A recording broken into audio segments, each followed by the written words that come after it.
Good morning, everyone. Free Karen Reed. Good morning, Anne Marie. Good morning, Equal Parts. Good morning, Cheryl. On my way to yeah, traffic was heavy this morning. There's Dylan. Hello, everyone. I just got here. Everybody's here. Look at those beautiful American flags. I get to go in today, folks. Good morning. I'm good. Good to see you. Long time no see. Good morning. Yeah, yeah. I see it always cuts off half. Hold on, let me go to Lambs. I wonder if it'll go landscape. There we go. You got to love this landscape thing. Hold on, let's go this way. There we go. That way my finger's not in the way. Yeah, it's kind of chilly here this morning. Yeah, I'm going in. I didn't have a pink shirt, but I got like a purpley pink shirt on, so that should be good enough. Erica's not here yet. She has court at 9 o'clock. So, people, if you want to come down for Erica's hearing, it's at 9 o'clock. The Dedham District Court is in within the buffer zone, so you can't wear all your gear. No free Karen Reed stuff. No Justice for John stuff. Nothing. No Turtle Boy stuff. You can't do anything. If I see her, I'll give her a hug. Good morning. I hate that it doesn't show the few whole names. Hi, Bridget. Is that Mama Firefly? Oh, it's Magic. Good morning. It's purple, Dina. That is no, there's no pink. Well, it's the closest I could get to pink. So it's cute, though. It's good enough to wear in the court. I'm not the dress up kind of person. I'm the yoga pants, tank top kind of person. So let me see if I can turn this around so you can see everybody. We got a good crowd going on here this morning. The man, the myth, the legend, Scotty McGinnis.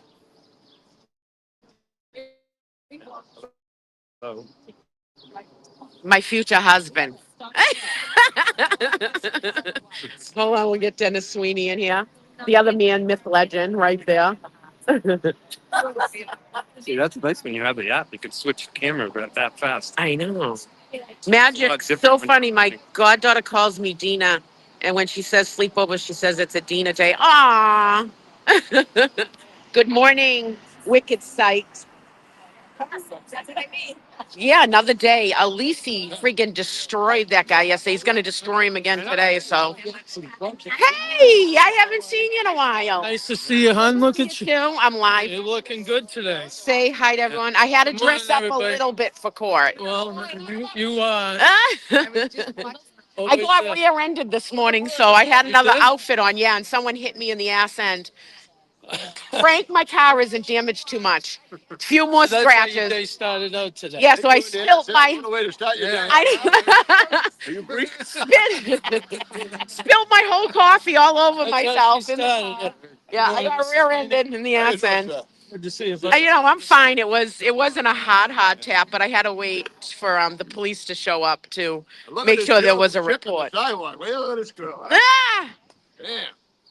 Well, I got to go into court, and I don't know if it's going to be hot in there, if it's going to be Don't cold. worry. Bev will take care of you. So I got like the New England look. I got a jacket on, and then I got sandals on. You got to have your feet out if you get too hot. That cools the body temperature down. Yeah, I'm glad I'm going in before the trial's over.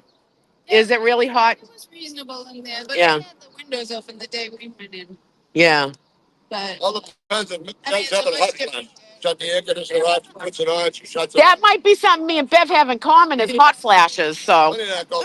I think the guys got more fucking hormone problems than me. Hi, Leanne. Good morning. Who else is in here? Robin G. Good morning, my dear. Oh, I didn't put it on. Oh, I don't even know how to do it now. Hold on a second. Stage. Stand out here for like. I can't even put it in subscribers mode because I'm not on resistance. It's through alternate corner. So courthouse is here. Yeah, my little feet are gonna get cold. Hold on a second, chats. See, there's my sandals. My feet will be freezing. It's chilly out here, folks. It's cool. So yeah, Oh, that's my favorite eye doctor. Is that him? Hold on a second. Oh, tell everyone in the office I said hi. That's my eye doctor. I know. I got to get in for an eye check. Dina, may justice be served and may the truth prevail, observing with an open mind and a sense of respect. Oh, thank you, Magic. Oops. Thank you, Magic. Everyone just say prayers for Erica. She's got court at 9 o'clock. If you decide to come down to the courthouse for Erica's hearing for 9 o'clock, make sure you have no Karen Reed gear on. Um, because it's the courthouse is within the buffer zone. So um, you'll get it. You have the risk of getting arrested. So there's no police here. The paddy wagon is here, though. Um, I went up yesterday to get Erica out of the Framingham State Police Barracks. It's an old building. Um, they wouldn't even let me use the bathroom to pee. Like, where do you not go to? If you're anywhere and you drive, you can pull into any police station or anything and you can use their restrooms. Nope, they were like, nope, no public bathroom. Let me see what your full name is. Good morning, Diane. Good morning, Avenani. Yeah, and I heard they roughed up Tom down here too. Apparently, they carried him across the street. I don't know if it's true. I heard his arm's in a sling. I seen that his arm was bruised. It's just it's terrible. It shouldn't be happening down here at all. So, oh, here comes my old babysitter when I was a kid.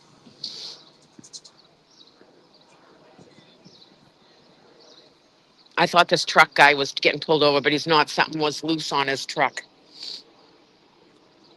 Good morning. I know it's cold. It's chilly this morning. I'm live streaming. Good. Good morning. I'm going in today. Yeah. Good. Nice. Yeah. Wow. Hello. I'm live streaming. Hello, my former babysitter. This is my former babysitter when I was a little kid. She's not going to tell you any stories, neither. No way. And I she- was an and- angel, and huh? she survived. She was young. How old were you when you were babysitting me? 10 years. 10 years old, she was Yeah. babysitting me. I still can't believe it. Good morning, so much love and positivity. Yeah, positivity to everybody. That no one else gets arrested today. No one else gets manhandled like Tom did, and then Erica got arrested. It's awful, awful. Let's see. Good morning, Amanda. I had a blast with the boots on the ground crew. Oh, last night that was nice. It was good to pop in and see everybody at Dive Bar Monday. Tonight is Nacho night in the North Shore, and they put on one hell of a get together. Um, and it's advertised Nan's going to be there, and Clara and Annalise are in town. I don't know if they're going. I assume they would be, but I don't know for sure. But if you're up in that area, stop in. They put on one hell of a freaking get together. Hi, Tracy V. Hi, Kim Marie.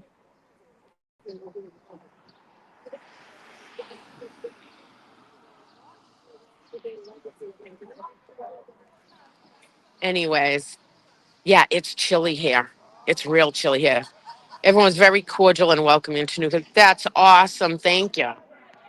Hey, everybody that puts these gatherings on it's a really good time to get to see everybody and talk one on one with everybody. So, and North Shore Nacho Night, they raise a ton of money for Karen's Defense Fund. It's amazing. They do an amazing job. They really do. They're in town. The Glare is in town. Nan's in town. Nan's in town. Annalise is in town. Glare just went live just a little while ago on Instagram. So he's in town. He said he sounded a little hungover. He said he's coming down today. I didn't. I only I know caught. Nan's going in Wednesday. Nan's going in Wednesday. Nan's going to be with boots on the ground today. Cool. So Tom's actually walking up the road right now. It looks like his arm's in a sling. Oh, Jesus. Oh my God. Yeah. So at least he's up and moving. I thought the lawyers aren't getting paid. What's the money? The money goes towards. I mean, you see the total, which is 1 million. A lot of that's already been spent on stuff. The money goes towards housing. You know, all the experts and everybody, any of the witnesses that have to come in. It pays for their lunches. It's not cheap. You know what I mean? There's a lot of experts, a lot of people working on this, and they got to eat. Yeah, they did, yeah. So that's what the money's for. Hippie chick said, Hippie chick said good morning to you. Good morning, hippie chick. She's on the way. She's flying right now. She's actually on the plane, I think. Oh, is she? Yeah, she's coming. Well, she's texting from the plane. Who's this? Hi, Spooky. Oh, you got a friend with that's like me? God bless you.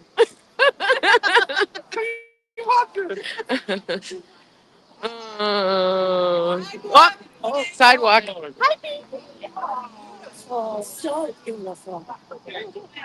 Fine face.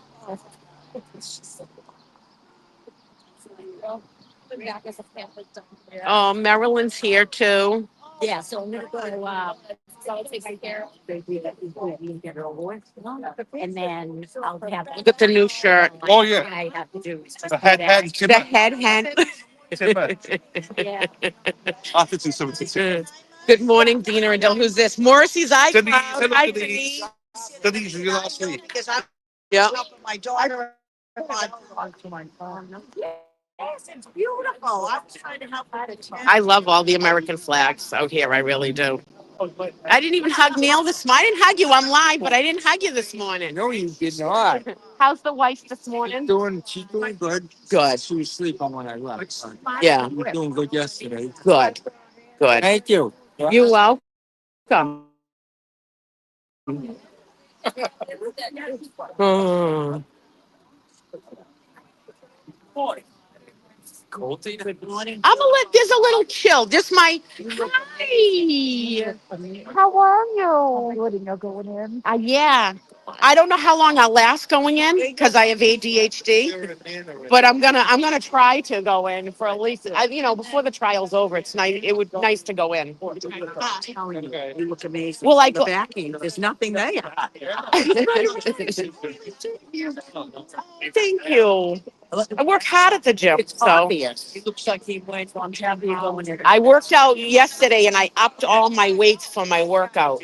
So I started when I originally started like my weight loss journey. I could do 35 pounds on stuff. Now I'm up to 100. Last week I went up to 100 on everything. So I'm freaking Good for you. yeah. Now it's the toning. We're older. It doesn't. You don't lose that stuff so quick. Well, you look great. You Thank really you. do. Oh my gosh. What a day yesterday. I What a know. day. I know. I know. I was just glad they didn't hold Erica overnight. What's the thing You know. do? What was that? I missed. I said I'm just glad they didn't hold Erica overnight Oh my God. because Why they put her on a paddy wagon? Oh my God. they take everybody on the paddy wagon. They're not supposed to take women. Well, they should have had a female down here to search her and stuff, but I know. No. in the buffer zone rules, it says that you're supposed to see a judge immediately. And so their thing was it was too late, but I don't understand why they took her when either here or bring her right to a judge, right? So we'll find out Thursday because they go to court Thursday. I'm live streaming, just so you know. You had that look like you were going to say something like, "Oh, we're live streaming." Mute it. I gotta tell you something later. All right, but yes, the female should have been with her.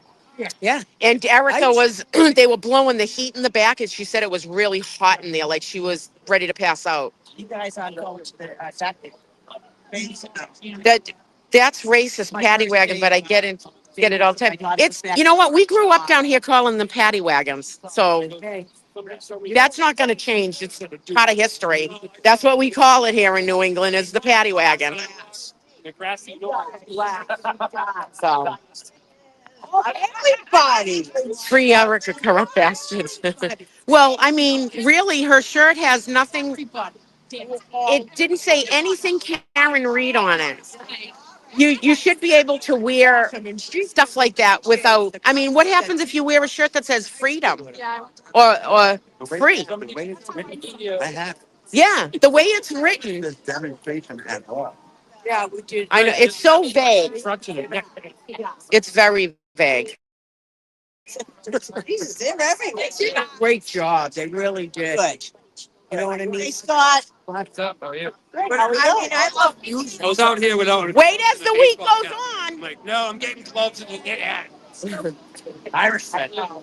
Hey, you're out here, Mike. He looks the way he looks. Hold on, let's get this sign. Another Irish. Get your sign. I broke it out yesterday morning, but I'm carrying it this morning. It was a little windy yesterday. But Paul How's that sign? said before his mind was tainted by Jen McCabe and his mother. Sad, yeah. And it's the truth. Yeah, years ago, those guys had chapter.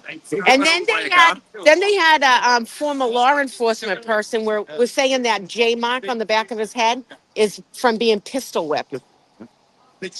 Crazy. But Alisi was destroying that guy that had no credentials. 17 years in the making to try to get a bachelor's degree, and he doesn't still have it. It's insane. It's insane. He doesn't have it at all. I know. It's crazy. He doesn't have it at all. I love You know those who else is going in with you? Can you say? I don't know who's going in. You don't They know, didn't right? tell me who the list was. I would assume it's Clara and Ann Elise. And then I know Nan's going in tomorrow, so I don't think she's in today. Dina, the AJ mark, the J mark is a Nike logo. I don't think a Nike logo is going to do that to the back of the person's head. You know?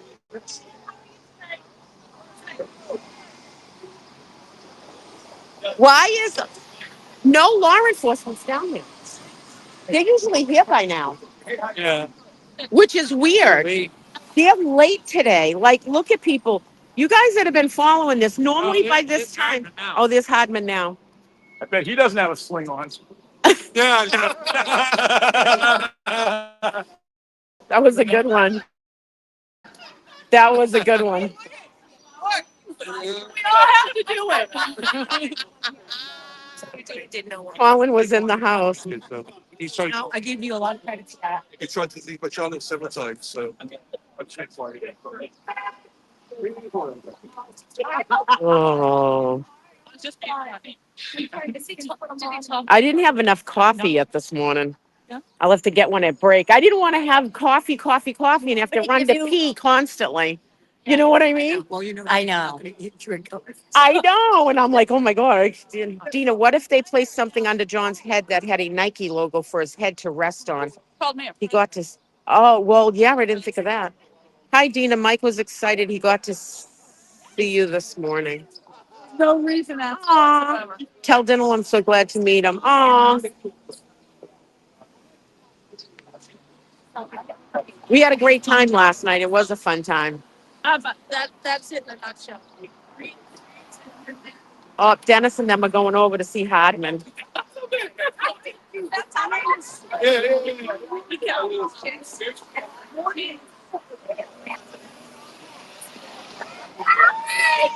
Yeah! The kids on the school bus, they yell it. Can I go with you?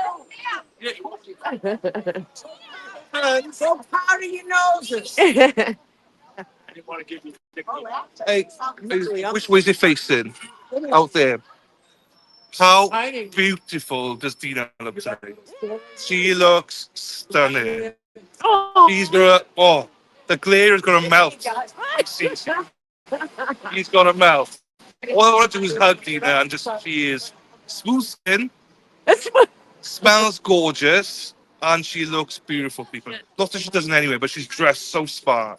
You look thank you, fine. Dylan. You do. You know, oh, I love you so much. Oh, thank You're you. the best. She's not a bit cuter than her babysitter, though. Yeah, she was my Shut the babysitter. front door. No, she was. Say how do you do? Was your babysitter? Yeah, she grew. She's like seeing her family and my family. They all grew up together, and she was my babysitter. That's amazing. And tell them how much of an angel I was. She was very young, so she really didn't have a personality. She became a pocket And rocket. I'm not responsible for her wild side. I wasn't wild. Well, no. I was an angel. Oh, I know. You lived across the street from a big church. I did on Hall It used Street. to scare the daylights out of me. I look out the window and go, ooh. Oh, I love it. I'm trying to figure out who the next door neighbor was because I used to watch her kid too. She'd leave her door open and she lived on the other side of your mom. Yeah, I gotta I don't ask remember her. who it is. That house burnt down. Yeah, I know. Yeah, I gotta ask. not by me. I Is didn't she burn the still house coming? down. Huh? She's still coming? My mom, yeah, in July she'll be up. She's got a Yeah. few more back things, operation things she's got to get, and then she's coming up. Wow. Yeah, Did she put her name into the housing? yeah, we're live. We're not going to talk about this. Oh, no. Yeah, she's on the list for the new housing place, but she's like 200 and something. So Yeah.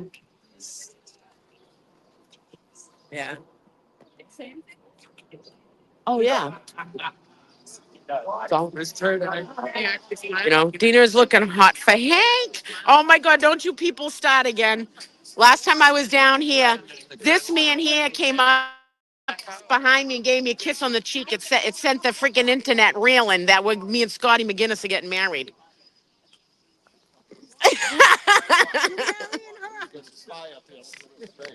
Uh, Good thing they didn't pick that up. Watch out. I'm an angel. Come on, Susan. Yeah. Where's the wings? They're taped to my back. They fall off every now and then. Dina, go give Hanky a spanky. Hey, you guys, last time I was down here, he was I didn't realize he was in the coffee shop standing next to me. And I was in all my free camera. Hey, wait a minute, Dylan, how many times wait a minute, let me turn this around. Since you've been here in Massachusetts, how many times has Dennis Sweeney smacked you in the head with this flag post? Oh, every day. I know he does, but yesterday he Do it fought again. Do good. it again. He fought good yesterday. You go home and leave me alone. I want to say. Get me home, he is. Says to him last night, I go to buy pizza. You want to get a pizza? He goes, oh no, I got macaroni and cheese and I got corn muffin for dinner. I got to go buy a Brenda, She gave me everything. he left you with nothing? Nothing. Wow. He said, I just cater. She buys these pouches you put in the water. Yeah, like little Yeah. water He gets 2 packages delivered to his house, from Brenda. I'm drinking water. I was like, I'll buy you them. She goes, Coffee now that I went to the he's got enough, she says. He's got enough. Oh, Jesus. He's spoiled, folks. He's I know, spoiled. I am spoiled. Dina, did She's you definitely this year. verify the CV of your baby? Hey, shout out to Michelle as well. She was here yesterday. I know you're home safe, so thank you, Michelle. Yeah, that was awesome to meet them last night. So she, Oh, we better say the prayer about the handicapped people show up. I don't want anybody bumping into anybody getting hurt. All right, those two. Oh, yeah. All right, morning prayer.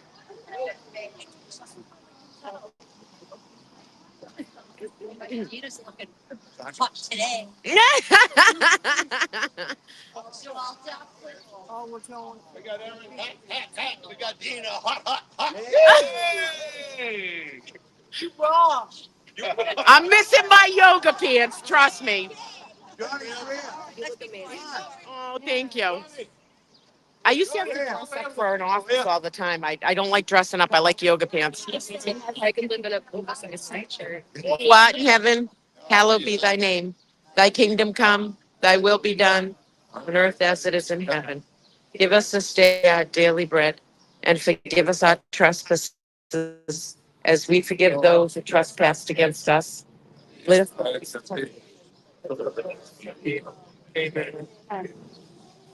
Allegiance to the flag of the United States of America and to the republic for which it stands, one nation, under God, indivisible, with liberty and justice for all. Free Karen Reed! Woo! The motorcycles are out even though it's a hot day today. Woo! We got a thumbs up by him. I'm getting there. Blending the eyes of the world around. I know they are. Like we got national anthem. Hey, look at what Rebel.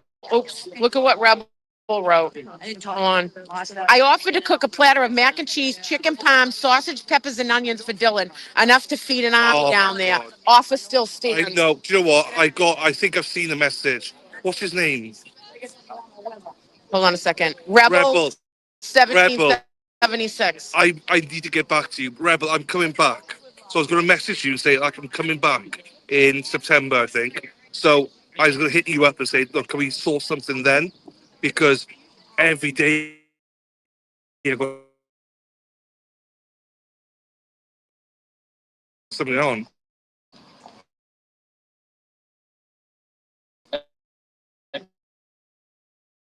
I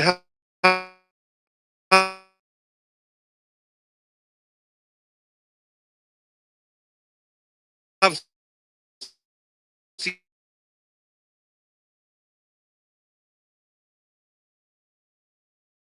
seen Rebel. That's it.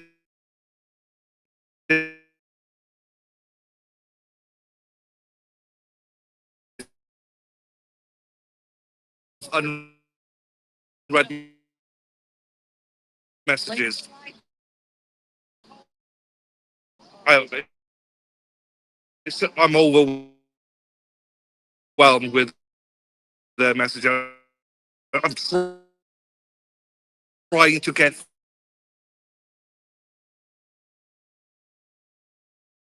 through to He everybody. wrote, no worry. I know Yeah. we will say I'm definitely going to write back to you, but please be patient. I'm so sorry.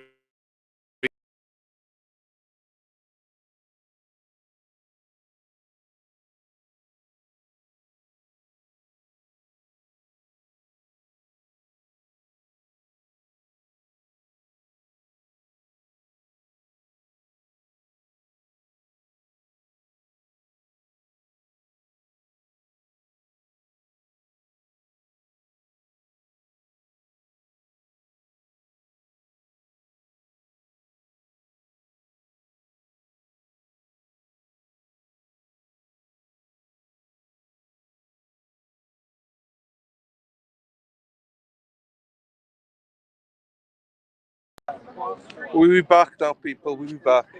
Scotty's got to jump on in a second. Gina can't connect. Hang on, we'll be back.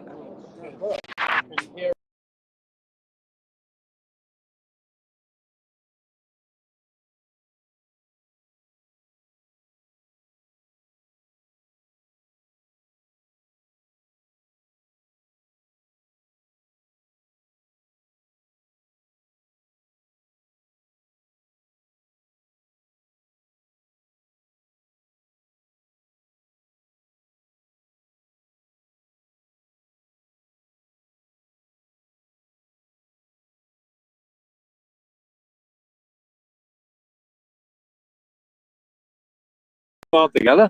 You're This terrible signal here. You're here. Hi, people. I guess Gina lost her connection on her phone. She's going into court anyways.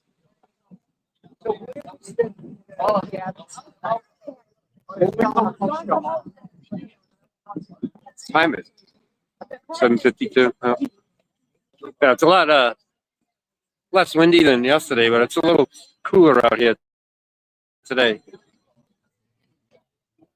Ended up getting gloves and a knit hat. So I was out here for like 20 minutes.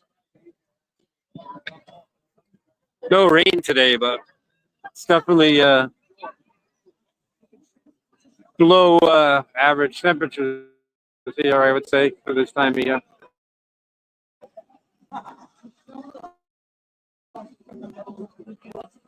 We'll be doing the We're hearing that the stolen buffer zone signs at the 400-foot line that were both missing yesterday have been replaced already. So somebody has souvenirs.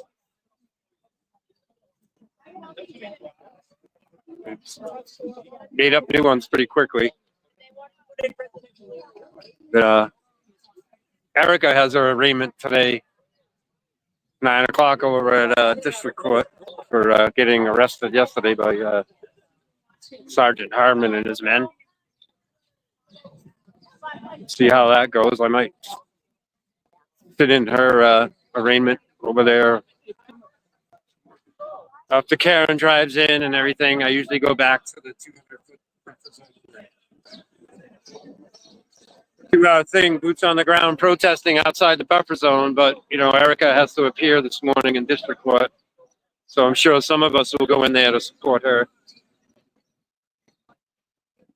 Dean is going into court today.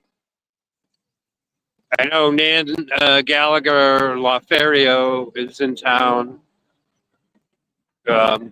Will the Glairer is in town. So we might see some of them on the boots on the ground next day or two, or going into court the next day or two.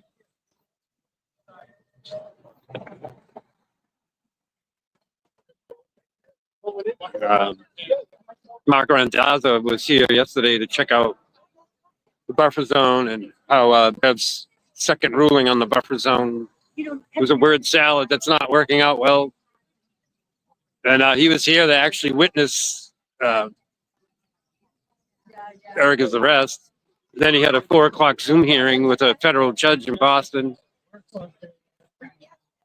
I guess the judge, Mark Randazza, said the judge wasn't happy. And Mark Randazza has an in-person hearing Thursday in U.S. District Court, Boston. Oh, yeah. I don't know what happens after that. Apparently, the Bev's new rewriting of the buffer zone is not satisfying the federal judge. Definitely got to be fixed, that's for sure. I don't know if the feds can step in and override Bev's buffer zone order. I don't know what happens. Yep, Dennis wants to get the march going. Which game is it? Yeah. I think he wants to organize the march. I'm positive.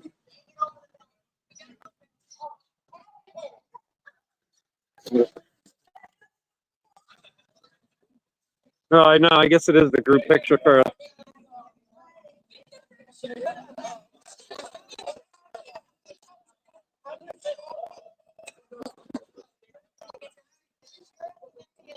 This is the one group picture I'm gonna abstain.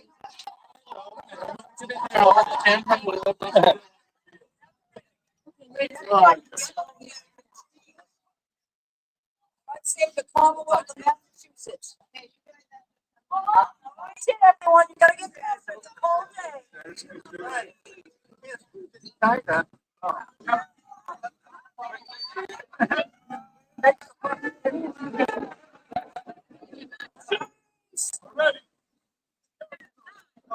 Mac and cheese. 6, 4, 3, 2, 1. Let's go. Let's go.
Tim, good morning.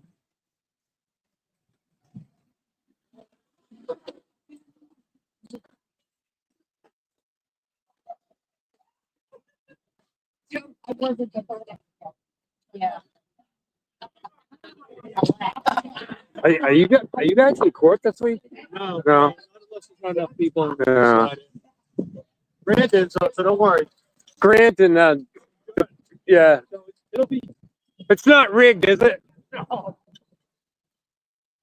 Talking about the lottery for the media to get into the press pool. Well, I tried to say my good morning to Hartman. And he's like, no, He's already starting off that way. He's like, yeah.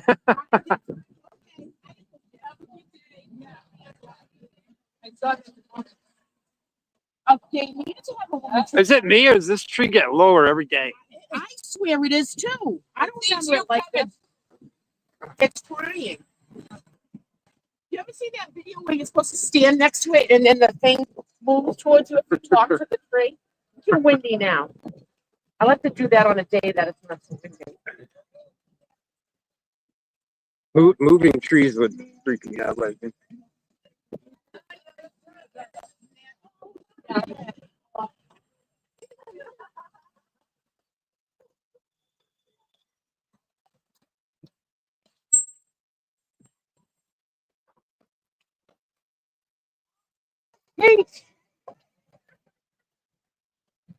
Again, people, I cannot see the chat.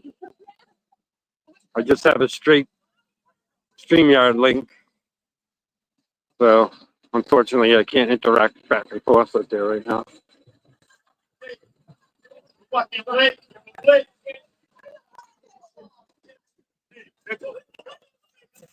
It's a handicap spot for me. I got a film today, you asshole.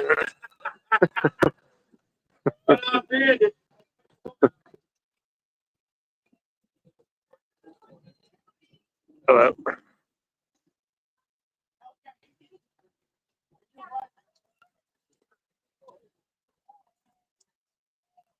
Excuse me.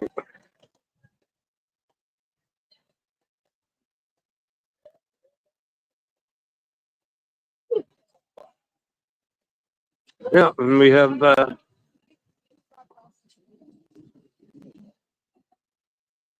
new buffer zone signs, and we used heavy duty pop rivets. So this is going to be a lot harder to steal next time.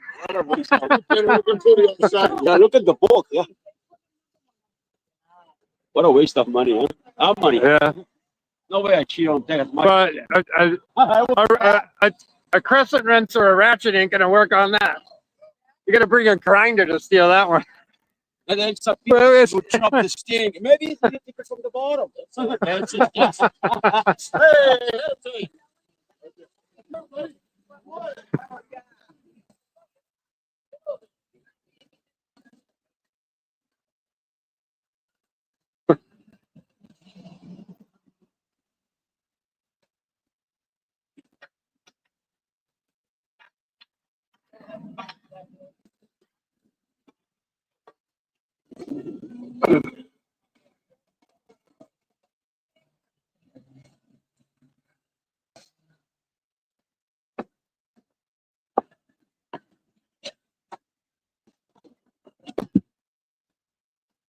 Hey, Unencumber myself with the sign and flag for a moment.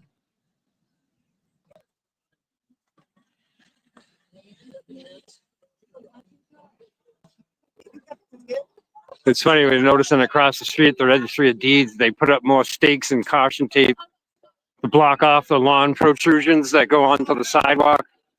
That's going to prevent people from sitting on the wall in front of the registry of deeds.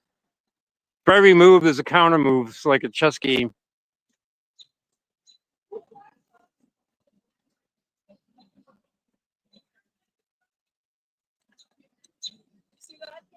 Yeah, and you see what they did? Instead of using bolts, they used super heavy duty pop rivets, so it's going to be a lot harder to steal.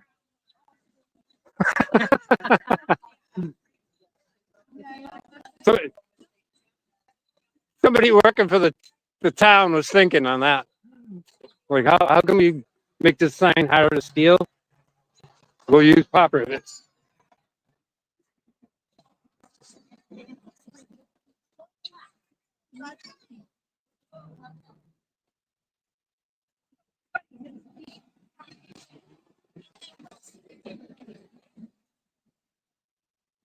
I would say we had a slightly larger crowd yesterday.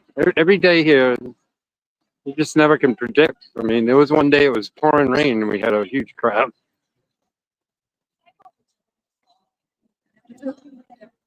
I suppose maybe certain days of the week that people can get down here or whatever. I mean, we still got decent showing for the morning crowd.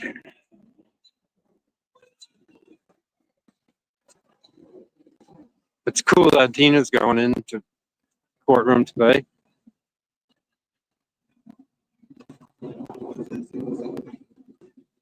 Obviously, Tuesdays is the day she's choosing to be down here for a day off to be on the show and taking the opportunity. Well, they're giving her the opportunity to go into court today.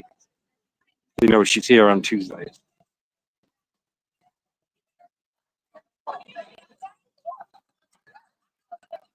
I mean, going into the court, you know, can be interesting. You get to see the jury and stuff, but it's also a long day. It's not something I'd want to do every day. Like some of these guests of Karen and her family go into court quite a bit. In trial one, I got to go in for one day, and it was a long day. I got to see the jury. The benches in there aren't comfortable. Like one day in there just to check out the jury and get the feel for it was enough for me. I wouldn't want to be invited in as often as some people do. Get to go in.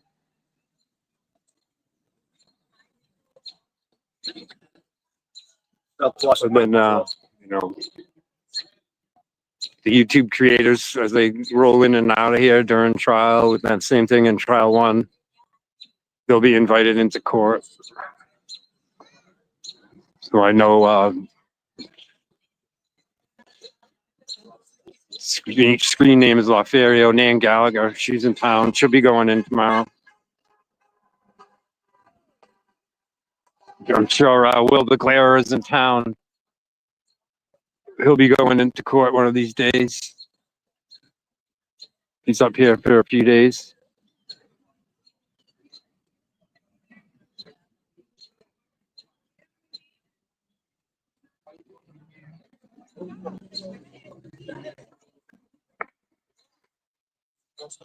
This guy's been on Boots on the Ground a couple days from Fox. Fox News 4. Fox News 4. Yeah. I did an interview with them yesterday. Yeah.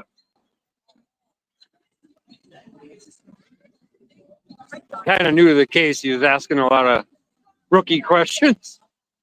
He's Yeah, the yeah. right man, because you know everything. So, Yeah.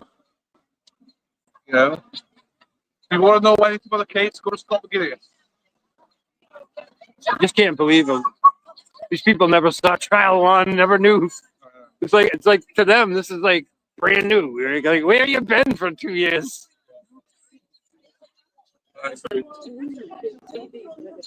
It's amazing how much more coverage this trial's getting than the first trial. Even though we had locally, like way more people down here and way more attention, I think. There's more attention on the outskirts of it now. Way more shows covering it.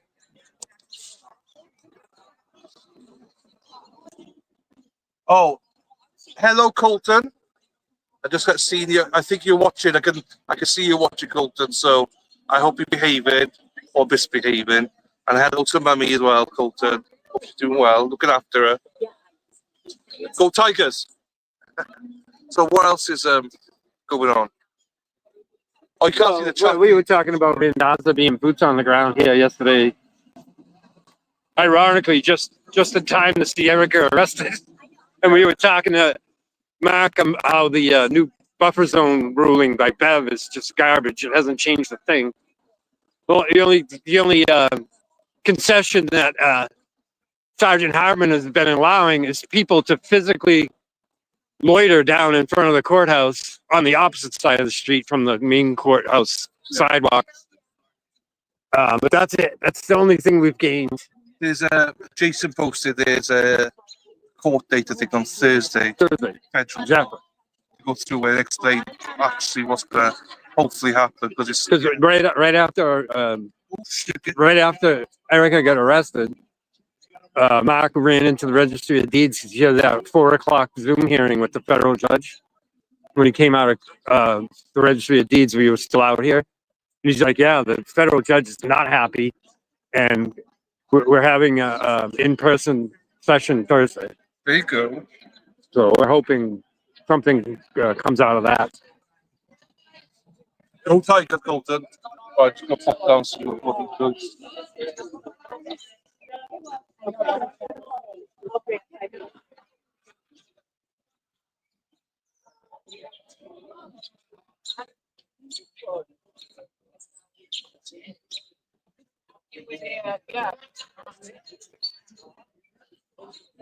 Tim.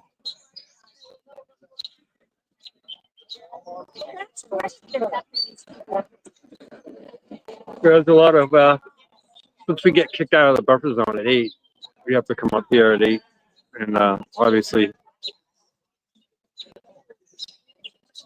Karen and her team and her parents don't need to be in court till 9, so they usually come by anytime between 8:25 and 8:50.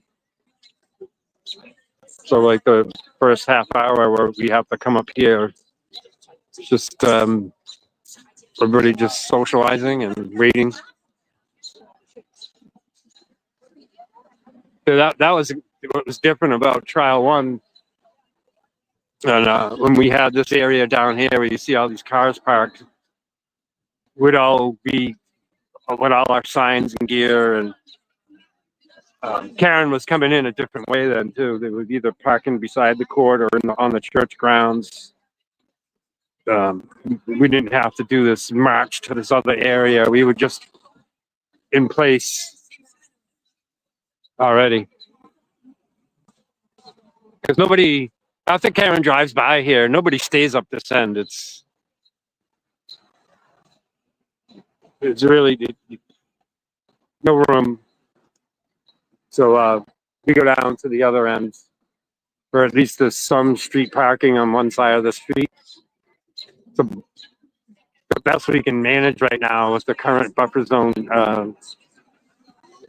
perimeter that's set up. I mean, yeah, you could park in all these street spots like we did in trial 1.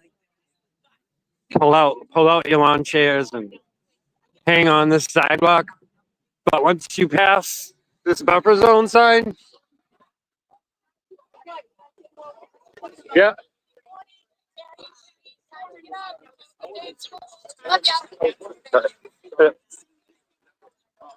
Yeah, so once you pass this buffer zone sign, now we're in the buffer zone. Yeah, sure, you can park down here. But like last year, all of us were parking down here, would have free can read signs and flags. You could have your free can read gear on. We had all these parking spots. We had all this area. And there's a lot of free can read people here parked right now. They're the ones over there. But you can't have anything on your cars. You can't display anything free can read. You can't have anything on your person or in your possession that's anything to do with the case. So this whole area that we had in trial one, that was basically our base, was taken away. I mean, this church allegedly is one of the complainants, but we were far better off up this end. Oh, Jilly just drove by like she does every morning. But the original buffer zone was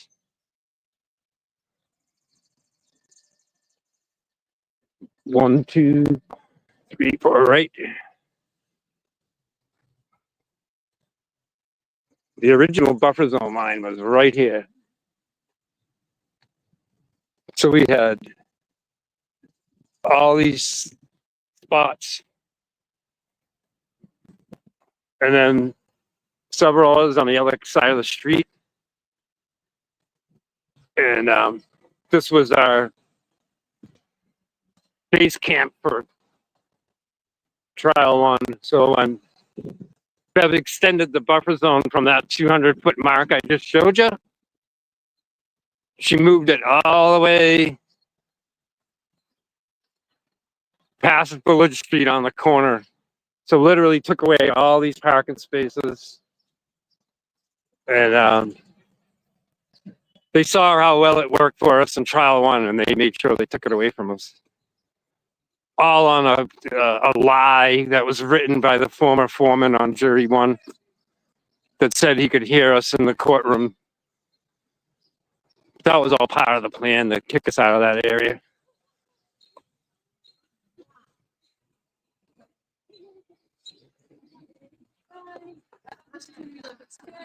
Excuse me. Hi.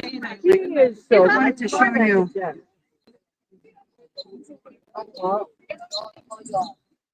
So obviously, you see where the new buffer zone line is. Now we're on a sidewalk in front of residential homes. No sidewalk on the other side. There's no street parking. And they put these no parking barrels about 3/4 of a mile down the street to the common. So there's literally no way to park up here.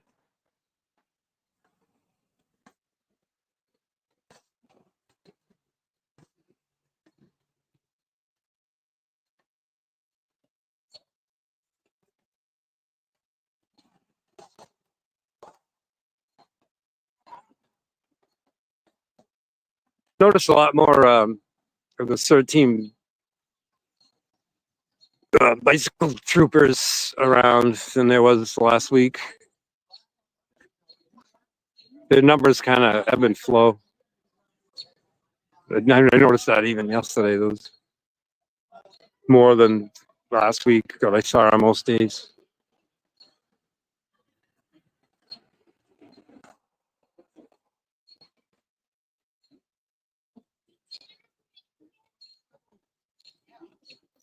You're trying to wear me up before I gotta go to work.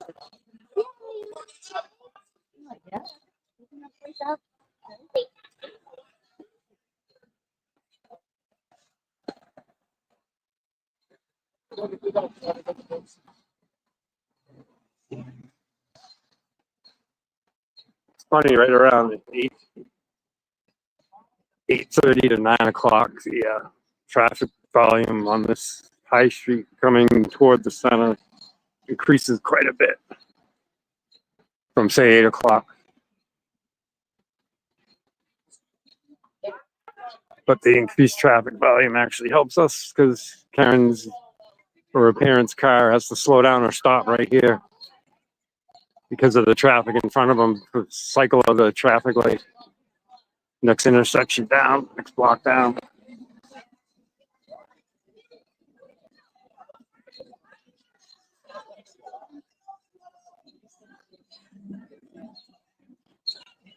All right, I'm heading down, future husband. I My future husband. have fun, Dina.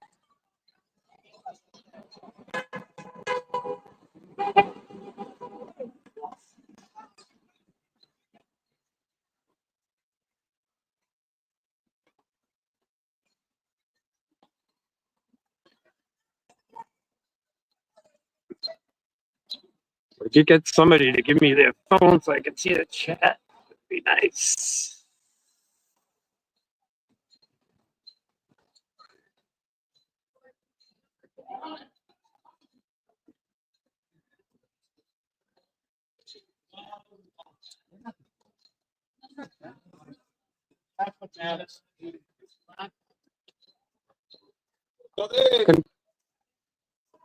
I'm just curious if somebody had the show running so I could see the chat. Because I'm like, just bored. Fucking blind.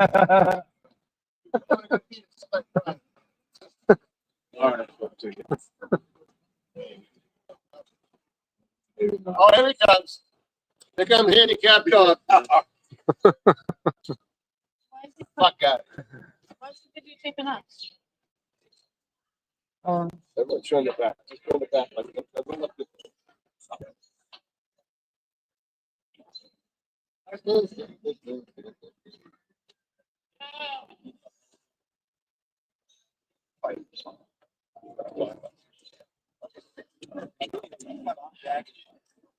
Don't drop it. Yes, Dina is going in the car. I can finally see chat for a second, folks. Yeah, Dina's going in today. Yeah,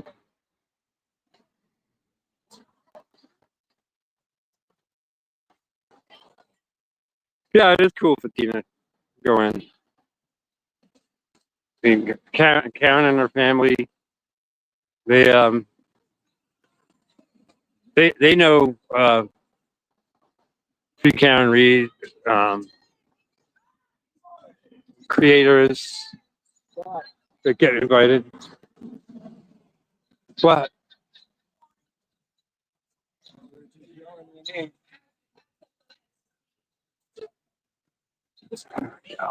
What?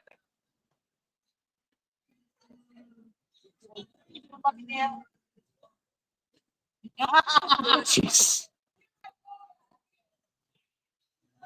What did I do?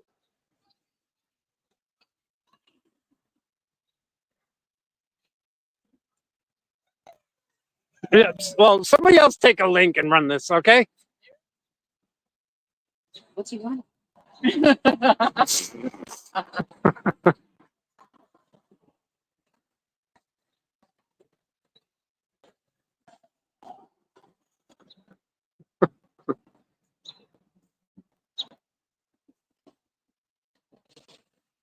Nah, they're just playing around.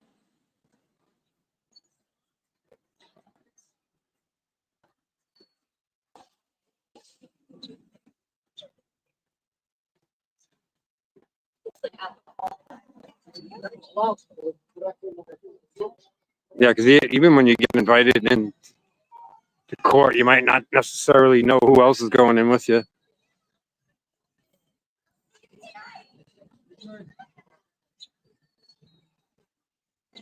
But they've done a pretty good job of. Good morning, Cheryl. Well, that's why I can see the chat. No, 2 phones, not 2 phones. Oh, two cones. I'm like, yeah, the spot's up and shit. I'm like, I got line of traffic behind me. Yeah. I almost just stopped and got out and moved it, but I didn't want to park over it like the person yesterday. I know. No. When I took spot 1, Yeah. I just take that cone and move it back. Oh, okay. That's why. What do you leave it there when you leave at night? No, you can't. They take them off the Oh. street. No, whoever's first here goes and pops them out there. Although the parking guy is onto that. Right, I know. But I told him Hardman said he wouldn't mind. He doesn't mind if we keep those first 2 spots. Oh, really? Yeah. So. But he didn't want to go. He didn't want to go talk to Hardman, but he was taking my word for it. He's not the parking enforcement guy here in Dedham. He's pretty cool with us. And like I said, we end up parking down the other buffer zone line where there's like maybe 6 street parking spots. And they give us cones to block off the first 2 right at the buffer zone sign. That's all we got compared to way more parking in the previous trial with the buffer zone up this end the way it was, like I was saying earlier, I'm sure.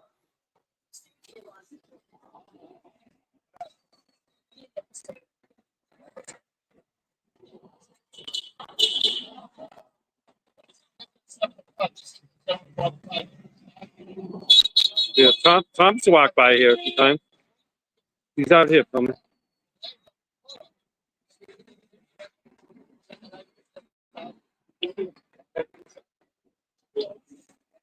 Can't wait for Alessi to finish cross on this expert they brought in. Who's about probably to get fired from his job with his falsified resume and education. I don't think that witness expected that yesterday. And the Alessinator is not done with him yet.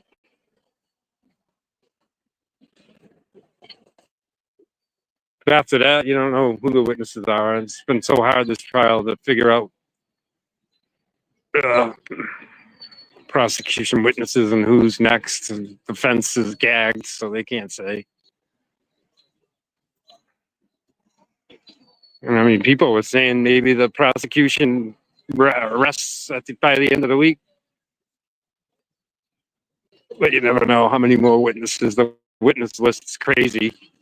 The amount of people they put on the witness list, but you know, a good majority percentage of them are never called. So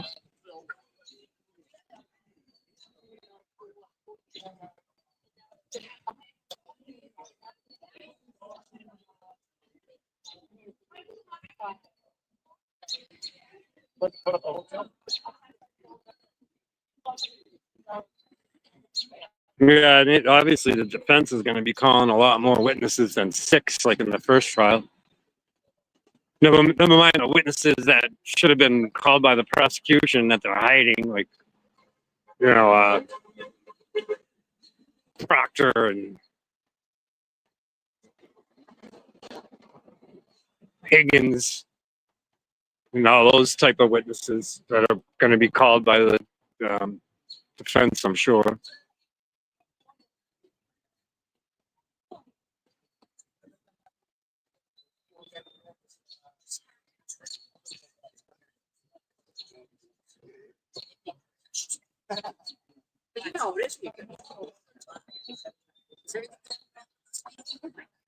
Sorry about this.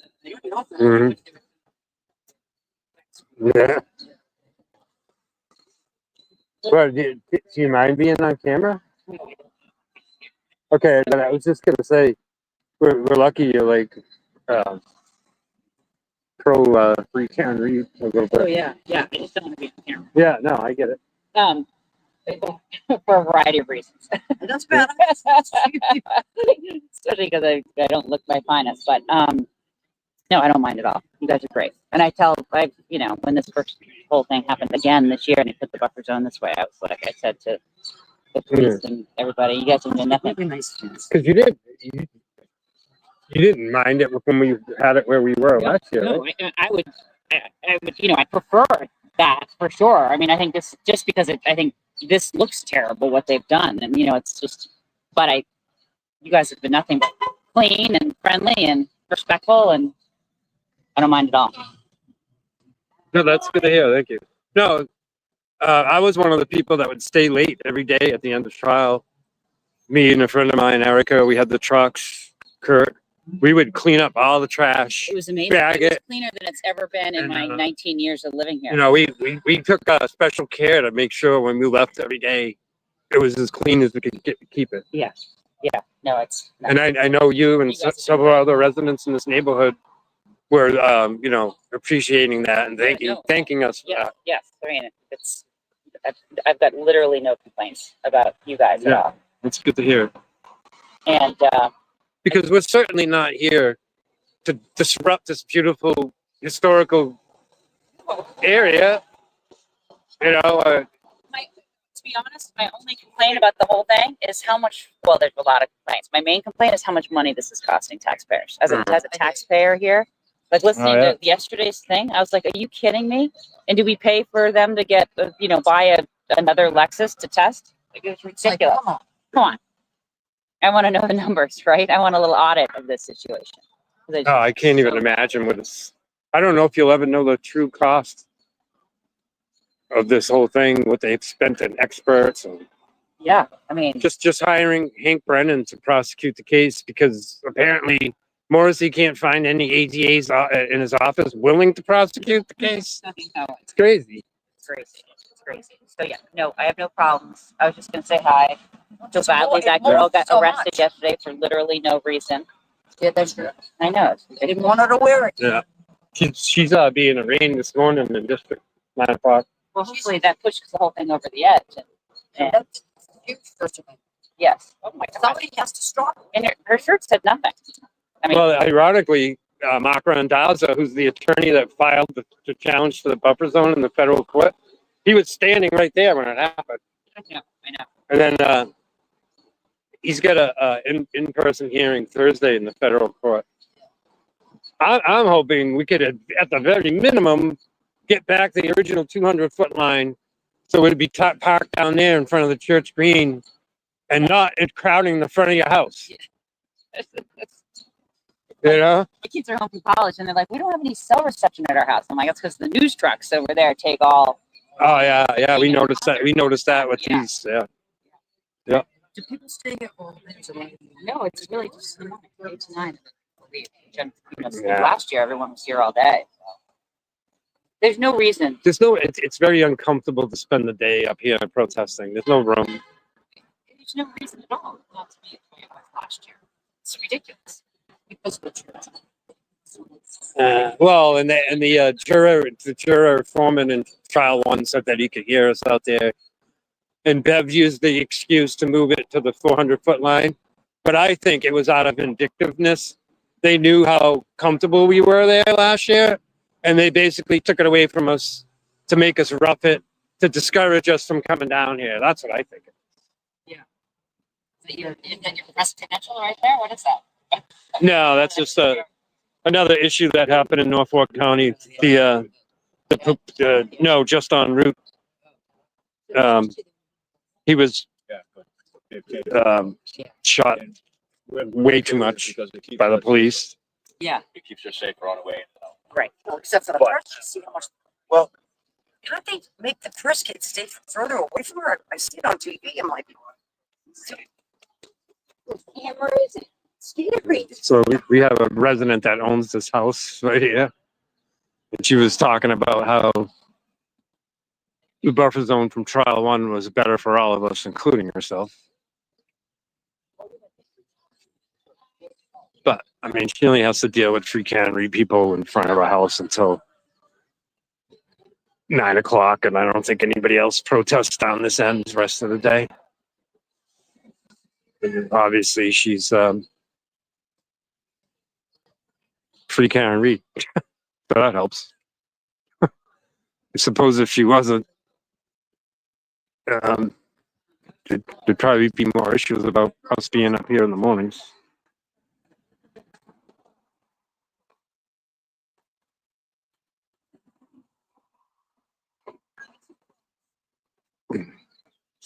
No, we're just talking to the woman that owns this house. Yeah. And she's like, yeah, I wish you guys had the old buffer zone back too. Yeah, right. And she didn't mind us at all. Yeah. Yeah.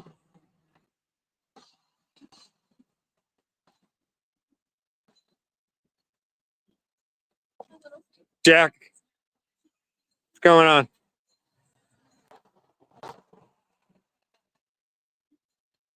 Yeah, some of the smarter people don't show up here like 8:30 because between 8 and 8:30 is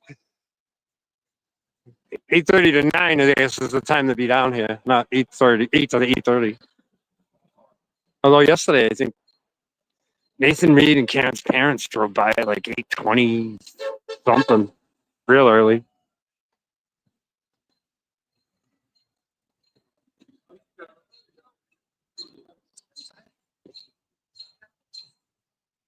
Yeah, right. You wonder what the hell they paid Aperture. So I wonder if there's like FOIA requests to find out what the hell a DA is spent on a prosecution. I mean, it's rumored that the feds paid ACA, at least $500,000 to do what they did. But you could see why ACA would be that expensive. I mean, this company that Aperture that they're using, I don't think they're that sophisticated as ACA is, but they're probably overpriced. So you're probably right. You can see Michael Meatball Morrissey just writing a check. You wonder if a DA has like they say they have a budget limitation, but who knows?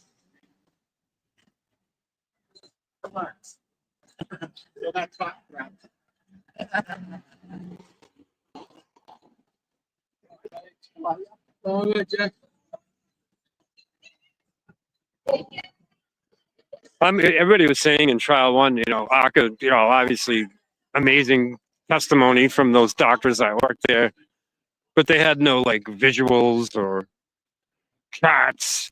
And I know ACA does have new stuff coming into this trial, so who knows what we'll see there as far as visuals. But obviously, unless he's tearing apart this guy from Aperture already, and then they still have a doctor or a guy from Aperture that's to testify next, I think. But I would think at this point, if you're a juror, you're looking at Aperture and the guy that's on the stand, like, really?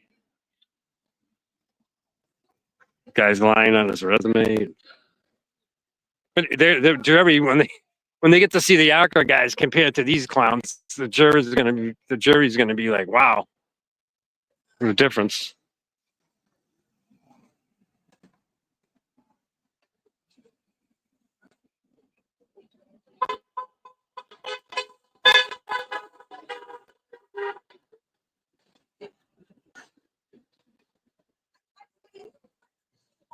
Obviously, my video is as grainy as always down here. But I know if sometimes if you turn a portrait, it comes in a little sharper, and I think that's because of my cell phone provider and what other things affect this image quality.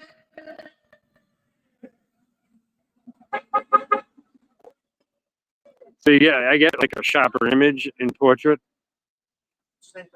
but then people will say, "Oh, I want landscape." But I'm watching this on another person's phone, and I can see the difference in quality when I go to portrait as opposed to landscape.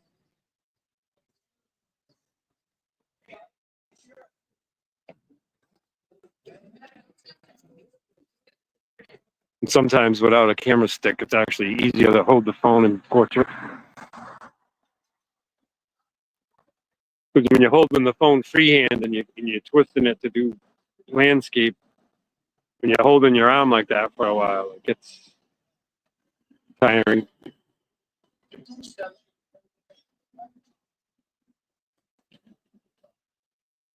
I guess the reason the stream would get grainier is there's more pixels of information per frame in a landscape frame than a portrait frame.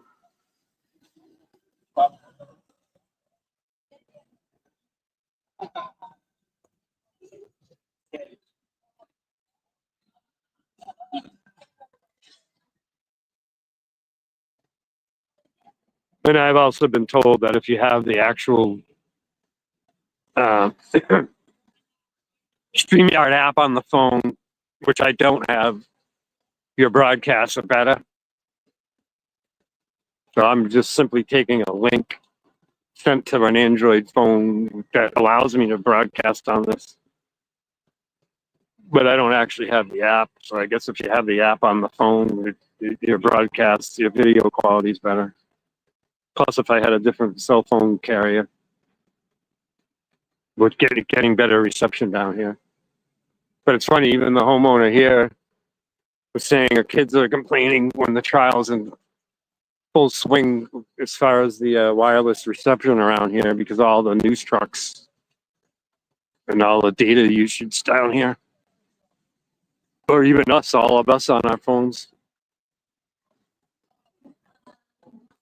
Loading up the local cell towers.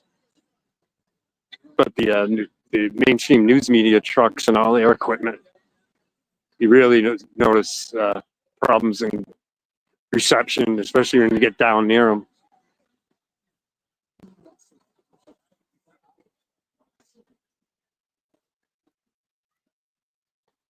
Yeah, it's funny. Like I'm standing here and I'm looking at somebody else's phone, and this the quality of my broadcast right now isn't that bad.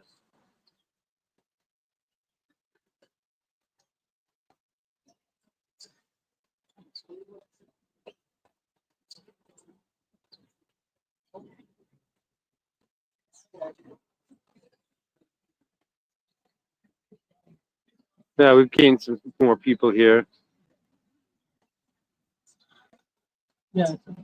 We're getting closer to the time where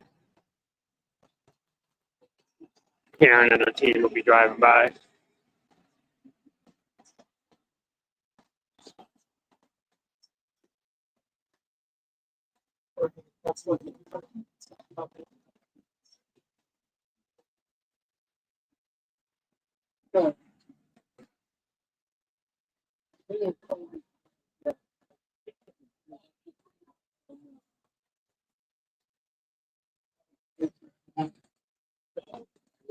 Hey, how are you? I'm getting better at time. Yeah, there we go. BZ guy that films down here every day. He's like, yeah, I'm getting good at my timing coming down here.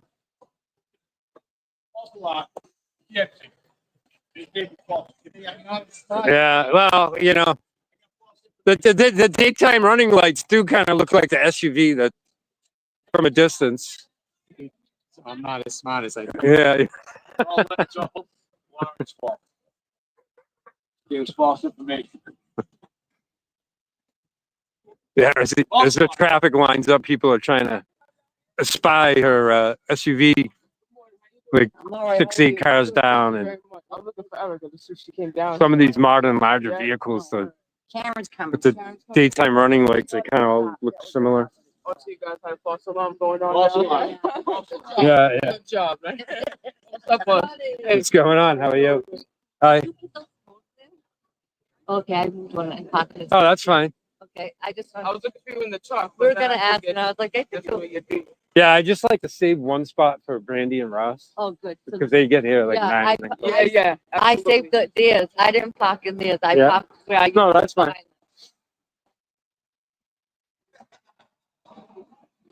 Because Harmon said we can have 2 cones, Oh, you did? but when I pull up to the first spot, Yeah. I move 1 cone, 1 back. Yeah. So now I got 3. Yeah. Like, and then if you pull up, you can put 1 cone back. Like that's pushing Someone was parked behind. it. You know what I mean? That was the only 2 spots there. Yeah.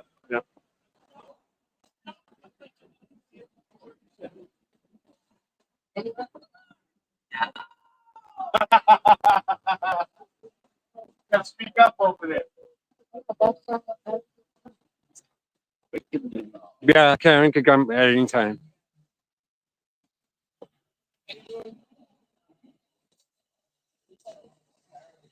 Usually your parents beat her here. Yesterday. Oh, here comes the jailbird. Here comes the jail. Okay. Oh, Erica's here. Hear her before you see her. Free Erica. Free Erica.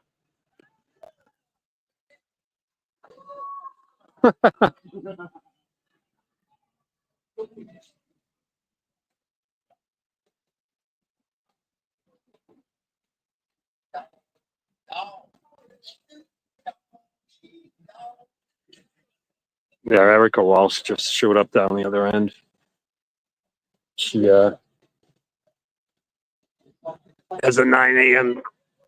appearance down at the district court, which is diagonally across from the Superior Court.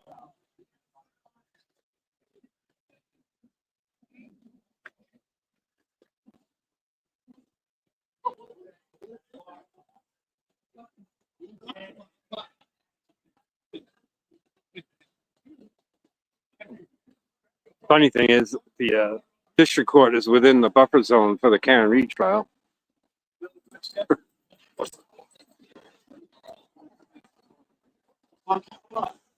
So if I made up a free Erica sign last night and went in front of the district court, I'd be in violation of the buffer zone. No demonstrating in the buffer zone. That's how ludicrous this whole thing is. Like, she couldn't even wear the sweatshirt into court that she was wearing yesterday because it's in the buffer zone. Norfolk County's criminal. Yeah.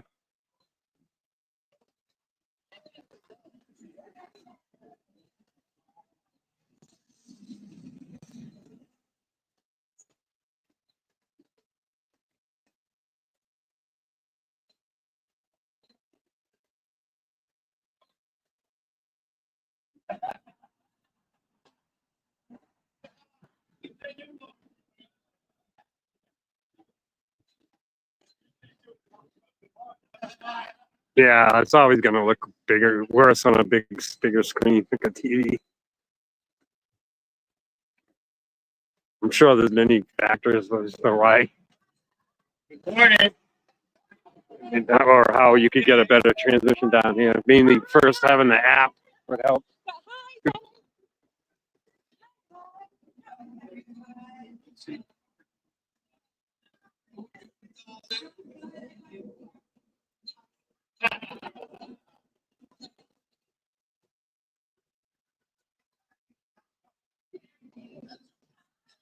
No, Karen hasn't come by yet. We haven't missed her.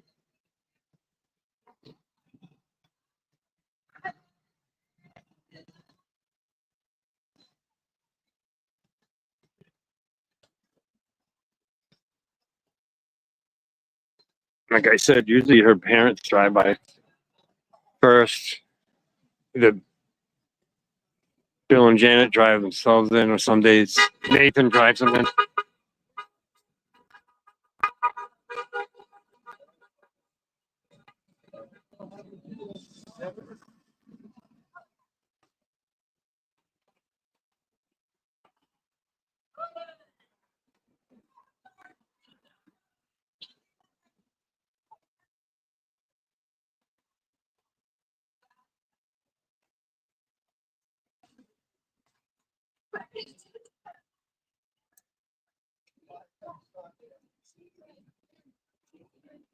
Usually Dennis gets kicked out of the road by now. Well, looks like the Dedham police officer around the corner has noticed him yet. On the other side of the fence.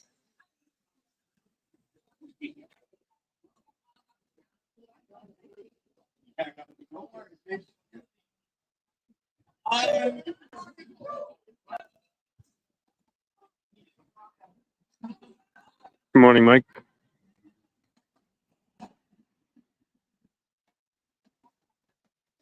How did Will break his knee?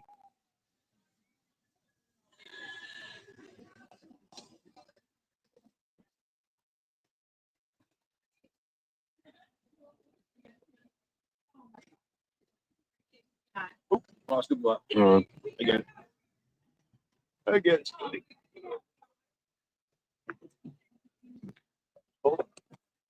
Chat saying that Will the Glare broke his knee.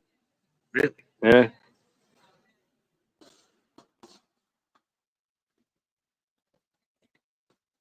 He's jumping a fence at his house. Felled.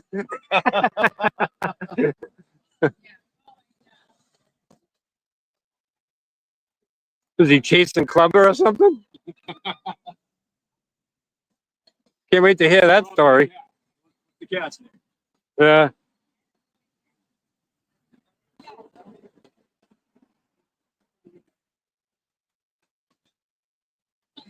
He's going into court and he has what, a cane? I was gonna say he's in a cruiser. So what's now? I don't know. 4332. I haven't seen anyone down here. Could be testifying. I think that's probably more likely. Yeah. He's not here. I didn't see who it was though. Doing traffic. I did see the tires. Yeah, it might not even be, it might be another trial or something. Yeah, could be. They can't testify in uniform, you know? No, so. exactly. Is that true? Yeah. Here, They never let them testify in Massachusetts. Yeah, no. is that all courts? Massachusetts. Morning. All the courts I know in Massachusetts, the judges never let them wear their uniforms. No. Why? Supposed to, so you don't sway the jury. Uniform is too intimidating or whatever. Well, yeah, I'm a state trooper. What I say, Yeah. what I say is law. Some people look at him and yeah, that's not bad. And some go, oh yeah, he's a Yeah, exactly.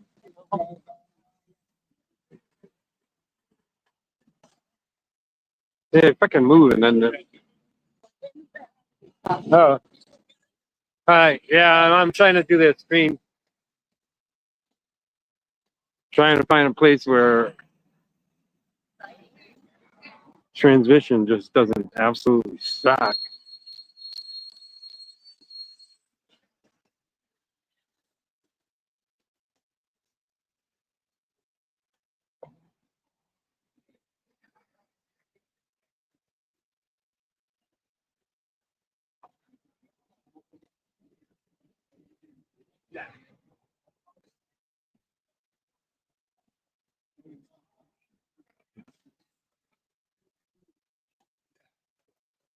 Yeah, right. Will and Dina going into court together? You separate them on opposite ends of the bench.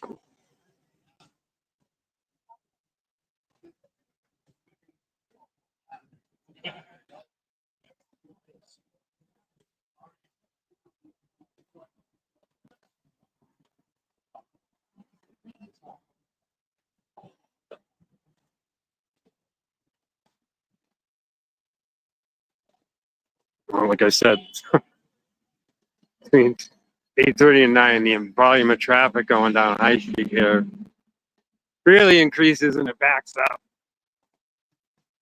But that's a benefit for us because Karen's SUV would have to stop, but that's when I get a chance to talk.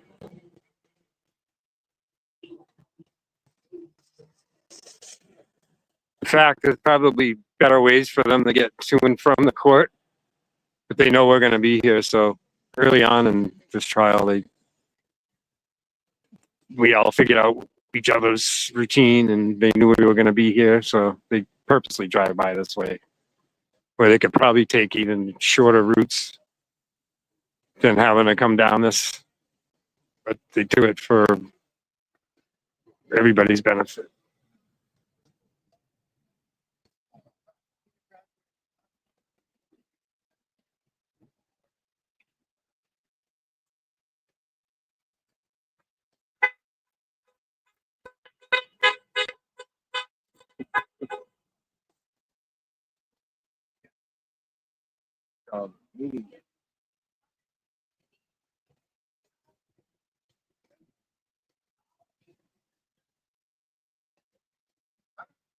Extra backed up today.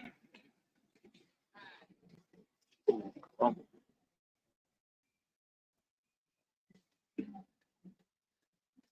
I'm gonna give back this phone that I'm using. She's going out. She is crap.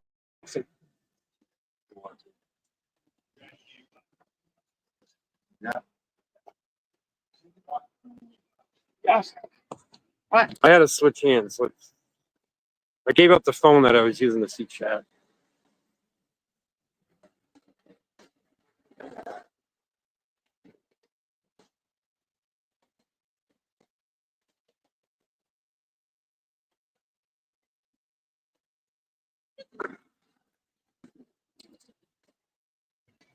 Thanks for the bill. Yeah, I need a phone stick instead of holding the phone like this. You know, the stick. I'll look at my house to see if I can. I do want one of those straws. Well, I didn't know this was gonna become like a job for me. Like if I had to do this all the time, I'd have a stick. I watched your whole thing on justice. You did great. Oh, from last night? Yeah.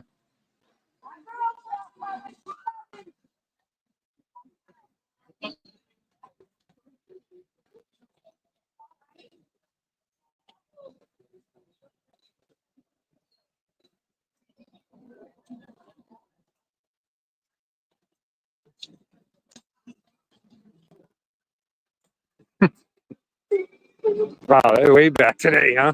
Holy crap.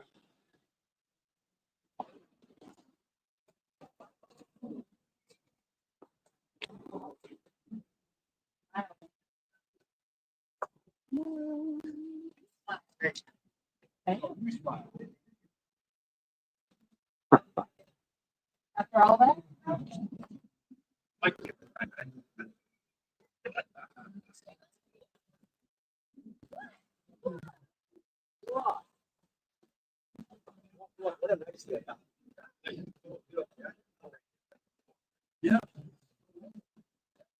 Next flight cycle, I gotta judge where they might stop.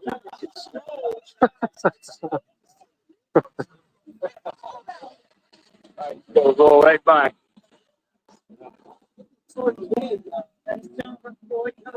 You're pretty good at gauging this. Where are they gonna stop?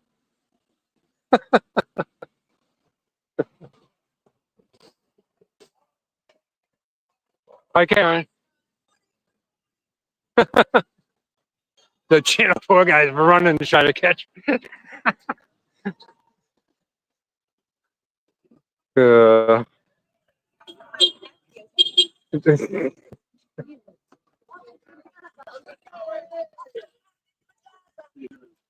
right. Oh, that's right. Mark Randaz is going to be Erica's attorney this morning. We're definitely going to go into that hearing. I want to hear this. Yeah, just tonight I'll go with second. I'll see you tomorrow. For real this time. Yeah. See, Karen stopped down there, so and you're in the buffer zone, but as long as you don't have Karen Reed stuff on, good. Police brutality. No way. So a bunch of people ran over and talked to her.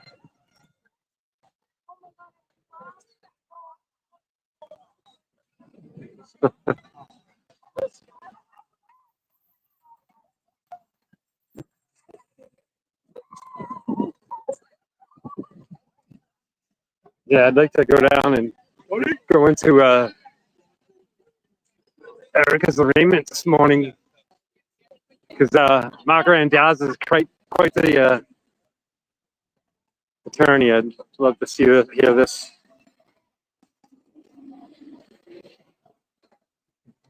Well, I got to pack up my sign, folks, and get down to the other end of the buffer zone. Hope to get into district court. So I'm gonna end this link I have. Have a good day, everybody. Bye.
Come on before we crack loose, don't lose.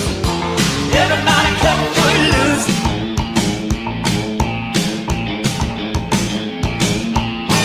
You're playing so cool, obeying every rule.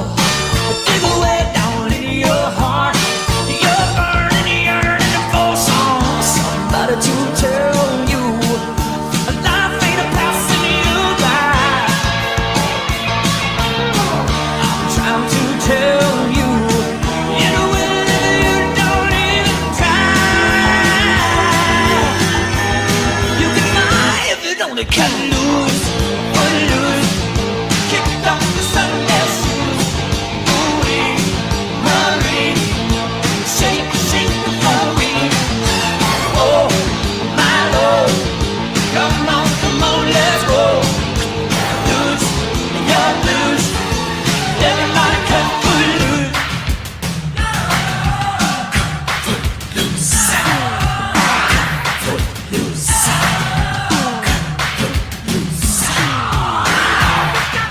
Turn me around and put your feet on the ground. I'll take the whole of your soul.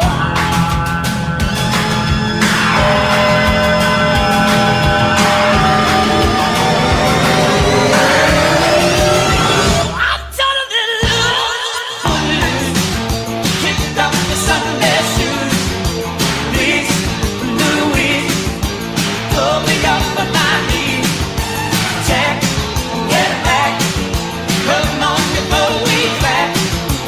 Loose, you're loose. Everybody cut foot loose, kick off the Sunday shoes. Please, Louis, pull me up on my knees. Check, get back, come on before we crack. Loose, you're loose. Everybody cut, everybody cut. Everybody cut, everybody cut. Everybody cut, everybody cut. Everybody cut foot loose.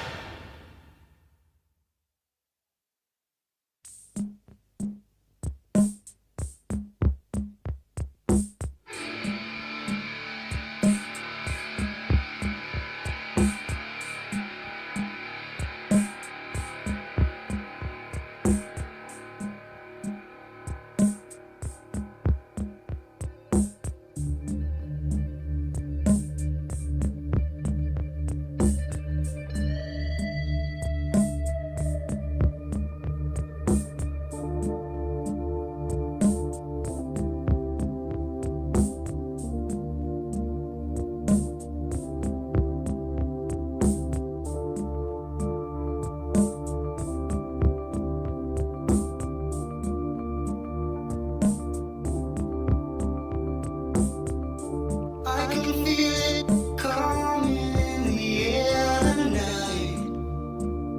Oh Lord, and I've been waiting for this moment for all my life. Oh Lord, can you feel it coming in the air tonight? Oh Lord, oh Lord.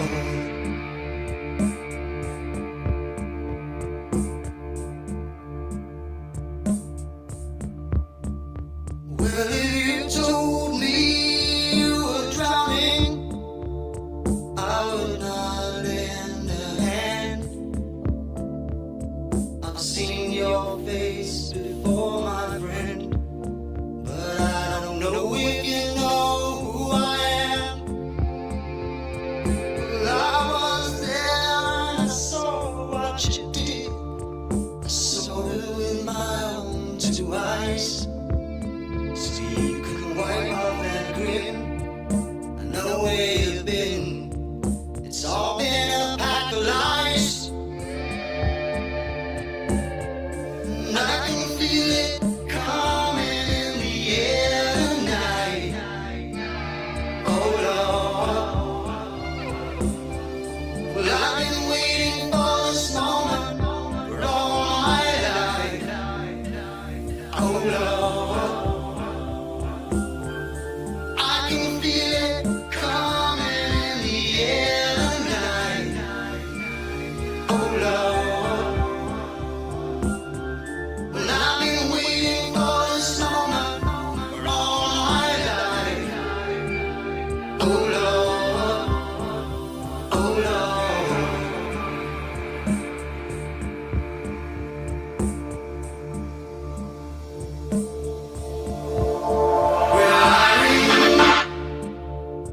I remember, don't worry. How could I ever forget? It's the first time, the last time we ever met. But I know the reason why you keep your silence up. No, you don't fool me. The hurt doesn't show, but the pain still grows. Some stranger to you and me. I can feel it coming in the air tonight. Oh Lord, well I've been waiting for this moment for all my life. Oh Lord, I can feel it in the air tonight. Oh Lord, oh Lord, well I've been waiting for this moment for all my life. Oh Lord, I can feel it coming in the air tonight. Oh Lord, well I've been waiting for this moment for all my life. Oh Lord, I can feel it in the air tonight.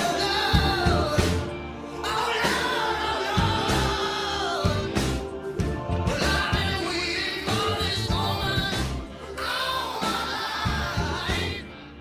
Oh Lord, oh Lord, I can feel it in the air tonight. Oh Lord, oh Lord, well I've been waiting for this moment all my life.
Rising up back on the street, did my time, took my chances.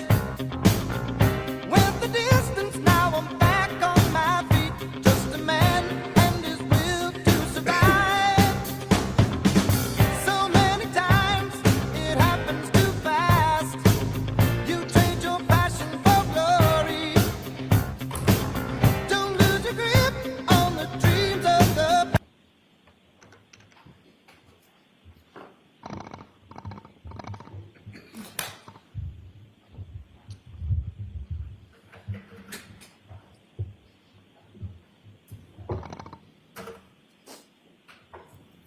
Hear ye, hear ye, hear ye, all persons having anything to do before the Honorable Beverly Cannoni, the Justice of the Superior Court holding in Dedham, within and for the County of Norfolk.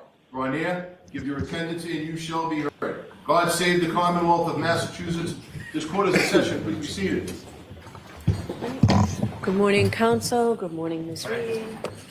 Good morning, jurors. So I have to ask you those same 3 questions. Were you all able to follow my instructions and refrain from discussing this case with anyone since we left yesterday? Yes. Everyone said yes or nodded affirmatively. Were you also able to follow my instructions and refrain from doing any independent research or investigation into this case? Everyone said yes and nodded affirmatively. Hear ye, Did hear anyone ye, happen hear to ye. All see, persons having hear, anything to read do before the anything about this Honorable case Beverly since we left Canoni, yesterday? the Justice of the Superior Court holding in Dedham, within and for the County of Norfolk. Burgess, please. Draw near, give your attendance, and you shall be heard.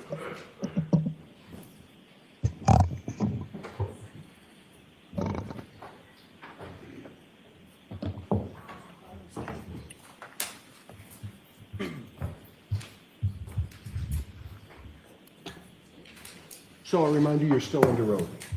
Thank you. Good morning. Good morning.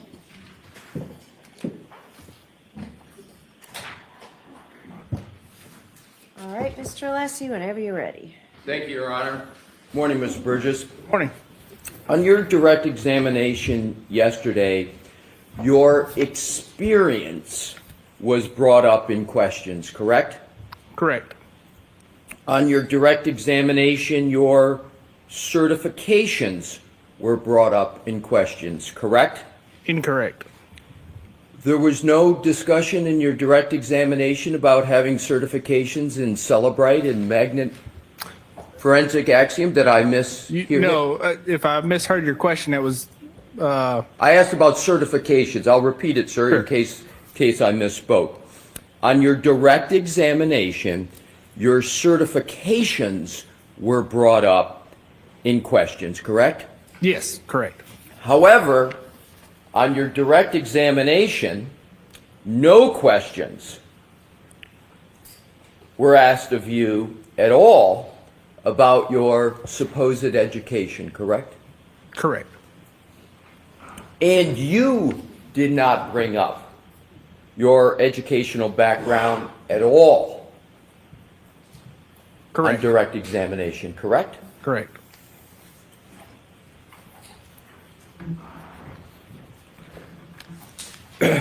A forensic examiner must prioritize accuracy, correct? Correct. A forensic examiner must prioritize reliability, correct? Correct. Both are important. Correct. It's criminal proceeding we're in, correct? Correct. And therefore, accuracy and reliability are especially important in a criminal case as opposed to a civil case, correct? I think they would be equally important in both, but yes. But they're certainly important in a criminal case. Correct. And accuracy and reliability are especially important when seconds and minutes matter, as they matter and as you testify to in this case, correct? Correct. You testified yesterday that the events on the timeline contained in your PowerPoint presentation that was displayed yesterday and presented to the jury were accurate, your words several times, down to the second, correct? Correct. For the Lexus, yes. For the Lexus. Yes.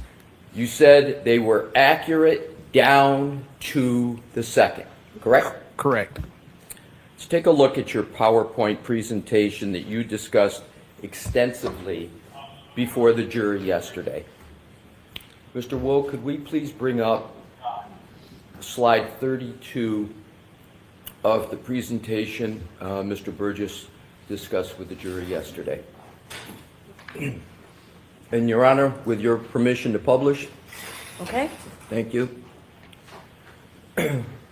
Mr. Burgess, pick your screen. Sure. Is this a true and accurate representation of your analysis of Miss Reed's Lexus vehicle traveling to 34 Fairview Road and the O'Keefe residence? Yes. According to your timeline, Miss Reed's vehicle powered on at 12 12:36 a.m. on January 30th, correct? Correct. Now, is your timeline on this slide accurate down to the second, as you stated in your direct examination yesterday? For the power on and off events, yes. Yes. Could we go to slide 33, please, Mr. Wolk? And we're going to go through a handful of slides, sure, Mr. Burgess, to just give you a heads up. Is this a true and accurate representation of your analysis of Ms. Reed leaving the O'Keefe's residence at 5:07 a.m.? Yes, it is. And according to your timeline, Ms. Reed powered on her vehicle at 5:07:46 a.m. on January 30th, 2022, correct? Correct.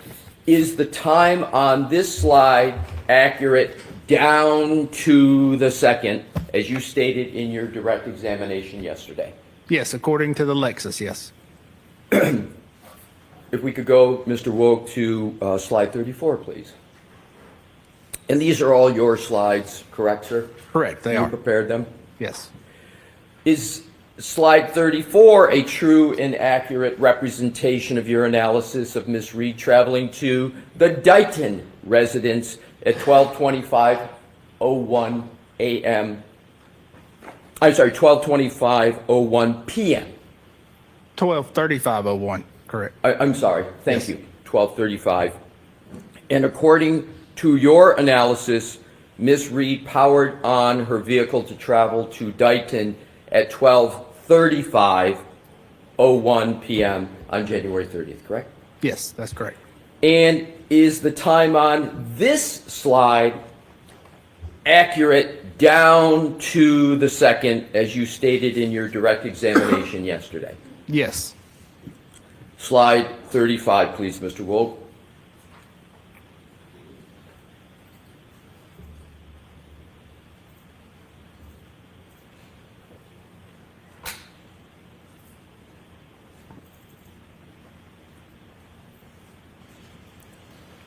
Is this a true and accurate representation of your analysis of Ms. Reed's vehicle being towed by the Massachusetts police vendor from her parents' residence in Dighton? Yes, it is. And pursuant to your timeline that you created here, Ms. Reed's vehicle was powered on at 4:11 p.m. on January 30th, 2022 and towed to the Canton Police Department, correct? Correct. Is your timeline on this slide accurate down to the second, as you stated in your direct examination yesterday? Yes, this timestamp is. Slide 36, please, Mr. Woke.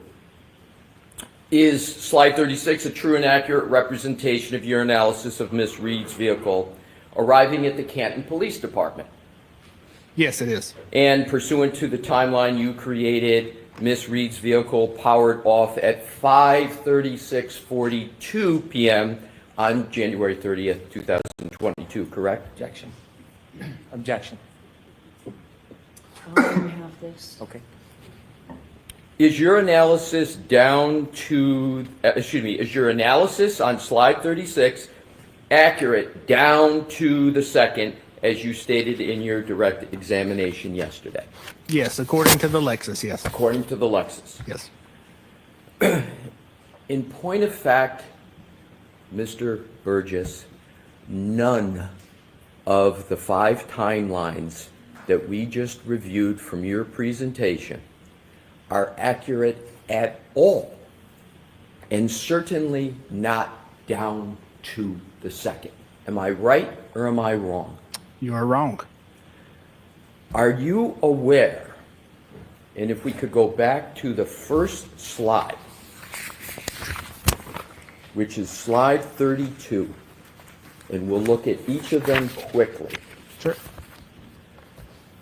Are you aware that all of the relevant events in the timeline you described in your presentation in these slides actually occurred on January 29th, 2022, not January 30th, 2022? Do you know that? This is January 30th, 2022. That's what January 29th, correct. It's January 29th, 2022. And in terms of January 30th, I want to go back and make sure it's very, very clear. In your presentation, they actually occurred on January 29th, 2022, correct? The night of the incident, yes. Can I have a moment, Your Honor, please? Yes. Thank you.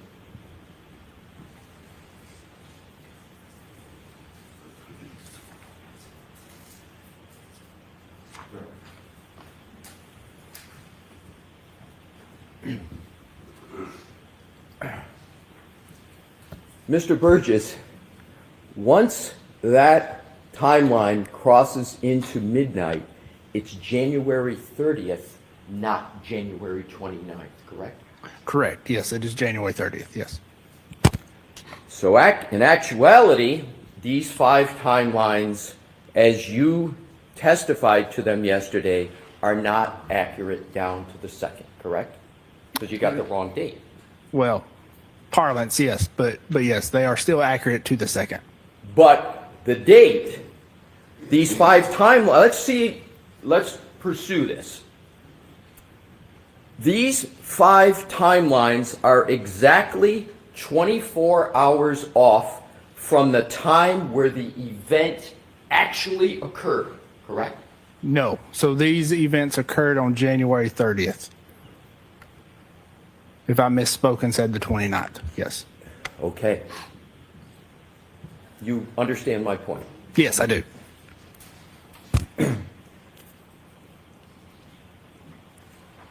The core basis of your job, your role in this case,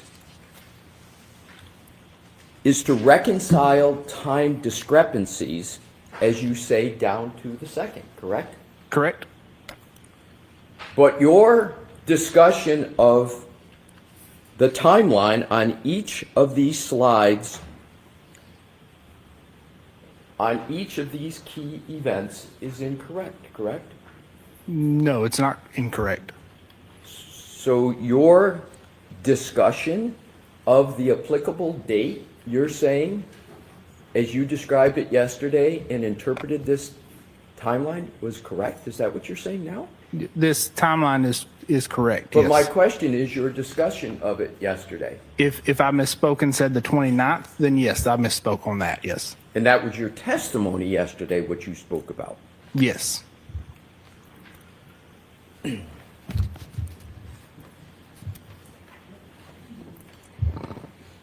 Let's turn to a different topic. Lights up, if we could, and thank you for taking that down, Mr. Wolf.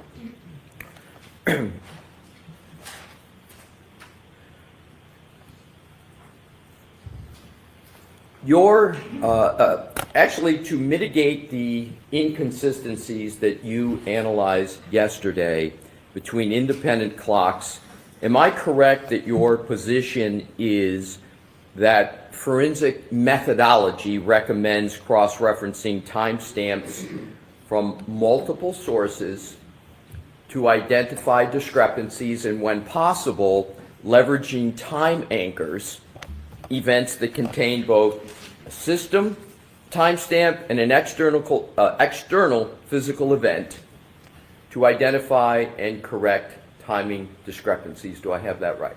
Yes, you did. Yesterday, we talked about the scientific method. You recall that, sir? I do. And how it's designed to prevent bias from infecting the analysis. You recall that as well? Yes, I do. And yesterday, you agreed that experts should never selectively gather and interpret evidence to confirm a pre-existing belief while neglecting evidence that contradicts those beliefs, correct? Correct. And doing that is called confirmation bias, which you said you understood yesterday, right? That is correct. That would be improper to do that, correct? Yes. It would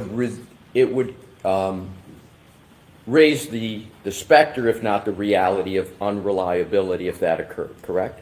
It could, yes. And it could also lead into errors in forensic analyses, correct? Correct. Let's take a look at your January 30th report, sir. Okay. And this is your first report, your second report being the May 8th report. In your January 30th report, you did not issue any opinion or conclusion with regard to the timing of what you call the text stream event 1162-2 in your January 30th report, did you? No, I did not. You didn't even mention either the phrase text stream event or the phrase 1162-2 in your January 30, 2025 report, did you? No, I did not. But in that January 30, 2025 report, you did evaluate the variance between the Lexus infotainment system on the one hand and Mr. O'Keefe's iPhone data on the other, correct? Correct. In fact, in that report, the January 30th report, you compared the call logs on Ms. Reed's Lexus infotainment system with the call logs on Mr. O'Keefe's iPhone in order to evaluate whether there was a variance, correct? Correct.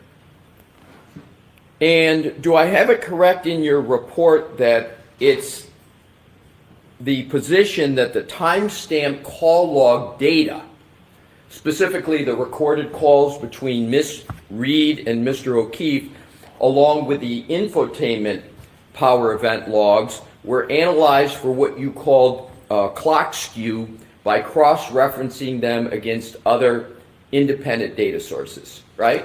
No, so that would have been comparing the timestamps from Mr. O'Keefe's iPhone with the timestamps from the defendant's Lexus. Right. Correct, yes. Yes. Right, to Ms. Reed's Lexus. Correct. And a forensic comparison of these data sets was aimed to identify timestamp discrepancies, correct? Correct. To identify potential clock skew, correct? Correct. And potential clock drift that could impact event reconstruction, correct? Correct. All this stated in your January 30th report, right? Correct.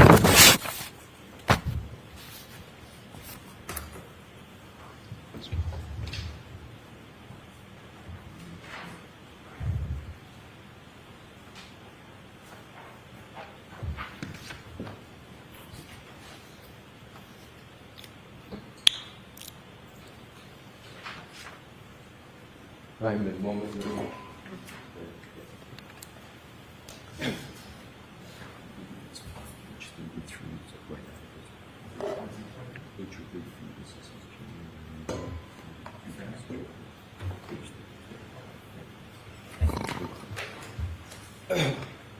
Your Honor, may I have this marked as the next exhibit in order for identification? Yes. Sure.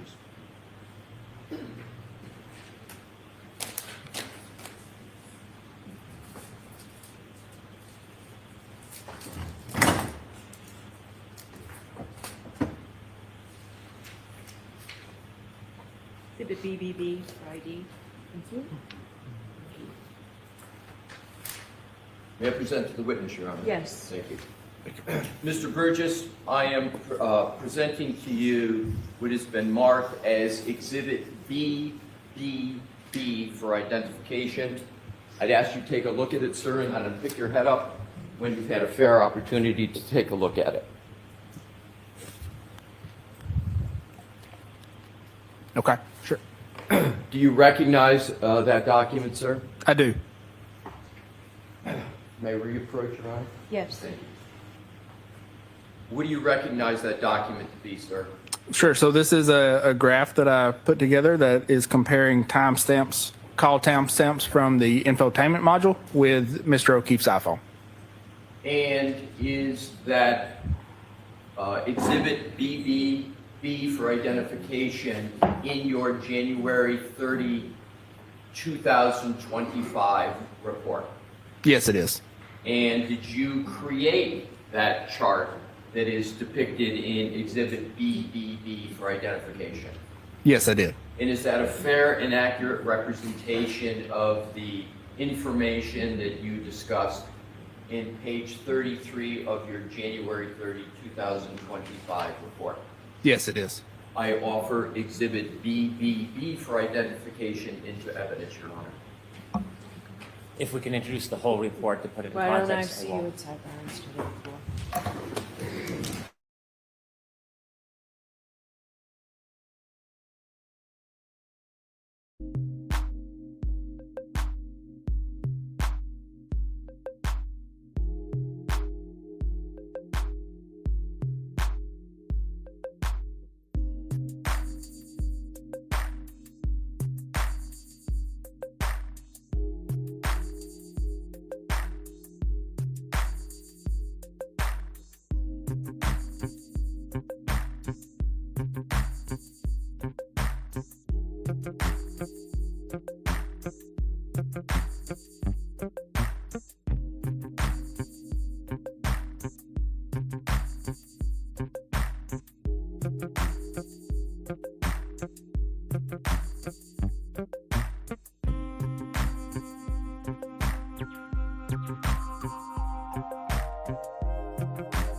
May I continue, Your Honor? Yes. Thank you.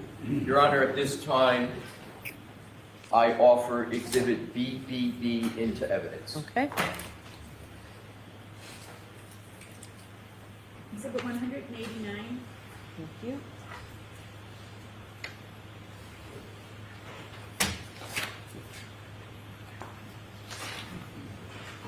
They represented to the witness, Your Honor. Yes. Thank you.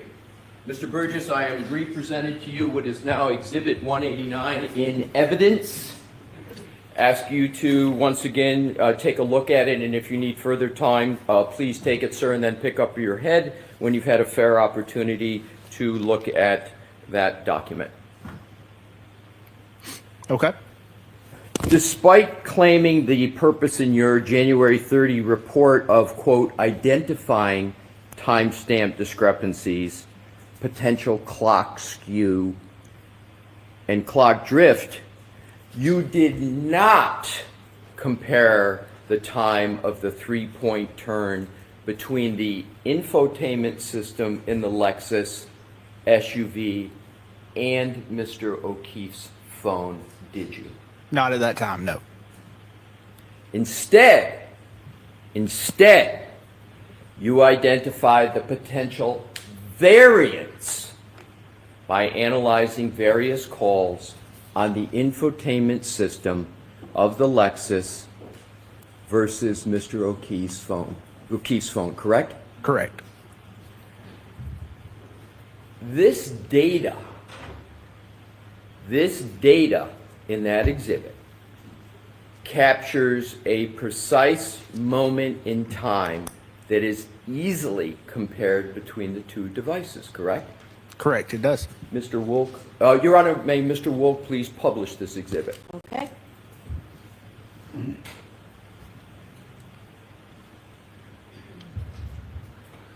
So this data, just to reestablish, captures a precise moment in time that's easily compared between the two devices, correct? Correct. Now, according to your own table, there are potential offsets of reading in the far right-hand column. 2 seconds.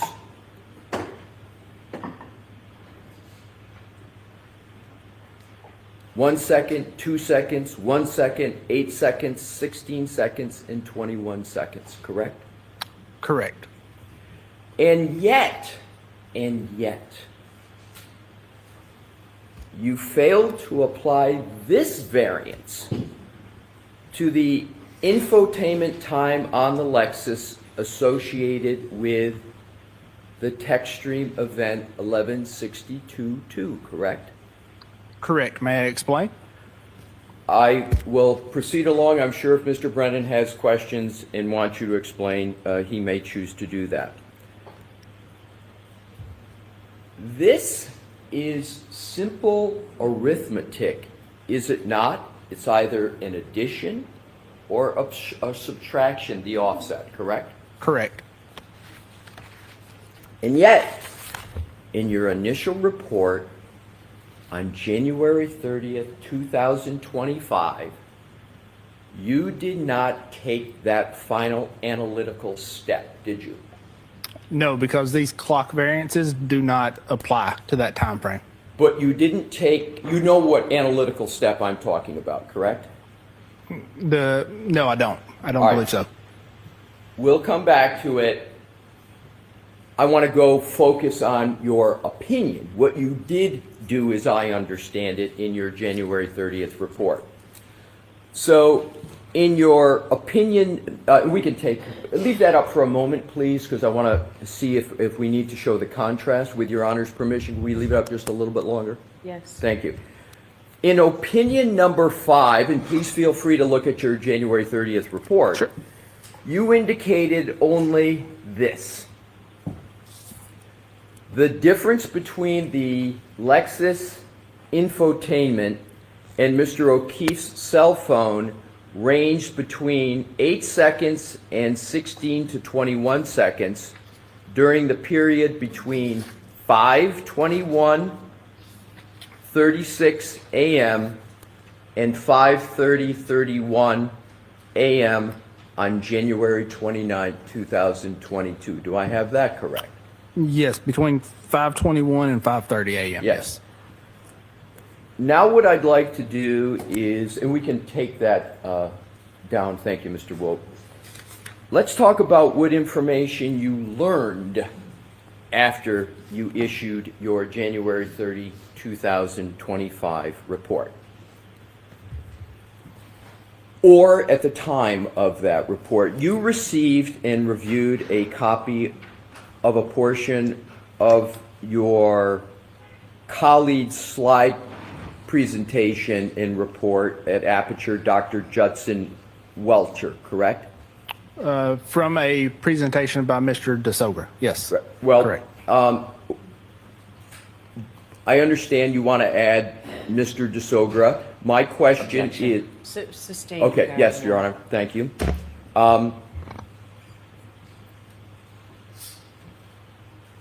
I'm focusing on the, what would you like to call it? Do you call it a slide presentation you prefer, Dr. Welcher? Sure, we can. I want we to can use whatever parlance you're comfortable with. Yeah, slide's fine, yeah. Slide. So the slide presentation of Dr. Welcher that he submitted the same day you submitted your report on January 30, 2025. And in that, he analyzed the timing of the 1162.2, what he calls an infotainment event, you call a text stream event, correct? Well, could I see the slide we're talking about to clarify? Absolutely, absolutely. could we publish what is in evidence? It was 188. Okay. And I'm also, sir, at your request, may I approach, please? Yes. At your request, I want to give you Sure. that, if we have 188, we'll just give them the actual marked exhibit. You know what we'll do? We'll use the slide. If you need an exhibit, we'll pull the exhibit and move it along. Please publish, Mr. Woke.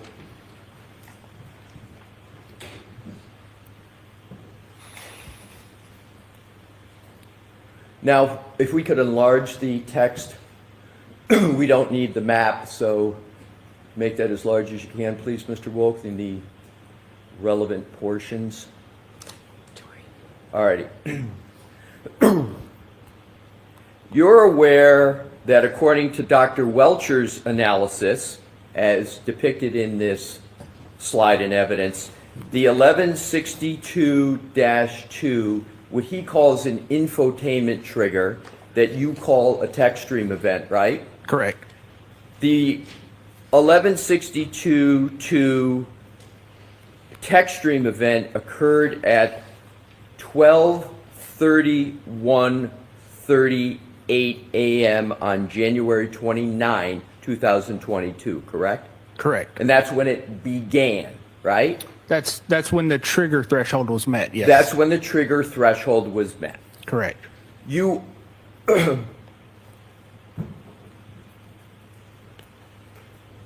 we can take that down now, Mr. Woke.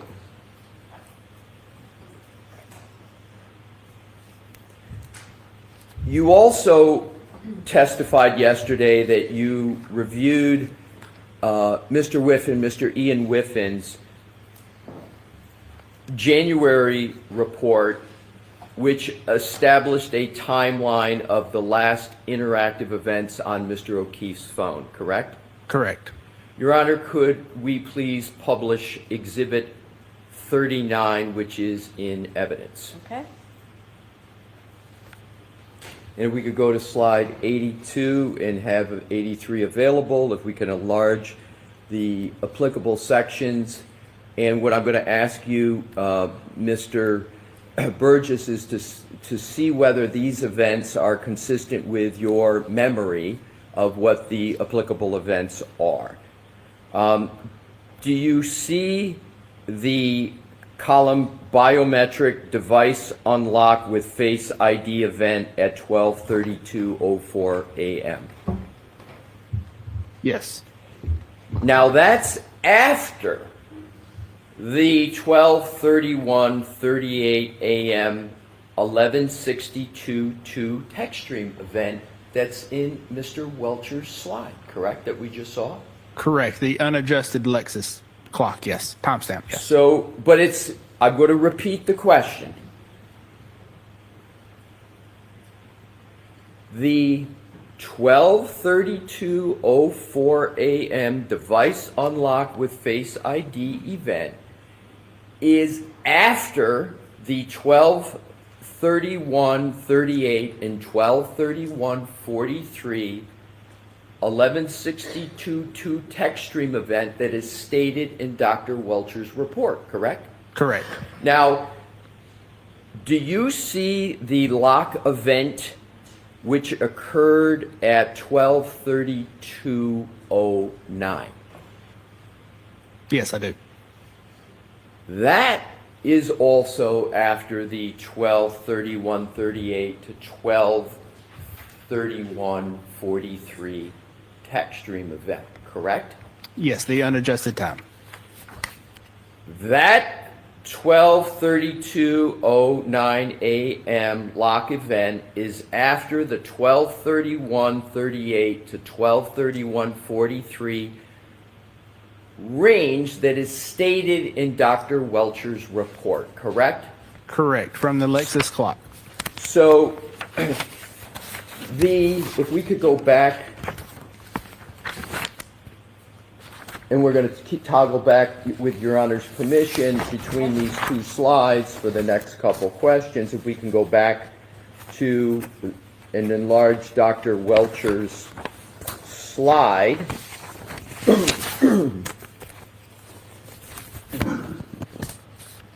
That 12/31/38 to 12/31/43 time period is what your colleague, the licensed engineer, Dr. Welcher, chose and his slide analysis as the last user interaction, according to him, on John O'Keefe's phone, correct? That's what he chose. Yes, the 12/32/09, yes. Now if we could go back to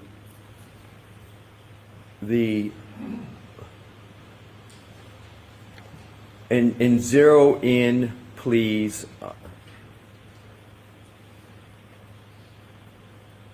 Now, but even Mr. Whiffin's report establishes additional activity on Mr. O'Keefe's phone after the event chosen by Dr. Welcher, correct?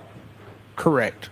And, in fact, Mr. Whiffin identifies a, quote, lock event that occurred 26 seconds after the 11:62:2 text stream event identified by Dr. Welcher at 12/31/38 to 12/31/43, correct? Correct, using the unadjusted clock. I would like, does Dr. Welcher at all use the words unadjusted clock in his slide, sir?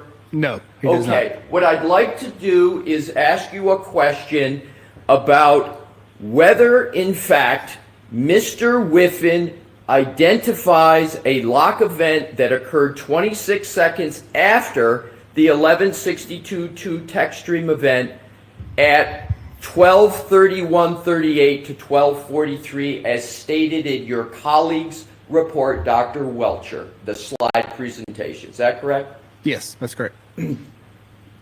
Do you know whether a lock event on an iPhone requires human interaction? Typically, yes, it would. Is it just typically, or does it? Well, it does, and in this case specifically, I believe it was via the lock button. Correct, but this specific instance, the lock, it requires somebody, a human being, to actually press a button on the side, correct? Unless it's auto locking, yes, it requires a button press, yes. Do you have any reason to believe that the iPhone of Mr. O'Keefe had an auto locking function on it, sir? No, as I said, he used the lock button. Right.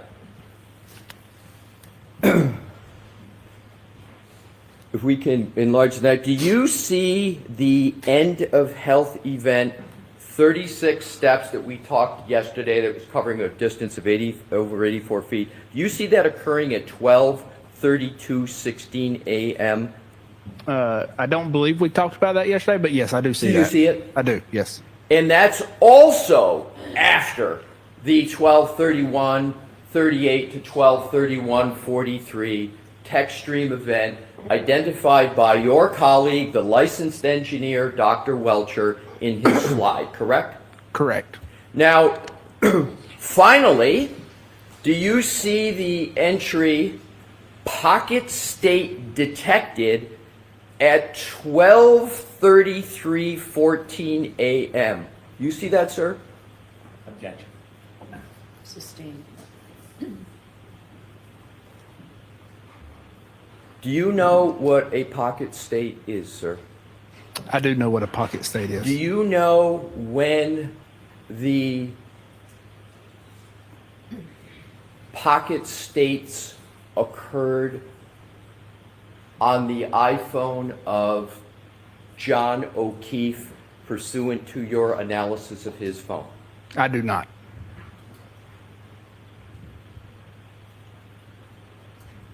You didn't analyze pocket state detections on Mr. O'Keefe's phone?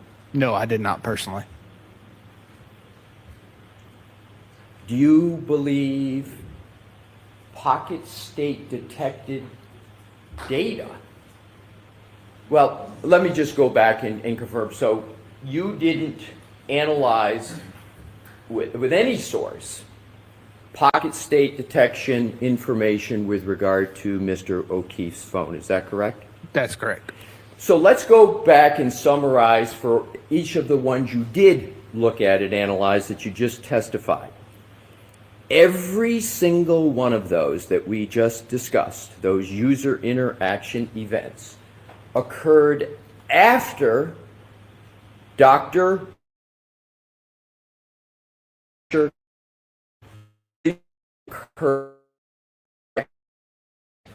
of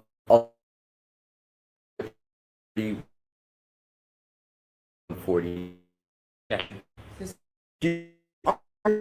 And let's, if we can go back, please, to Dr. Welcher's slide.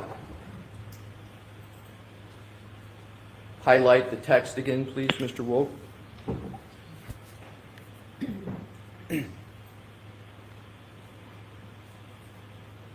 Do you understand that Dr. Welcher is correlating the infotainment trigger 1162.2 with an alleged collision? Do you understand that? Objection. Let's come to sidebar, please.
You can put it back up.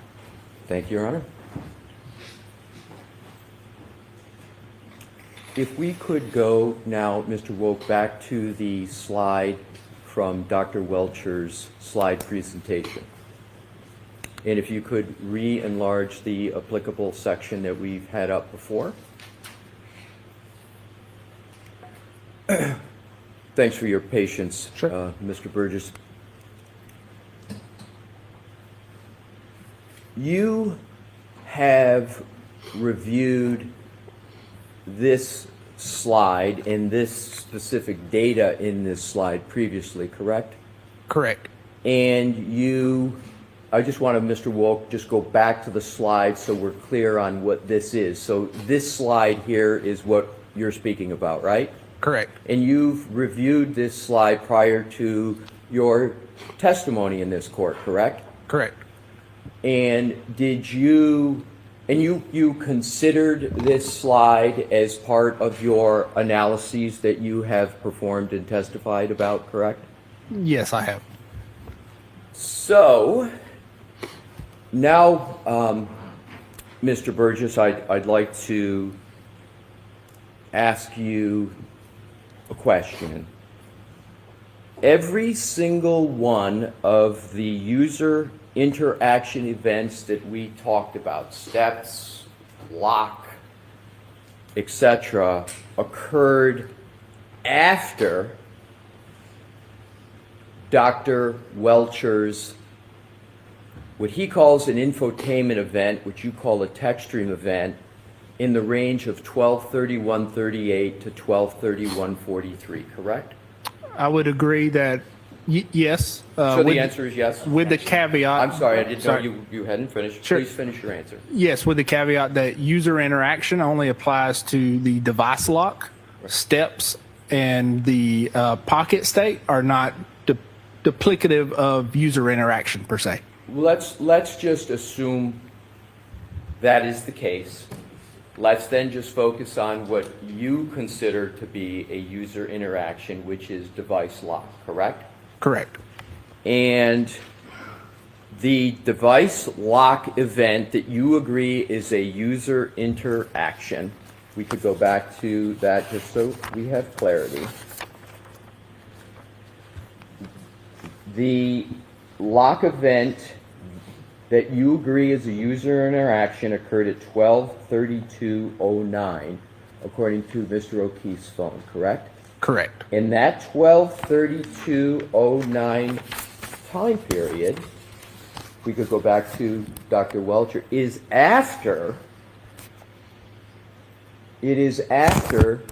the end of the text stream event dubbed as 11:62:2, correct?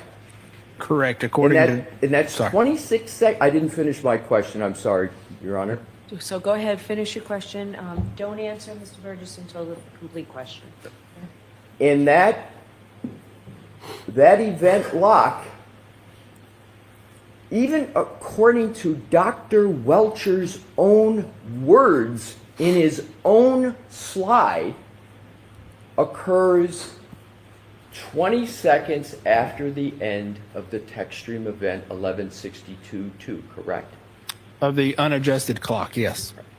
May I have a moment, Your Honor? Yes, do you want the lights on, Mr. Leslie? I'm going to keep that up.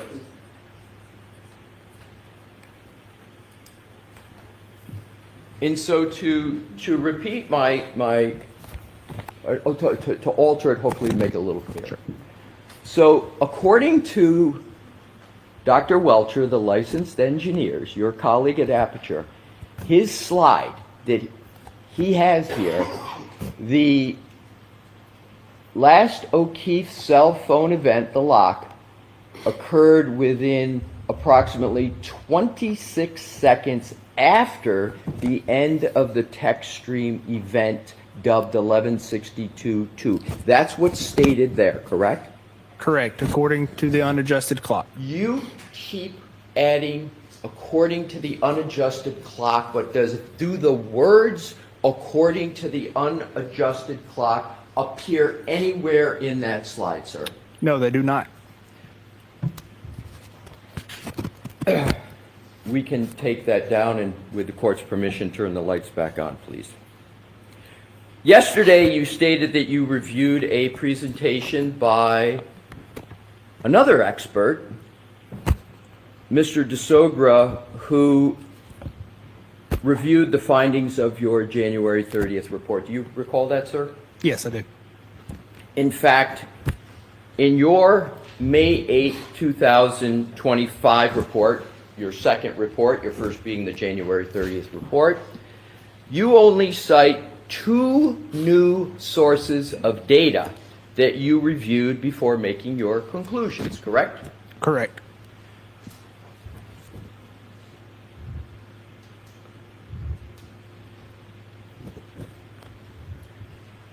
We have a moment, Your Honor. Yes.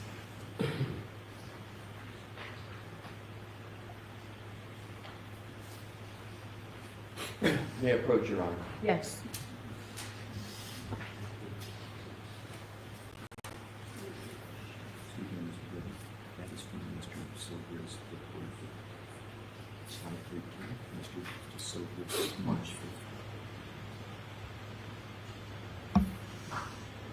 I'm gonna need to be heard on this as well. All right.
May I proceed, Your Honor, and approach the witness? Yes. Thank you.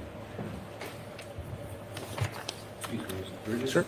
I'm going to present to you two documents, each of which is marked for identification. The first is Exhibit CCC for identification. That is one slide out of what is marked as Exhibit DDD for identification. And Exhibit CCC is one page out of Exhibit DDD for identification. And I'd ask you, sir, to take a look at those documents and reference either one. And please let me know, sir, when you've had a fair opportunity to review those documents so I can proceed with questions about them. Sure.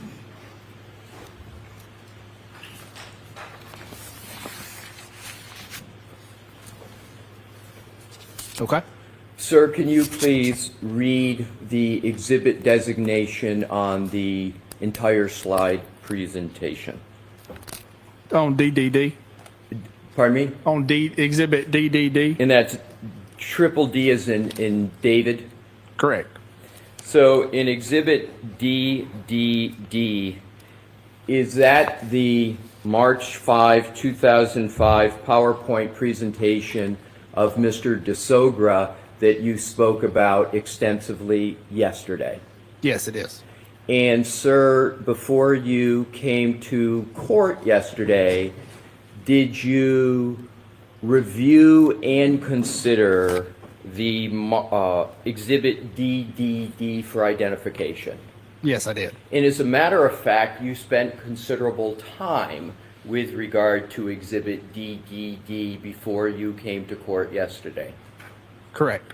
And in addition, isn't it the case that your testimony yesterday is that Exhibit DDD, the March 5, 2025 slide presentation of Mr. DeSogra, was part of the reason why you created your May 8th, 2025 report, correct? Correct. May I approach, Your Honor? Yes.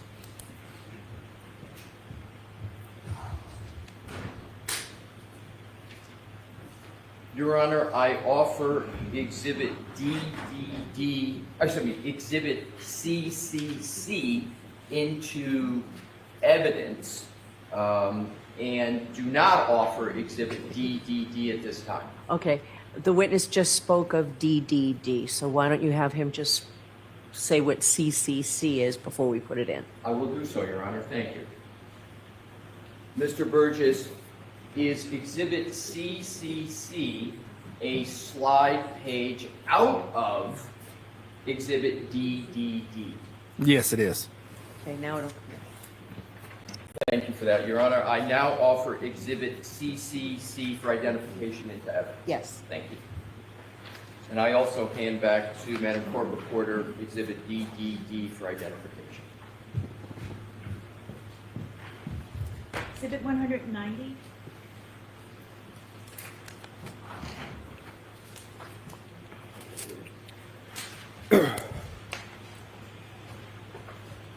And sir, do you have before you read the three letters, please, just so we're on the same page in that exhibit? Jim, we need the That other the one that's in Thank you. the one page? Yes. Exhibit 190. And that's the entitled All Possible Combinations? Yes, it is. So we'll refer to that as Exhibit 190, okay? Okay. Have you had a fair opportunity to refresh yourself on that one-page chart? Yes, I have. Your Honor, may I please publish Exhibit 190? Yes. And if we could enlarge it without, I think, Mr. Wolk, we can obscure for the moment the all positive on the right and come back to that as needed.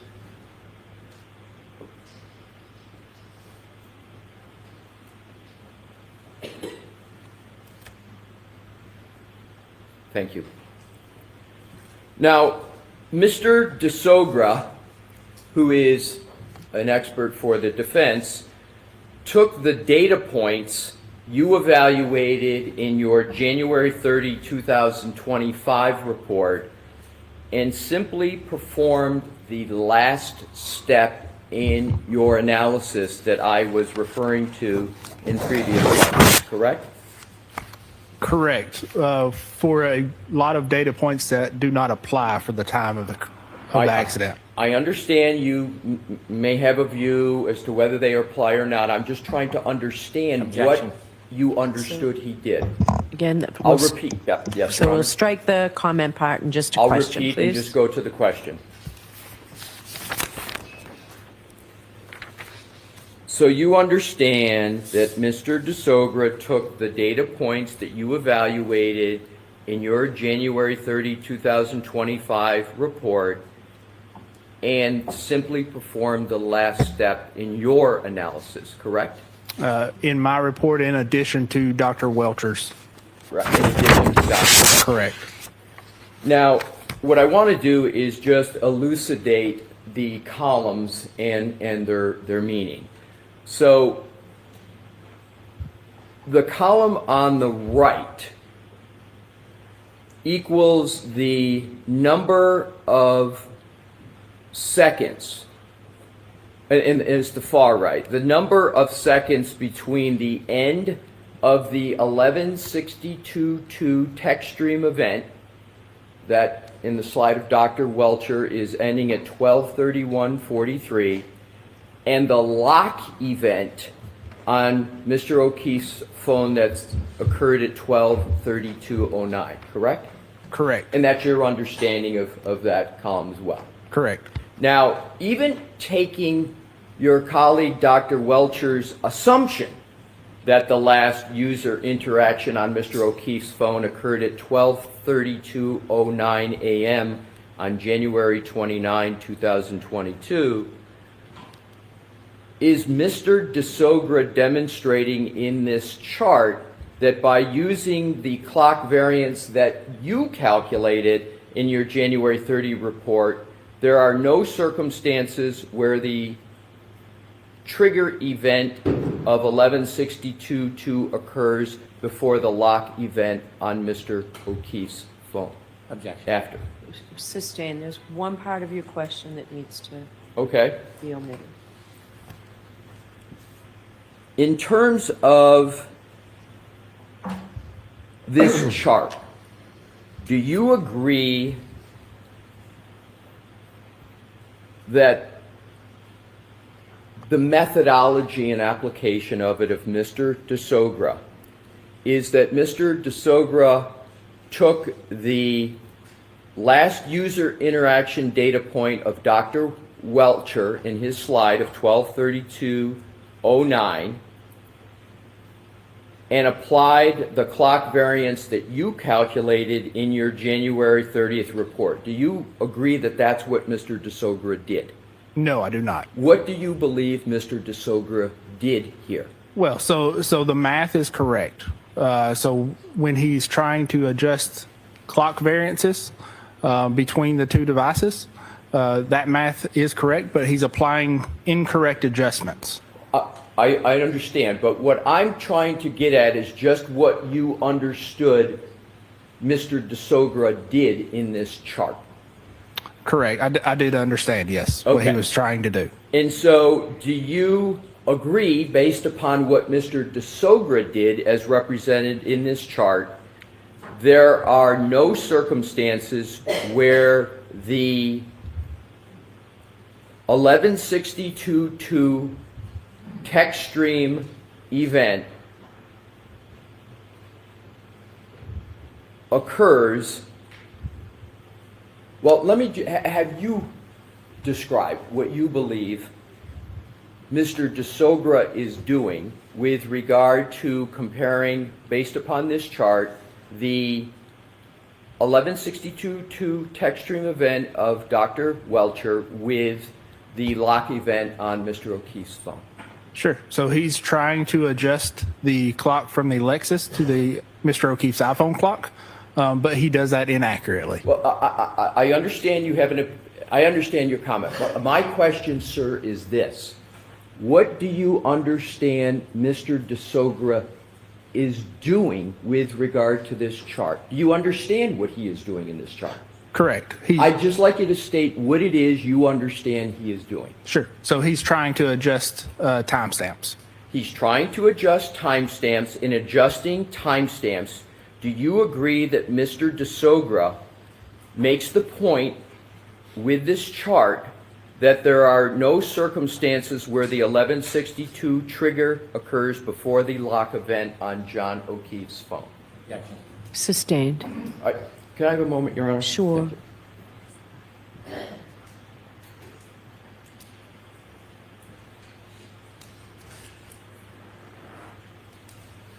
Let me see if I can clarify this in this my question. Do you believe, do you understand that what Mr. DeSogra is doing in this chart is he is showing numerically and arithmetically that there are no circumstances where the text stream event 1162.2 occurs after the lock event on Mr. O'Keefe's phone? Objection. I'm going to allow it in that form. So yes, I understand he's trying to show that. Right. Well, he did more than try. Isn't that what he, by his math, that he is demonstrating? Objection. I'm going to allow that. Yes, but it is inaccurate. I understand. But that's, again, the question is that what he demonstrates using this chart? Yes. And what he demonstrates is that Mr. DeSogra demonstrates that there are no circumstances where the 1162.2 trigger event occurs after the lock event on Mr. O'Keefe's phone, correct? Yes, inaccurately. So I'm asking what Mr. DeSogra demonstrates in this report, and isn't it correct that Mr. DeSogra, using this math, Mr. DeSogra demonstrates and concludes that there are no circumstances where the 1162.2 text stream event occurs after the lock event on Mr. O'Keefe's phone? Objection. I'm going to allow that. Does that demonstrate that? Yes, inaccurately. Okay. So let's. I'm going to move on, Your Honor. I'm going to move on.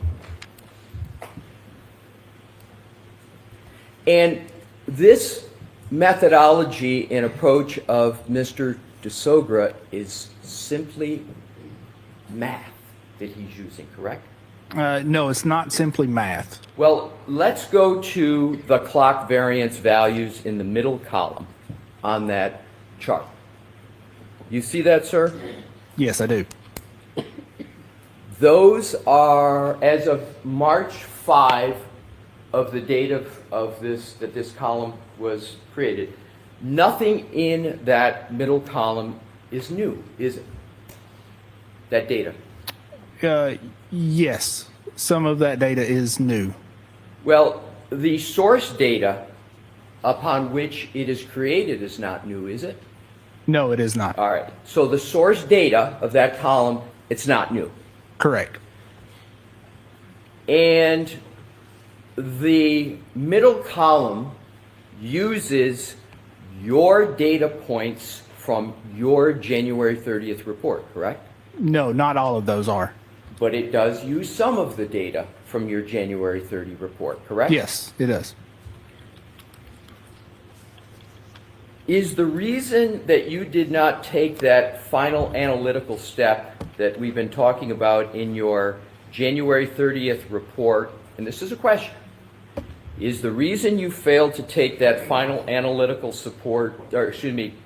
final analytic step we've been talking about in your January 30 report was because you knew if you did that, that if you calculated the actual time of the 1162-2 text stream event based upon your own methodological analysis of the clock skew, there would always be continued interaction on Mr. O'Keefe's phone after the text stream event.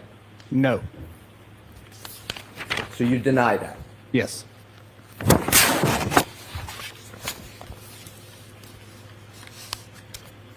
Did you keep your January 30, 2025 report purposefully vague by merely noting a clock skew without engaging in any further analysis, such as tethering that clock skew or otherwise connecting it to the text stream event in Dr. Welcher's slide presentation? No, I did not. Switch to another topic. Take that down. Thank you, Mr. Woke. After reviewing, and I'm going to identify 3 timelines. After reviewing the timelines, the timelines presented by Dr. Welcher, 1, Soger, and Ian Whiffen, which established that the 62 event occurred before that last user activity, the lock on Mr. O'Keefe's phone. You then decided to issue a new report that would become dated May 8, 2025, correct? Objection. I'm going to allow that. No, so I issued the supplemental report based on that presentation that you just had up. Well, before you issued that report, isn't it correct that you had reviewed the time data of Dr. Welcher in the slide that we've been reviewing? Not before that time, no. You had not looked at Dr. Welcher's slide with a text stream event 1162.2 and a time for that before issuing your May 8th report? No, yes, before misheard you, yes. That's my question. Yes. So let me just ask it through a question. Sure. So it is correct that before you issued your May 8th, 2025 report, that you had reviewed that slide of your colleague Dr. Welcher on 1162.2 that establishes the text stream event as 12:31:38 to 12:31:43, correct? Correct. You reviewed it before your May 8th report. Yes. You also reviewed before your May 8th report the slide presentation of Mr. DeSogra, correct? Yes, I did. And before you issued your May 8th, 2025 report, you also had reviewed the January 2025 report of Mr. Whiffen, correct? Correct. Each one of and all of those 3 established that the 1162.2 text stream event occurred before the last user activity on Mr. O'Keefe's phone, correct? I'm going to allow it if that's what, let's see what the answer is. Using either unadjusted timestamps or inaccurately adjusted timestamps, yes. Let me ask my question again, and if it's not clear, please let me know. Sure.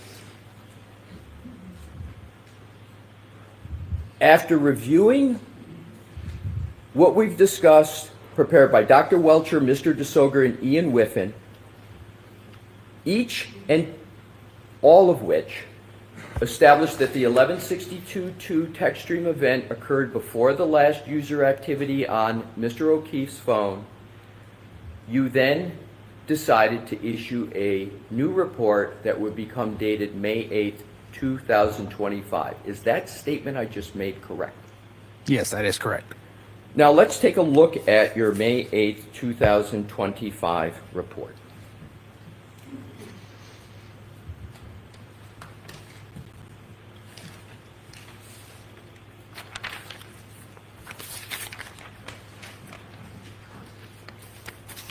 You departed in your May 8th, 2000. Do you have that report in front of you? Yes. Do you need a moment to look at it, or are you ready to take No, questions? go ahead. Thank you. You departed from your analysis. Let's start it this way. In this May 8, 2025 report, you departed from your analysis in your January 2025 report to reach a conclusion that would attempt to put the 1162.2 text stream event after human interaction with Mr. O'Keefe's phone, correct? No, I did not depart from my original report. I clarified. Okay.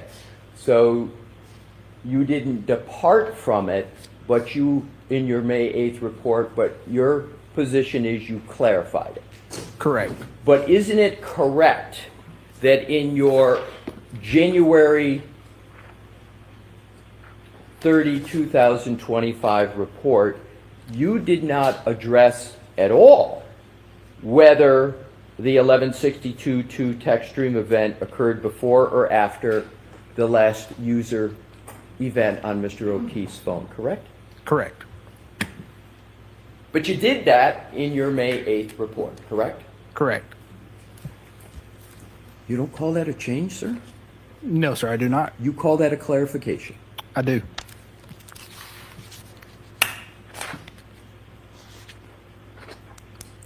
In your January 2025 report, you compared call log entries between the infotainment system on the Lexus and Mr. O'Keefe's iPhone to determine a potential variance, correct?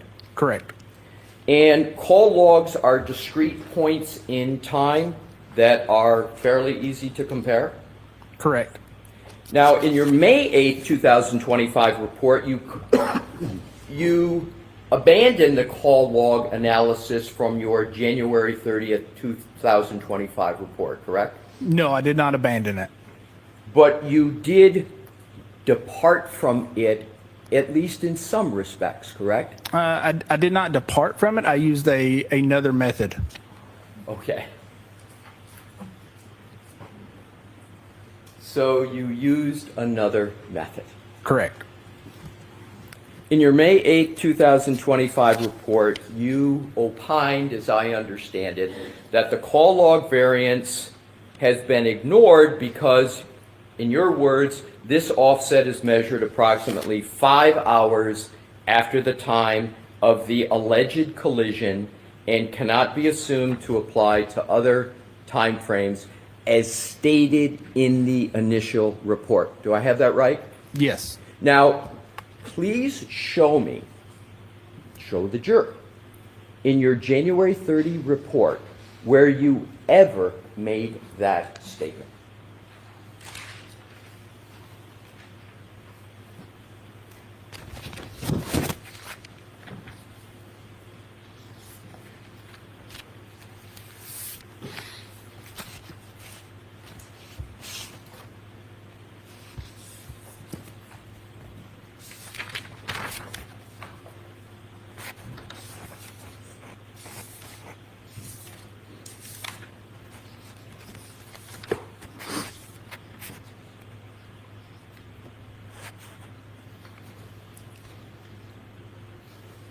Sure. So that would, it's not worded exactly like that, but that would be in conclusion 5.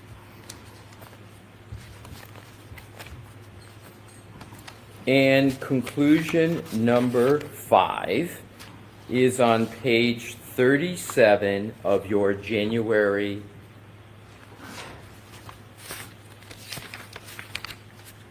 30, 2025 report, correct? Correct. And you concede at least as much that at least different words are used in paragraph 5 in your January 30th, 2025 report, correct? Correct. And your position is that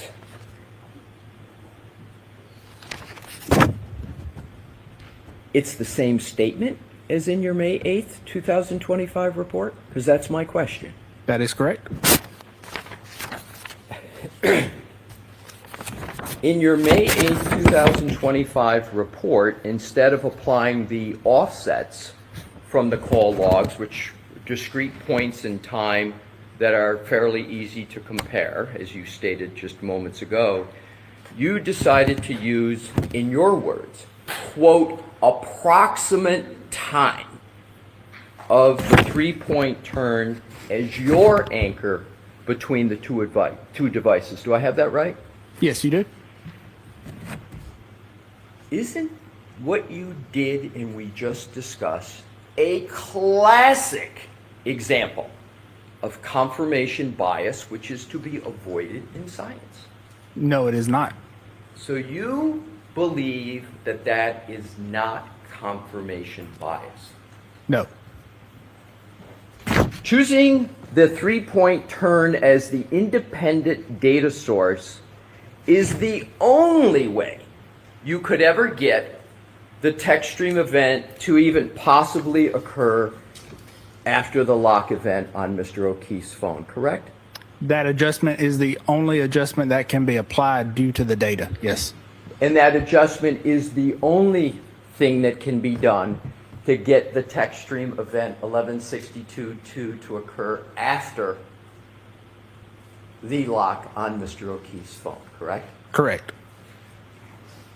And that only one is the one that you chose, correct? Correct. And that's only because it's not a pinpoint in time. It's an amorphous range that can only, in your words, be approximated, correct? No, that is because it is the only time adjustment in that time range that can be applied. So it's your view that that's the only one that can be applied, but it is even what you're using is, in your words, an approximate time, correct? Correct. Isn't the shortcoming, sir, in your analysis that you ignored the additional user activity on Mr. O'Keefe's device that occurred after the lock event? Can you repeat that question? Yes, I can. Isn't the shortcoming in your analysis, sir, that your analysis ignores the additional user activity on John O'Keefe's device, his cell phone, that occurred after the lock event? No. Well, let's take a look at events that, you tell me if I'm correct or not, occur after the text stream event 1162.2. Sure. So do you recall our discussion yesterday about the Apple Health data event of 36 steps covering a distance of over 84 feet? Do you recall that? Yes, I do. And do you recall that that occurred at 12:32:16? Yes, I do. And that's after the text stream event of Dr. Welcher that he put in his slide, correct? Correct. Do you also recall a Doppler pocket state detection at 12:33:14? Do you recall that? Yes, I do. And that is almost an entire minute after the 1162.2 text stream event that is identified by your colleague, the licensed engineer, Dr. Welcher, in his slide presentation, correct? Correct. And neither one of those are user interaction. I understand but let's just take one of them. Sure. And that is the Apple Health data event of 36 steps covering a distance of 84 feet at 12:32.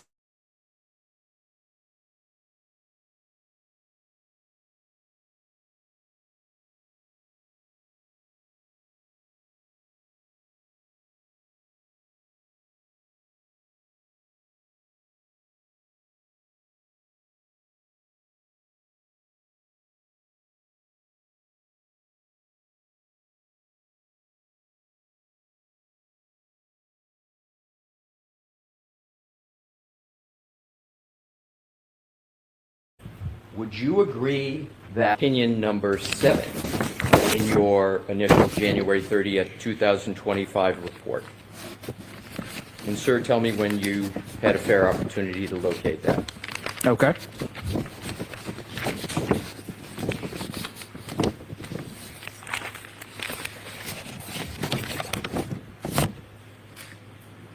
You concluded to a reasonable degree of scientific certainty that, quote, the infotainment module power on events were on average recorded 3 seconds after the ignition release or finger off, correct? Correct. That means that your own testing requires an offset of -3 to account for a delay in the power on of an infotainment system, correct? Correct. That increases the time between the TechStream event 1162.2 and the iPhone lock event by 3 seconds, correct? Correct. You testified about this same 3-second discrepancy yesterday during your direct examination in connection with your January 30, 2025 report, correct? Correct. However, you did not mention this offset of 3 seconds in your May 8th, 2025 report, did you? No, I did not. Can I explain? Mr. Brennan may have questions for you with regard to that. So nowhere in your May 8, 2025 report did you include the 3-second offset that you discussed in your January 30, 2025 report, did you? Correct. And in fact, sir, nowhere in your May 8th report do you even discuss why you're not addressing that 3-second, do you? I do not discuss it, but it is that offset is adjusted within the adjustment that we do with the 3-point turn. I understand. My question is simply, there's no discussion in your May 8th, 2025 report how or why you're not discussing that 3-second offset, correct? Correct.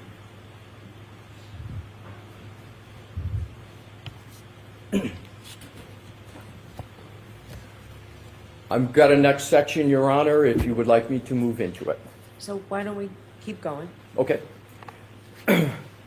Sir, a TechStream data event like 1162.2 does not, well, let me back up this way. You testified on direct that you're involved in accident reconstruction. That's part of the work that you do, sir? No, that is not part of the work that I do. Well, let me clarify then. Do you at all understand whether there's an issue as to whether a collision actually occurred in this case? Do you understand if that's an issue? Objection. Sustained. Sir, do you have any understanding about what Dr. Welcher in his slide presentation was addressing in context with this case? Do you understand it? Objection. I'll allow a yes or no on No, I do not. So you have no idea what your colleague, Dr. Welcher, who's working on the same case, was addressing in his slide presentation? Generally, yes, but I cannot speak to it. What do you generally understand? Objection. that. Sustained. What understanding do you have after reading Dr. Welcher's slide presentation? Objection. Sustained. Ask it different. Sustained. Do you have any understanding? Can we approach, Your Honor? Sure.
May I proceed, Your Honor? Yes. Thank you.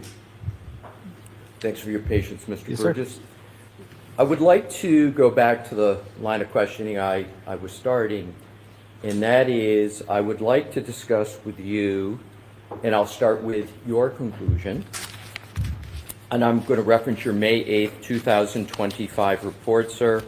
If you could turn to the conclusion section of your report, which is on page 7. And I'm going to start with, and I may just end with, we'll see, conclusion number 1. Please take a fair opportunity to read that. Pick your head up when you have concluded that fair reading.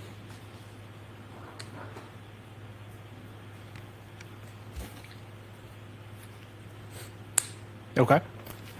Now, that paragraph 1 states, under conclusions, you say the following can be stated to a reasonable degree of scientific certainty. 1, as noted in my initial report, the only call logs that can be used to compare and synchronize the clocks between Ms. Reed's Lexus and Mr. O'Keefe's iPhone are those occurring between 5:21 a.m. and 5:30 a.m., which occur approximately 5 hours after the collision. You see that, sir? I do, yes. Now, what I'd like you to do is to go back in your report. Same report? Yes, sir, same report, May 8th. And I'd like you to turn to page 3. Okay. And if you could go to the 4th full paragraph that begins with 2 events near the time. And let me know, sir, when you're there. And if you could read that paragraph, pick your head up after you've had a fair opportunity to read it.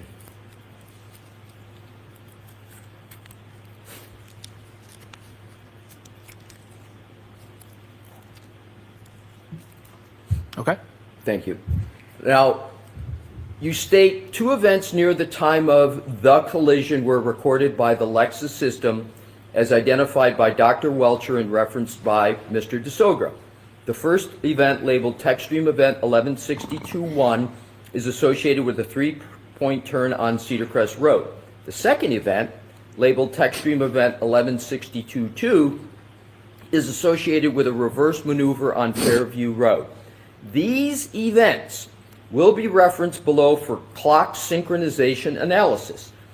The timestamps associated with these 2 events are based on a combination of the Lexus infotainment power on event and Techstream time count. Did I read that correctly, sir?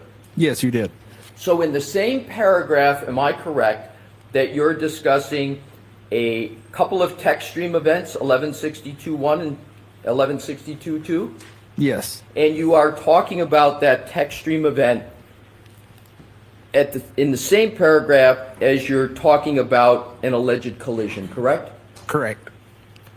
And in your paragraph of your conclusion that we were referencing, conclusion 1, is this paragraph part of the basis for that conclusion 1? Is this sort of like some predicate analysis for conclusion number 1? No, it is not. So it has your view, it has no relationship whatsoever to conclusion 1? No, correct. So let's go to your discussion of a collision and a Techstream event. Let's go back to paragraph 3.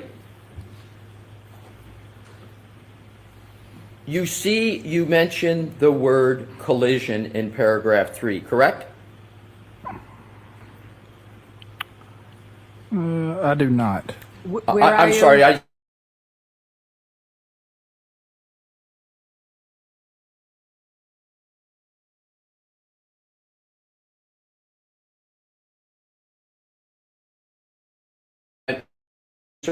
Page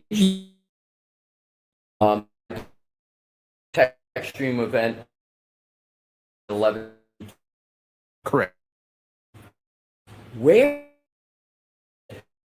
to use vision of your That would have been from crash reports. And whose crash reports? The Massachusetts State Police.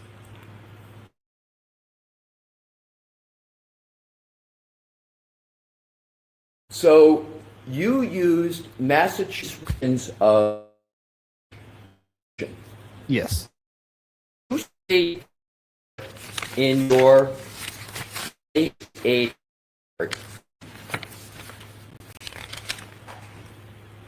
that you used those reports at all. Do you list it in your references?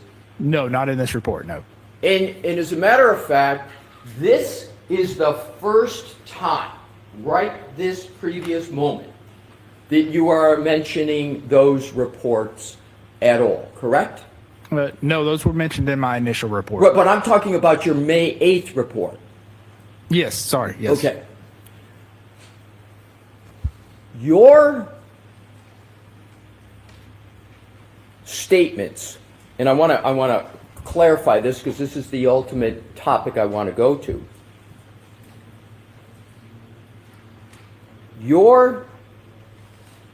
It is not your conclusion that every text stream data event means that there is a collision. Do you, sir? No, that is not my conclusion. So isn't it correct that you can have text stream events and they're not collisions? Yes, you can.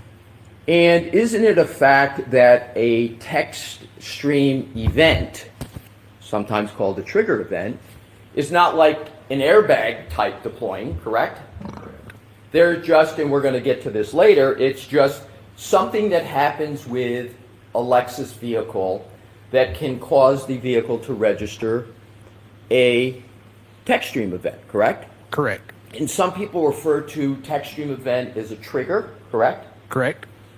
But there's many things that can happen with a vehicle that can cause a trigger, correct? Correct. We will come back to that. So you would agree, again, that a text stream trigger event does not mean that there was a collision, correct? Correct. A text stream data event doesn't mean that airbags were deployed, correct? Correct. A trigger data event doesn't mean that there was a vehicle impact, correct? By itself, no. By itself, it doesn't mean, correct? Correct. A text stream data event merely refers to Lexus's practice of capturing real-time data from applications databases and not devices and transporting that data for immediate processing and storage or for real-time analysis and analytics reporting, correct? I don't think I understand your question. If you could rephrase. Sure. A text stream event merely refers to Lexus's practice of capturing real-time data from applications and databases. Is that correct? I would not call it applications and databases, no. What would you call it? So from various sensors or other modules on the vehicle. Okay, so Sure. it's Lexus's practice of capturing real-time data from various sensors and modules on the vehicle, right? Correct. Why don't we stop here, Mr. Lessie? Yes. Okay. Folks, we'll take our morning recess, so it's 20 minutes. All rise, please.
Okay, I'll text you later. Yes, absolutely. Bye, good luck. We love you. There goes beautiful Dina. Back in the cool room. She looks so good in purple. Here she goes. And here's the group. Mama. Say hi. We're live now. Say hi. Heyo. Hey. Say, we'll say cheese. We'll say Reed. Doing this. You got enough going on. Thank you very much. Oh, another chicken. Chicken. Reed. Chicken Reed. I like chicken better. I like chicken better. I forgot about chicken, and now like I came back a month later, and it comes crashing. I'm like cheese, chicken. I don't know. My kids are sick of me saying cheese. I'm like, say green. What color's money? Something. Yeah. So let me see your fucking teepees, you little shit. How old are your kids? My oldest is 15. Then I got a 10-year-old, and my other daughter, my youngest, is about to turn 8 July 2nd. Oh, really? Yeah. Second. That's her birthday. Is it? Oh my God, yes. That's my baby Reese's. So you're a Ruby? Ruby or something? The Ruby Diamond or something, whatever it is. Yeah. Cancer. I know, I hate that though. I hate saying the word cancer, Reese, because I hate the word cancer. Yes. I hate it. Her mom passed away. Did it? Stop. Oh, see, I feel like anyone that died of cancer was murdered, I feel like. So like I was like, she's really into cancer. Yeah, my whole family died from cancer. Yeah.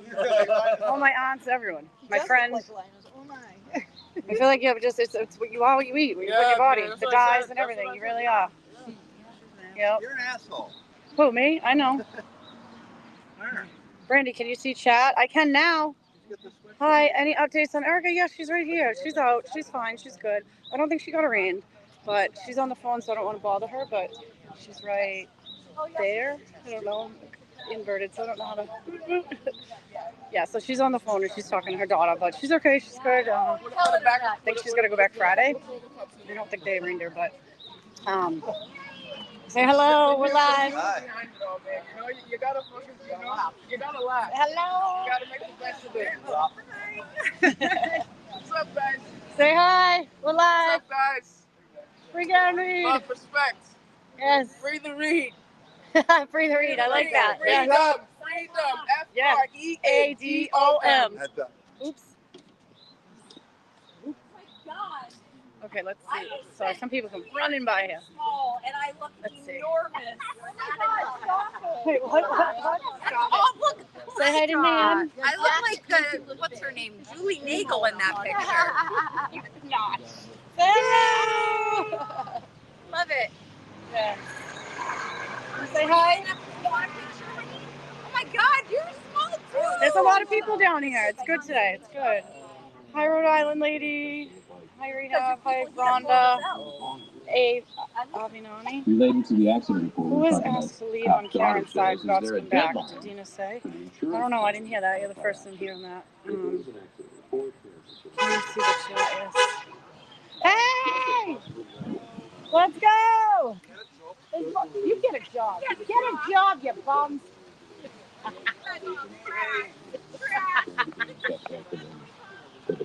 I know. That's what we have.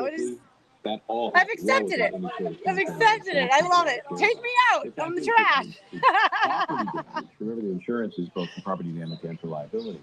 We're making fun of each other. You know, we're like, get a job. Because, you know, people don't work at night. Hi, good morning. Your necklace is beautiful. Thank you. Oh, I love it. Hi, how are you?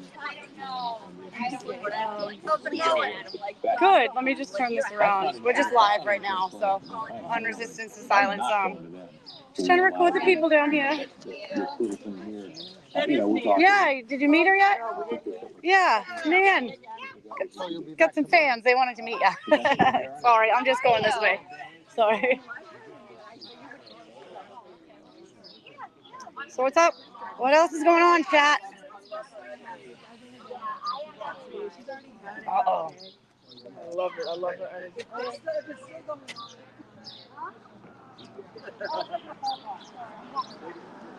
Thank you. What is it? Yeah, no. Please, I don't need the headache. Jesus. I also don't need the bruises on my wrists. Wait, I don't need to add to the bruises I already got on my wrists. Oh my god.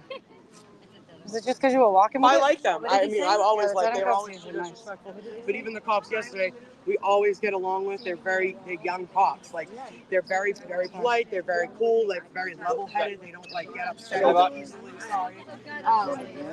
Yeah. And then so the other day when all that happened, Hardman, I walked to the corner with Crystal to get clarification because Court TV announced that the buffer zone was lifted. So me and Crystal were like, what the fuck does that mean? People were texting me, coming up to me. I was like, I don't know. I said, let's go get, yeah. I said, let's go get clarification from Hardman. So me and Crystal, she's in her chair, we walked to the corner, right? I don't even think I crossed over because I saw Hardman come and talk to all the guys, and they all gathered and they all started looking at me. And I was like, here we go. You know what I mean? So I said, Crystal, you go. I'm going to walk back. I walked back by myself. I texted my lawyer. I said, hey, listen, I don't know what's up. I'm not being an instigator. I'm not agitating. I said, but I think they're going to try to arrest me. And he was like, okay, well, he had to come down here anyways. He had a hearing at 4. It was early. So he's like, I just landed. He's like, I'm going to fly down there now. The anxiety's real. Me and him literally walking, having a meeting. Yeah. Like we were literally walking and having a meeting. He said that. He's like, I can't believe that you were arrested while we were having a client, like a privileged client meeting. Yeah. Like it was like crazy, you know what? Yeah. He said like I'm pressed. This is the first time for everything down here. First time for everything. Yeah. He was blown away. He even like when Hardman was like, Hardman said, do you want to go see a judge? I said, yes. Yeah. Sure. You could hear it loud as day. And then he's like, are you going to take it off? And then arrested you when Rendaza said you didn't want to answer questions. Like, yeah, she doesn't want to answer your questions. She wants to see a judge. And then you didn't get to. No, they took me as far as they could and kept me as long as they could. Yeah. Because even when he said, he came in and said, the bail clerk's on his way, but he's going to come from Woodland, so it's going to take some time. Yeah, because you waited till 4 to call him. Yeah, exactly. Well, they do that. Well, my friend's grandmother used to be a bailiff. They do that. They do that. Bye, Don. See you later. All Bye. right. Thank you, Don. Be safe. Bye, guys. Thank you so much. Yeah. But yeah, it was just crazy. I definitely. My thing is here's the thing is they get you alone, and that was my biggest fear. Yes. I don't want to be alone with them. I never want to be alone with them. Yes. Isn't that funny? Isn't after the numerous people noticed that they should not have been touching me the way they were touching me. People are commenting. Wait, about there's it a online. woman's trooper? Commenting. Yeah, today. Really? There's never been one. I've seen one. I want to say I've seen one. She's here now? At one point during wow. the first trial. Yeah. That's what I mean. There was one during I've the never first seen trial, a woman and then a trooper couple down weeks here. ago, there was one. But I've never seen a woman here other than that. Me neither. Yeah. And now there's one here today. And I'm pretty sure she was. And they put me in a box, right? But here's the thing. Obviously, like I fit fine. It was fine. But where my knees, watch your back. Where my knees were, I said to Hub, and I go, excuse me, I had a knee replacement. I said it 3 times. He slammed the fucking door on. Yep. And then this is the kicker. You're in this little box, fine. The whole back's open. I'm like, bricks, they put fire back in. The whole back's or whatever. There's a little vent at your feet. If I kept my leg there, I would have burn. It was blowing air, 90 degrees. I go, why do you have this heat? Is that what Bob was yelling about? There Remember he was screaming, it's so hot, it's so hot. I'm like, oh, my lawyer's Yeah. going to have a fucking field day with this one. They did that to him I was too. like, you fucking maggots. He's like, I have the window rolled down. Don't say bad words. I'm scared. And I was like, he didn't have the window. I could see. I'm like, you don't have the window rolled down. I'm looking. And he had the AC on. He's like, I'm trying. He was very, he was nice. And he said that to me. He's like, I'm trying to work with you. I was like, no, I know. I said, but this is crazy. You know it's crazy. I said, and you know your boss is wrong for this. I don't care what you say. Exactly. Then you were searched by him, yeah. I mean, they weren't too handsy. Honestly, I kind of blacked out, to be real. Because when you're so scared and mad at the same time, your mind does go elsewhere. I've always said, like, scared, I'm not but scared. like you said, when you get alone with them. If it was dead, when you're alone with them, that's the scary. I would have been fine. Yeah. But them, they're scary, bro. They're scary. Yeah, I've got beat up by them before too. Yeah, right. They did push me. He pushed me and then acted like I was walking away and yoked me up. It was funny. Yeah. That's awesome.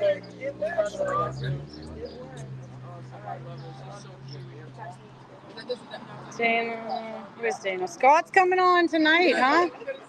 6:30. Awesome. It's supposed to be break, but it feels like lunch because we never know when they're coming back. Like they say 15 minutes, but they lie about everything, including how long the breaks are. So, I don't know. Oh, Minnesota. One of the smallest soft drinks are from Minnesota.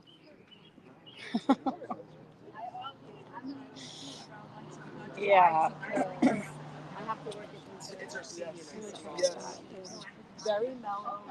No, I can't believe this guy's still on. If you see, will you give him an ice pack? Oh, crap. I should have. Oh, I do got them too.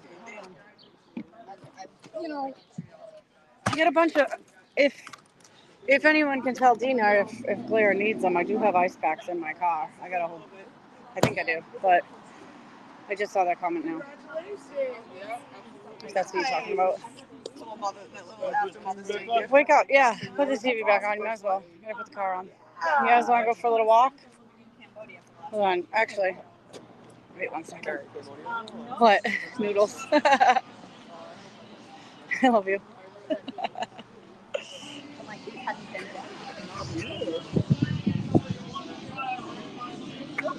Scott, you're live tonight at 6:30, huh? Yeah. On Resistance Society. Yeah, I know. I know. He talks all day. He's gonna go live tonight. Me and him are both like, don't make us do it. It's fine once we get on, but like, what are we gonna say? What? Pocket guy. Parking guy? Where is he? Here he goes. Hi! We moved. We did it. He gave us a thumbs up. The parking guy. He knows he did Yeah. the switcheroo. He knows. When I was in apprenticeship. I love him.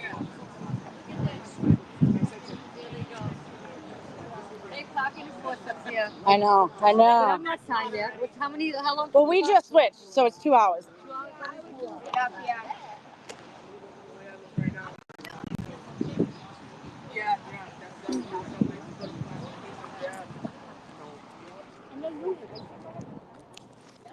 Hi, sweetheart. Knock it off. Listen, I say it to the cameraman too. I say it to everyone, okay? I know you're not. We just switched. You came just in time. I'm just switched. I know. Elevated now, okay? You're a pain in the ass. I know, sorry. It's like, just walk by. Just walk by. Don't. You're making the, No, I'm telling you, you're doing it. You're doing your job. And we know better. You put your foot down, and we just love you for putting your foot down and being respectful about it. So we do what you're told. Smile too, I'll say Yeah, that. he's like, I'll you give you that. motherfucker. You always have a smile. He's so mad at me. Even when you're having a bad day, you always... Heightened now. Excuse me, can you get this one ticketed and towed, please? Yeah, this one. Ticketed and towed. I'll tell you guys. You know where Stop and Shop is? In Dedham? Yeah. Yeah. You know there's a little sign that says no fire lane? Yeah. We ticket there. The guys that were doing the landscaping, he rode the stand-up lawnmower and parked it in front of Nuh-uh. the Express. Oh my goodness, you can't do it. He was hungry. Hey, you don't discriminate. You're owed a ticket. You're getting a ticket. Yeah. I Exactly. walked away from it, okay? I don't want to deal with anything. A riding lawnmower. Let's go look at the Glara sign. Yeah. Yeah, I moved like. No, I just moved back. Yeah. You gotta make sure. Yeah, he'll know.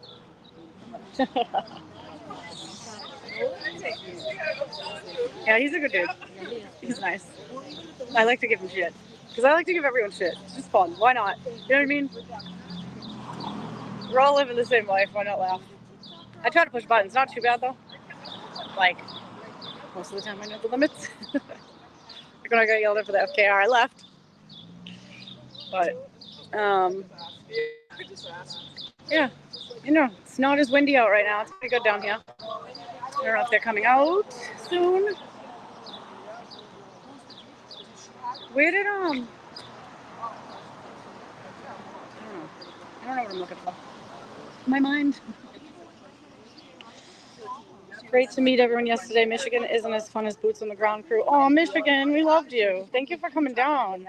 Like, even just stopping for like 10 minutes when people stop, it's so, like, it's appreciated. I mean, we live here and we appreciate that other people are willing to even stop by for 5 minutes to show that they support us and agree with us that things aren't right. You know what I mean? I mean, that's what we need. We need it, and we appreciate it a whole lot. Hey now. It says, hey now. I miss Kurt. I haven't seen Kurt since before he went to Florida. Who's that in the car? Somebody's waving to me. I don't know. I can't see. I'm blind.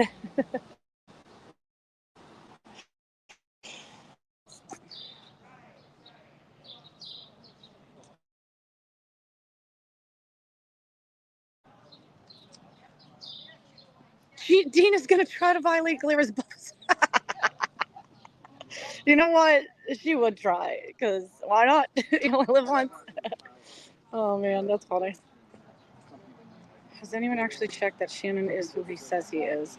After all his student history so flagrantly. I mean, I'm sure Alessi did. Jackson, Liza Little, you know what I mean? Yannetti, Karen, their whole team, I'm sure has probably looked into it. I mean, I would. If that guy has that many lies about his education, I mean, why not go the extra step and find out if he's lying about anything? As for his birth certificate, for Christ's sakes, I don't know. But I mean, they've destroyed almost every single witness, so good that they can do that. You know what I mean? I don't know. Sometimes I don't know if I'm supposed to be. I need a sign for the back of my phone that says like live, because I feel bad for people when I'm walking by them and they don't know. I think you just gotta assume nowadays in 2025 that there's an eye in the sky everywhere, and there's always a camera on, even when you don't think there is. Somebody sitting in a car probably recording you, and it's rather be safe than sorry. But I don't know. What else is going on?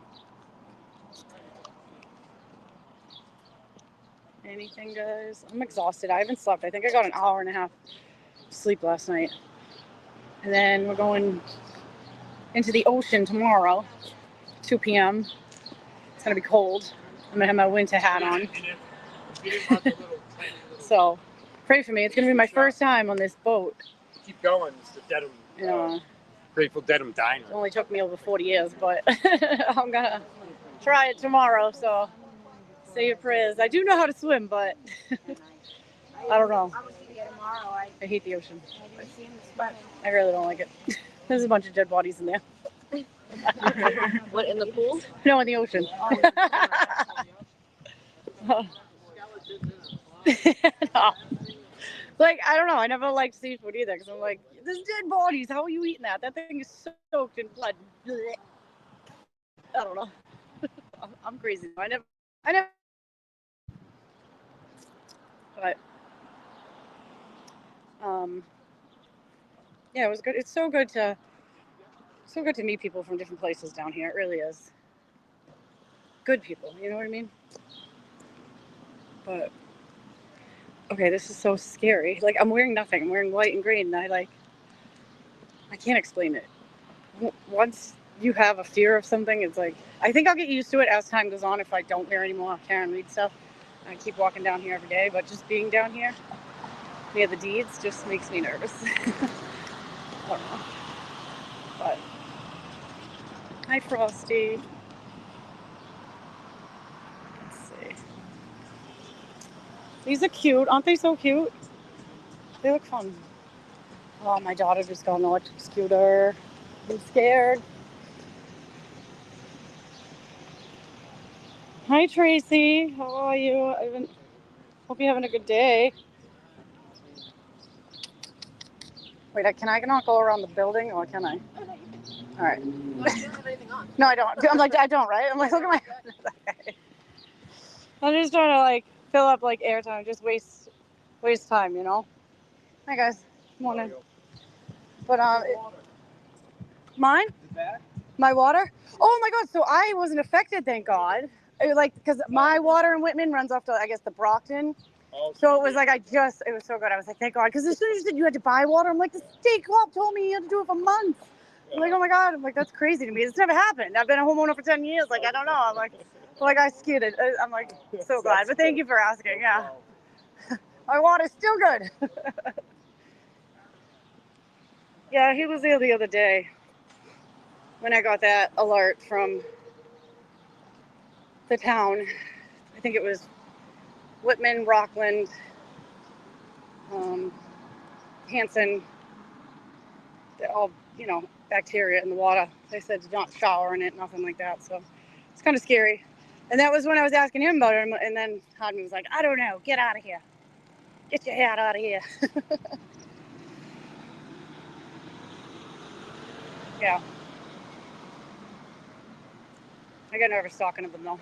Still. Like Erica said, it's scary to be alone with them.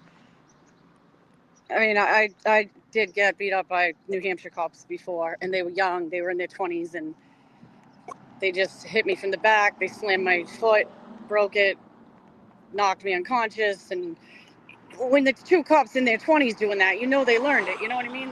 They feel like it's okay. So that was in New Hampshire, though. But, it was stupid. It was over something that it was a miscommunication, misunderstanding. And, I never sued them or anything because I hate court. I hate being in it. I never even got an apology.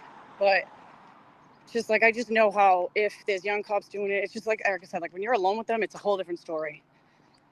They handcuffed me to a fucking outside thing, in the middle. It's just bad. I know everyone probably has, not everyone, but if the amount of stories came out and people actually listened to how bad some police are, I just wish they didn't have immunity. And I think that's why they treat people the way they do.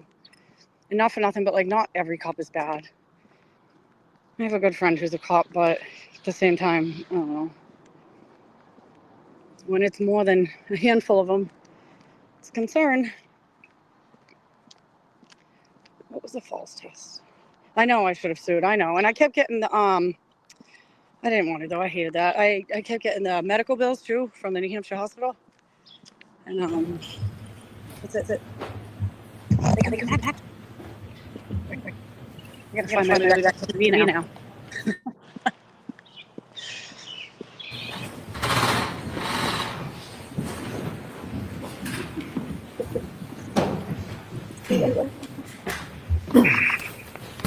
All right, Mr. Lessie, whenever you're ready. Thank you, Your Honor. Mr. Burgess. I'm going to pick up, sir, where we left off. A text stream trigger event does not automatically mean there was a collision, correct? Correct. A text stream data event doesn't, without more, mean an airbag deployed, correct? Correct. A trigger data event doesn't mean, without more, that there was a vehicle impact, correct? Correct. A text stream event merely refers to Lexus's practice of capturing real-time data from applications in databases, correct? Sensors and other modules. That's right. You had said that earlier, sir. Sure. Sensors and modules.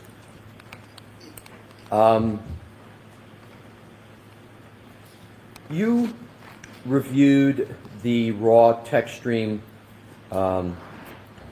trigger events on Miss Reed's vehicle, correct? No, I did not. Oh, you did not? No. Do you have an understanding whether Mr. DeSogra reviewed those events in his March 5, 2025 report? I do not. So you did not review the raw data for text stream trigger events on Ms. Reed's vehicle, and you did not therefore perform any analysis of that data as you sit here today, correct? Correct. Outside of what Dr. Welcher provided.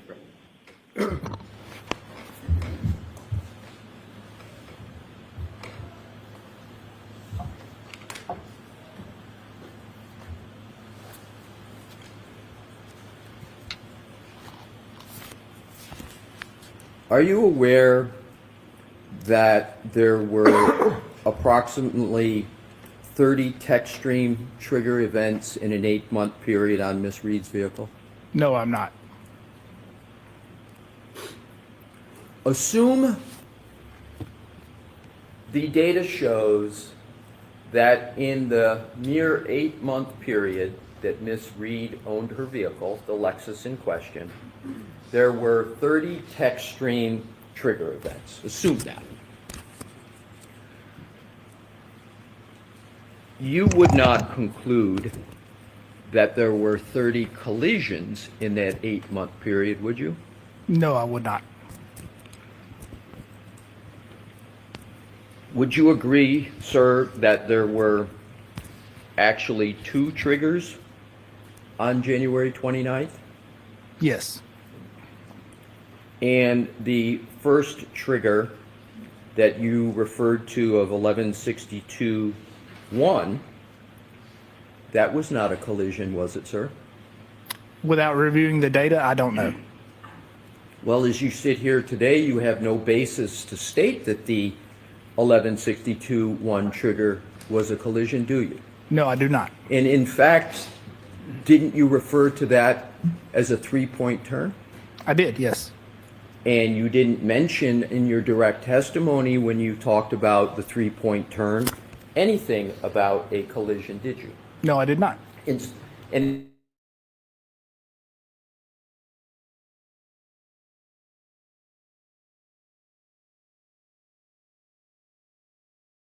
is 3-point correct.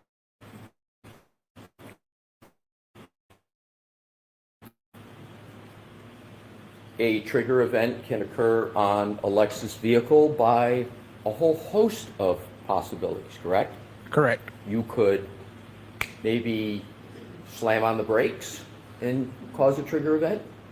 That is one possibility. You could have just unusual driving. You could be going at a speed or doing something else that has nothing at all to do with a collision, correct?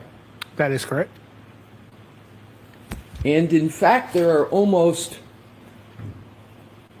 countless events that can occur that can cause a trigger event in a Lexus vehicle.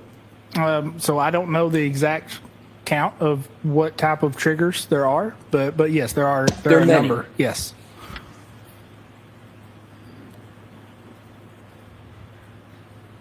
So back to the 1162-1 3-point turn trigger event.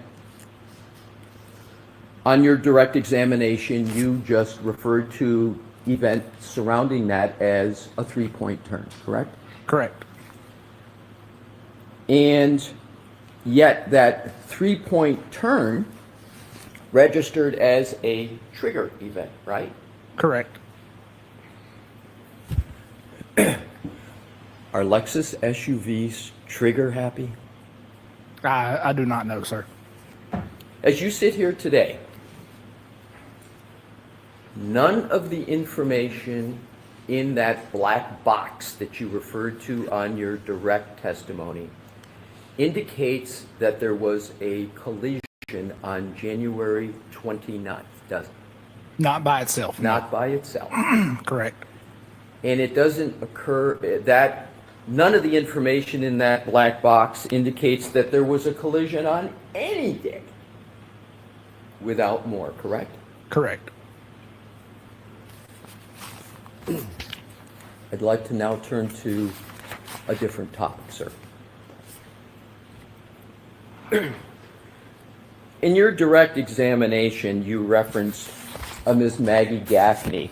Do you recall that? Yes, I do. And wasn't part of your reference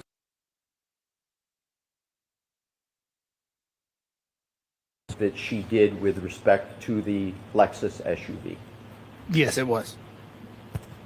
And for instance, you criticized her for failing to extract the micro SD card from the circuit board during the initial chip-off, right? So, sure. So I did criticize for not identifying the micro SD card and subsequently not downloading it, yes. And on direct, you even tried to lay at her footsteps, if you will, your bits, bytes misinterpretation on her by claiming that you assumed, quote, a competent expert, close quote, would not have overlooked a relevant chip, so you became confused how there could be data missing. Is that a fair characterization? No, it is not. Did you at all try to use as a justification for your misunderstanding of bits and bytes that it was her work? Her word? Her work. Her work. Yes, her work. So it was the, overlooking of the SD card, yes. Right. So you did try to lay at her footsteps part of the reason why you misinterpreted the bits and bytes that we discussed yesterday. Is that correct? No, that is not correct. Okay. So you would agree then that the bits and bytes misinterpretation that you and I discussed yesterday had nothing to do with the work of Miss Gaffney, correct? So in part, but that was my mistake, yes. All right. I'm trying to understand which is it. Is it Miss Gaffney's work had some part in your misinterpretation of bits and bytes, or her work had no part in your misinterpretation of bits and bytes? Some part. So you do attempt to lay some blame on Miss Gaffney for your misinterpretation of bits and bytes, correct? No, I'm not trying to blame anyone. Okay. In your January 30, 2025 report,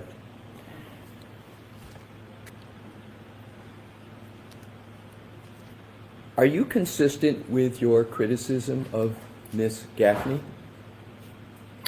As I recall, yeah, I believe so, yes.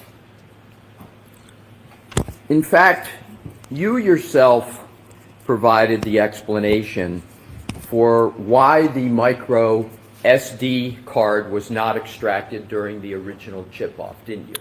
Yes, that it was overlooked. Right. Yes. So if you could please turn to page 5 of your January 30, 2025 report. Okay.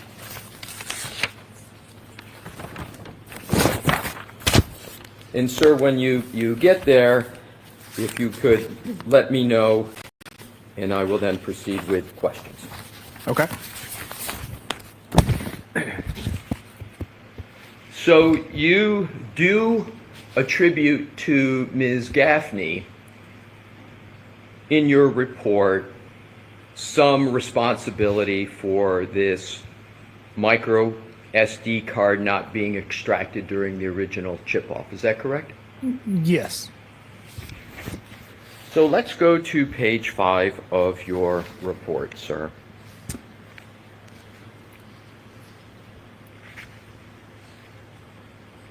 And bear with me, I want to get you the exact location.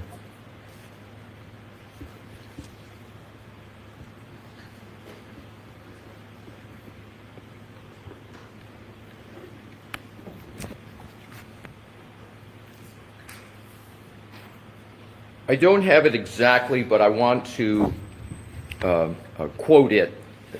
Your Honor, may I have a moment to get the exact quote? Sure. Thank you.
Thank you for that, Your Honor. I now have it.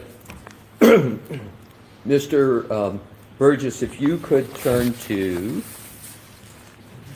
page 5, as I was referencing, and go to the third full paragraph. If you could look about 2/3 of the way down the far right, you see the word where it starts with at. It's the paragraph beginning when examining vehicle systems. I You see do. that, Yes, sir? I see it. And do you see the at that is at the very far right of that paragraph? Yes. So it says, at the time of the incident, Burla, and Burla is what? Can you read? Burla is a company that offers and develops forensic hardware and software for vehicle modules. Right. So at the time of the incident, Burla did not offer support for the infotainment and telematics modules removed from the Lexus, but have since released updated software indicating similar modules are supported via in-vehicle acquisition. According to Burla, currently, there are 2 known and documented modules within the vehicle that have the capability to store data. The infotainment module removed from Ms. Reed's Lexus is consistent with the MMU documented by Burla and has been identified as containing an internal micro SD card not acquired during the initial chip-off acquisition by Ms. Gaffney. Did I read that correctly? Yes, you did. So as you stated, Burla is the organization that you described, which for the purpose you did, I'm not going to repeat it on direct examination. If I could sort of put in layman's terms and see, you tell me if this is correct. Where to make it easier for non-technical people, as you put it, to extract data from a vehicle, correct? Correct. You describe in your January 30, 2025 report that at the time of the initial chip-off, Burla did not provide support for the information contained on the micro SD card, correct? No, so I think you're misreading that last sentence, and I can clarify. Can you read the last sentence, sir? I can. So the infotainment module removed from Ms. Reed's Lexus is consistent with the MMU documented by Burla and has been identified as containing an internal micro SD card not acquired during the initial chip-off acquisition by Ms. Gaffney. So my question is, did or did not Burla, at the time of the initial chip-off by Ms. Gaffney, provide the technical support to address the information contained on the micro SD card? No, Burla did not and does not. Good. That I wanted to. That was my identifier of the micro SD card. Correct. So it was not until after the initial chip-off that Ms. Gaffney participated in that Burla updated their software to be able to identify the types of data, for Burla's software to be able to identify the types of data contained within the micro SD card on the Lexus circuit board. Is that correct? No, that's incorrect. So Burla didn't do anything new after the initial chip-off with its software? Sure. So Burla released new software after the initial chip-off that addresses being able to download software via the infotainment module while it's in the vehicle. So that involves plugging a USB in to the vehicle and downloading data. That does not address the micro SD card on the circuit board itself. And Ms. Gaffney did not have, at the time of the initial chip-off, that updated Burla software, correct? Correct. Okay, thank you, sir. Appreciate your questioning. Thank you for answering my questions. That's all I have at this time, Your Honor, but I have a bit to pack up, so Mr. Brennan can have a clear podium. Go right ahead. Thank you.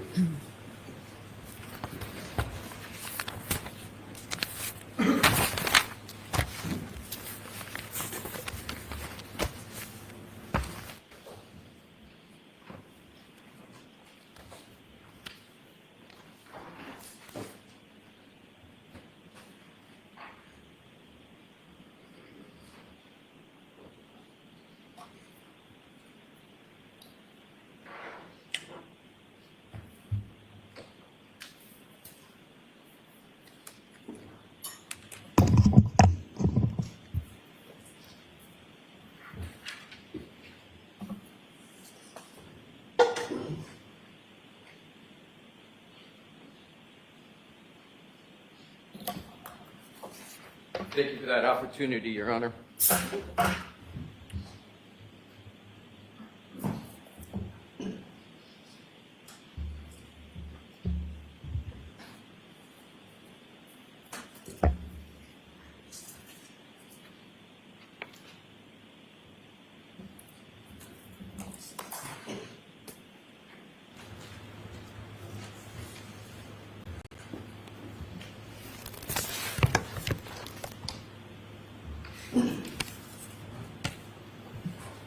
Good afternoon.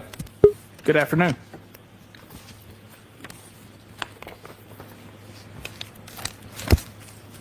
Do you know what a sequestration order is? Yes, I do. And what is it? So it would be an order to not view any testimony of a trial, is my general understanding. Does that mean that you can't watch any of it on television? Correct. Do you understand whether or not you can speak to attorneys about testimony? Is that precluded as well? I'm not aware either way. Has anybody ever spoken to you about any testimony about that occurred in this trial before you testified? No, they have not. Have I ever discussed, intimated, or suggested any information whatsoever to you about arguments, testimony, or anything about this case as it's ongoing? No, you have not. Do you follow the rules, sir? Yes, I do. Have you followed them in this case? Yes, I have. When you gave your opinions and you've testified, do you have any information or knowledge about this trial as it actually occurred until the point when you testified? No, I do not. You were asked some questions about your CV. A CV is a resume? Yes, it is. Okay. And you were asked about a LinkedIn account. Yes, I was. Is your LinkedIn account different than your CV? Yes, it is. And in this case, when did you learn that your LinkedIn account was wrong or had not been updated? When was the first time you learned that? That was yesterday. When you started your LinkedIn account, do you remember when it was you set it up? I do not. It would have been maybe 10 years ago or more. Do you routinely update your LinkedIn account? No, I do not. When you set up your LinkedIn account, the section where it asks for education, whether graduated or ongoing, do you remember filling out that section? I don't particularly remember filling it out, but obviously I did at some point.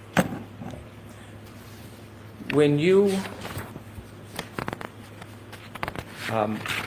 were asked about Aperture's website, how many experts are associated with Aperture? I could give you a rough number between 80 and 100. How many offices? 15 or so. Are you involved in the website design or content? No, I'm not. Do you know if Aperture gets the information from their website directly from LinkedIn? I don't know where they get all of their information from. Did you ever weigh in or develop your information that was on Aperture's website? No, not on the website.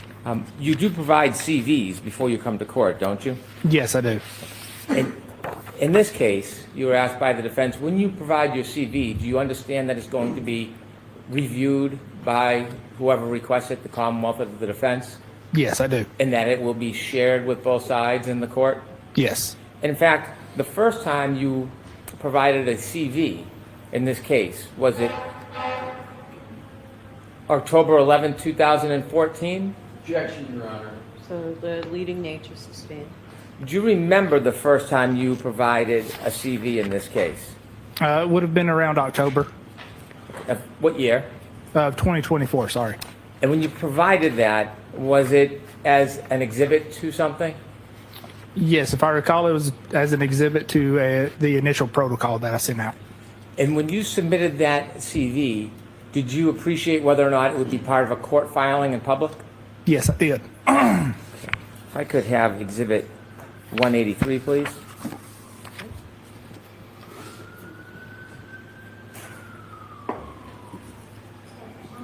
$183.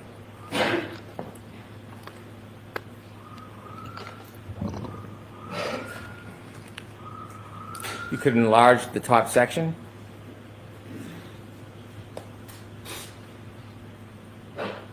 Right there is good. And sir, when you provided this CV to be filed with the court and made public, did you indicate that you had obtained a bachelor degree? No, I did not. Why did you put currently pursuing? Because I am currently pursuing a bachelor's degree. And did you understand your CV was received by the defense and they knew this? Yes, I do understand that. Subsequently, you were asked to provide an updated CV in April 2025?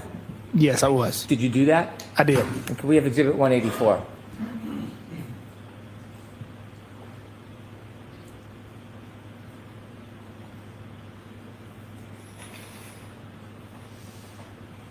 Did you further appreciate this would be provided to both the court and the defense? Yes, I did. Did you represent to the defense that your education included earning a bachelor degree? No, I did not. You've testified in, you can take that down, please. You've testified in many other cases? I have, yes. In courts around the country? Yes, I have. And when you've testified in other courts around the country, do you know whether there are transcripts of your actual testimony? Yes, I believe there are. Have you ever represented in any court that you achieved your bachelor's degree? No, I have not. Have you ever inflated your qualifications in a court? No, I have not. When I asked you about some of your background, you told us that you had certificates in Celebrite and Axiom. I didn't go through all of the qualifications and all of the accomplishments you had, did I? No, you did not. Do you have professional certifications, GIAC, Advanced Smartphone Forensic Analysis? Yes, I do. Do you have professional certification from CCME, Celebrite Certified Mobile Examiner? Objection, Your Honor. Sustained. Do you have professional certifications as a Magnet Certified Forensic Examiner? Objection, Your Honor. Sustained for the same reason. I'm sorry? Sustained for the same reason. Do you have a number of certificates that I did not ask you about? Yes, you did. Can you share some of those with us? Sure. So one of those is going to be GIAC, Advanced Smartphone Forensics. So that's going to be Global Information Assurance certification. And that is basically a 40-hour class or 48-hour class with a test at the end to get that certification.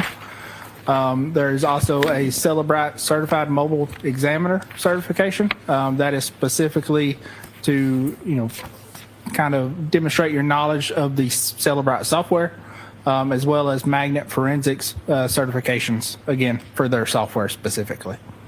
Any certifications regarding computer hacking? What was that last part? Sorry. Any certifications regarding computer hacking? No, not currently. Okay. Did you also take any classes regarding crash data or BOSH? Yes, I have. What do you have for certificates in that arena? So those certifications would be Crash Data Retrieval Technician and Crash Data Retrieval Analyst.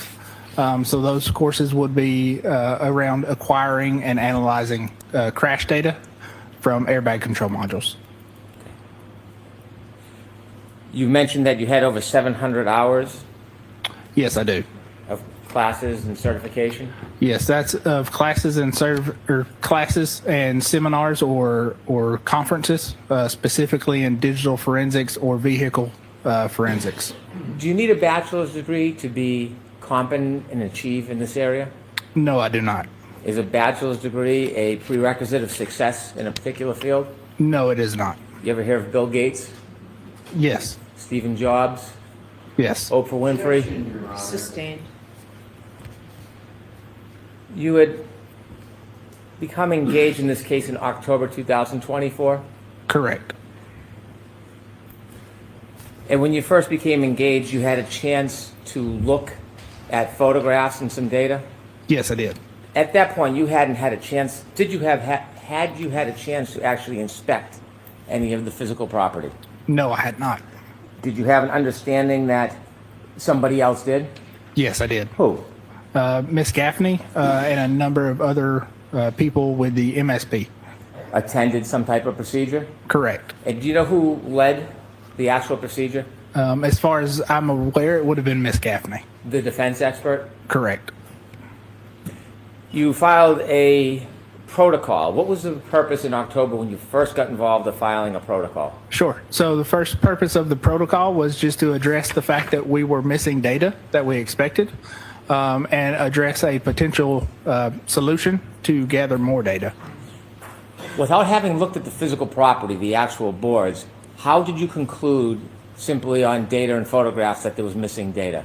Sure. So that would be reviewing the initial data that was provided, and not seeing user data like I would expect.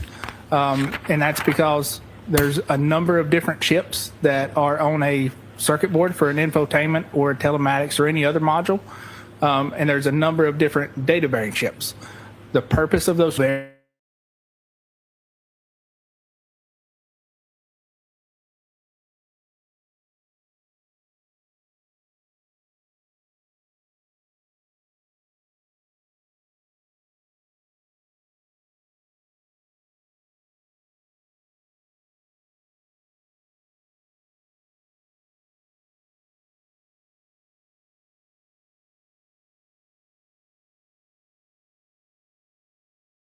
some chips main purpose.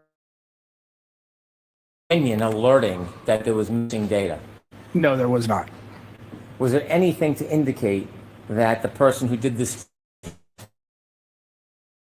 not you side also you boards and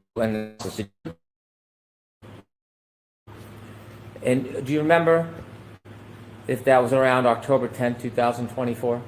That sounds familiar. Yes.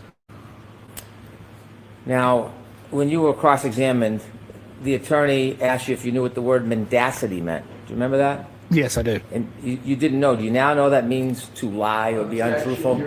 Sustained. He didn't ask you a question. He just asked you if you knew what the word was. Do you remember that? Yes, I do. Okay. Do you remember he also, on cross-examination, suggested that when you had your mistake about megabytes, megabits, it was the defense expert that alerted you to that mistake? Do you remember that suggestion by the defense? Yes, I do. Did they ever show you the documents so you could see the chronology? No, they did not. Okay. You wrote a report on October 10th, 2024. Did you then write another report, a supplemental protocol? Yes, so I did write that initial protocol and then a supplemental protocol. Was that on October 17th, 2024? That sounds about right. When you wrote that a week later, at that point, had you realized your mistake? Objection, Your Honor. Sustained. Why did you? Can we approach, please? Okay.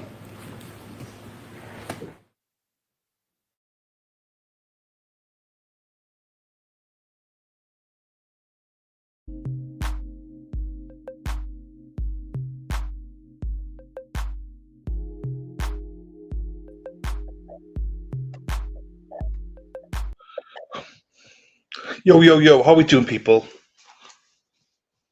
I'm back. I'm just got back. So, Mex is having issues with storms, so I'm gonna try and get another stream together as well. So there's storms in her area, so bear with me whilst I try and do that. Sup, everyone? What's up, mofos? What's happening? Hey, everyone. Hello. Now, Justin, you see, I know your name straight away now. How we doing? Who are you? Shh. Erin, gole. Right, hang on.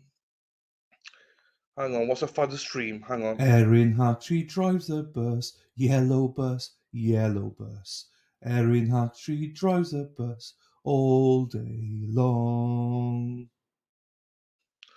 Right, let me find another stream, just think as a backup. So if it does go down again with Mexi Texi, we got a backup. Right, I got one right here. And do you know what? I can boost it. Whoa! Mexi, do you know what? Let's swap it out because you have to go anyway. Oh, shit. Later.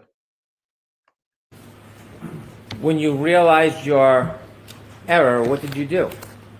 So I intended to correct it with a supplemental protocol. When you corrected it with the supplemental protocol, do you remember what date that was? Not specifically, I do not. Okay. If I showed you your report, would that help your memory? Yes, it would. May I approach? Yes. Please don't read this, just look at it, and if it refreshes your memory, let me know, and then I'll ask you a question. Yes, it does.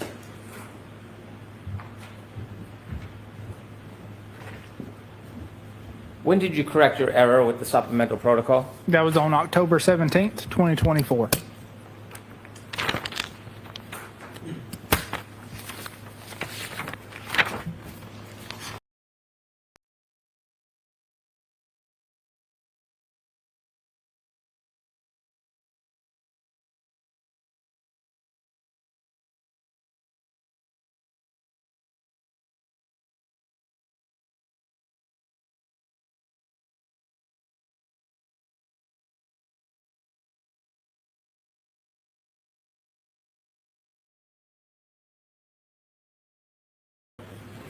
No, I do not. And do you know if it was, whether it was after your October 17th supplementary report? Not specifically, but I believe it was after. Okay. And so when it was suggested that you had to be schooled or advised by Mr. DeSorga, was that accurate? Objection, Your Honor. Word it differently. Word it differently. The claim that was made that you weren't aware until someone advised you of your error, was that true? No, that was untrue.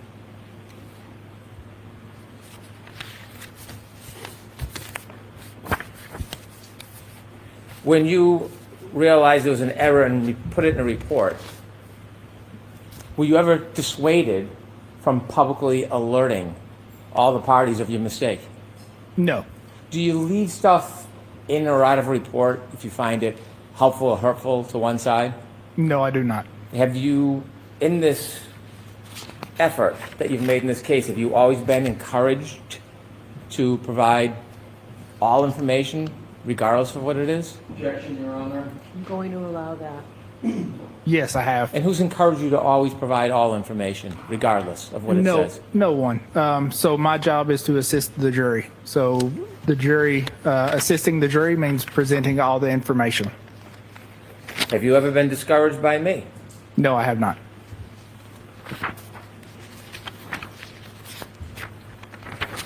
When you looked at the photographs and you looked at the boards without actually touching them, how long did it take you to figure out that there was some other vehicle for data? Sure. So it took a few times to look at the photographs before I identified the micro SD card slot. You were asked whether it's important to be accurate and reliable. Is it in this field? Yes, it is.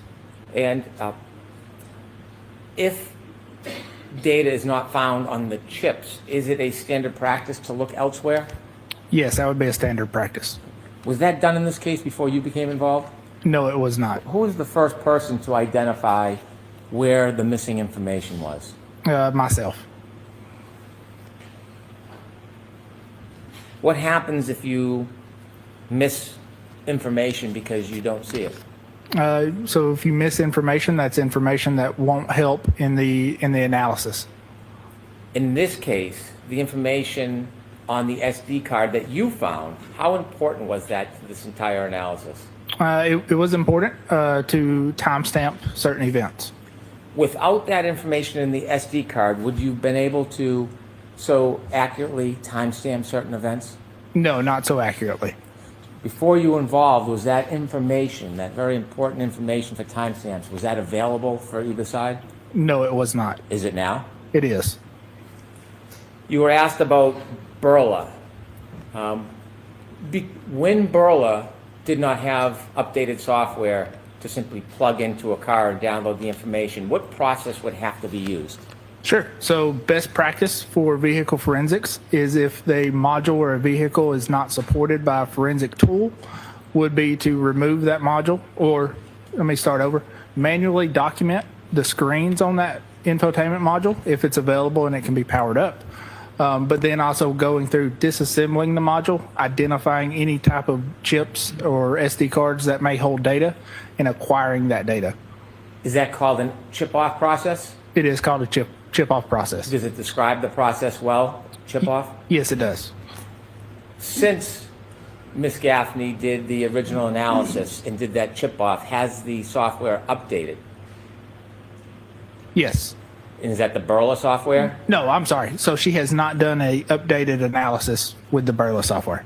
But has the Burla software itself updated? So the Burla software itself has updated, but it is limited to, again, plugging in a USB into the infotainment module while it's in the car running. Does the updates in Burla software have anything to do with the SD card? No, it does not. Why not? Because, again, they're going a different route to acquire data, and they are acquiring a limited amount of data through what's called diagnostic logs. So if you think of diagnostic logs, your radio unit is keeping logs of any time things happen on the radio for manufacturer purposes. So Burla is taking those logs and they can interpret some of those logs. They are not, acquiring all the data that is on the SD card itself. You have drafted a number of reports in this case? I have, yes. Regarding the chip-off process, did Ms. Gaffney ever write a report? No, not that I'm aware of. When you wrote reports in this case, do you expect for them to be shared? Yes, I do. When other experts, like, for example, Mr. DeSorga writes a report, do you expect to have a copy and review it? Yes. Sustained. What is the standard practice when there are reports from different experts regarding the same subject matter? Objection, Your Honor. Sustained. Is there a standard practice regarding reviewing reports from similar experts in similar subject matter? Sure. So anytime a report is written by an expert, that report would be provided and shared with opposing experts. Reports, do they always come at the same time in a case? No, they do not. When you wrote your reports, how would you provide them so they could be disseminated? Sure. So that I would typically provide them to the client or the attorney that hired me, and then that would be disseminated from there. Did you have an opportunity to receive Mr. DeSorga's March 5th, 2025 PowerPoint? Yes, I did. Were you provided that by me, the Commonwealth? Yes, I was. And were you asked or given any direction on what you could or should do? No, I was not. Were you ever asked to reach any particular result? No, I was not. Were you ever asked to avoid anything? No, I was not. What did you see your role as when you receive a report from another expert like Mr. DeSorga? Sure. So when I receive a report, I would typically review it and then make a decision if it's better to address any issues in that report through testimony or address those with a supplemental report. And in that analysis, do you follow your own discretion or do you follow directions of the client? No, I would follow my own discretion. Did you ever receive any direction on what you should and shouldn't do regarding considering Mr. DeSorga's report? No, I did not. When you looked at Mr. DeSorga's report, did you have concerns about his report? I did, yes. I want to talk about his report in detail. Before we get there, share with us what your general concerns were about Mr. DeSorga's report when you reviewed the whole report. Sure. So what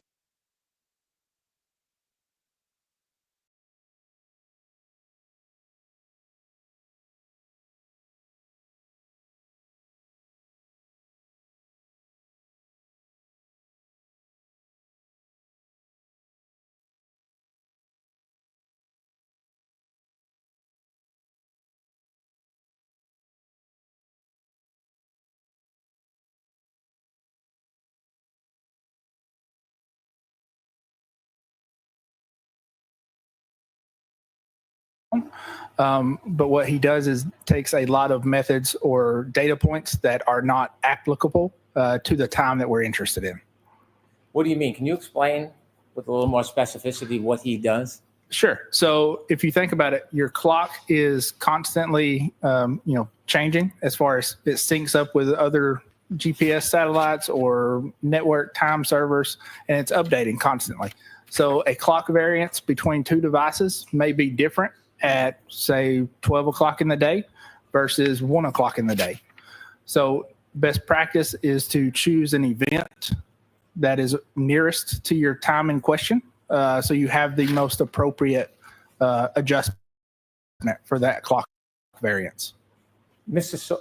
DeSorga's analysis, did he choose the event most closely tied to the backing up event?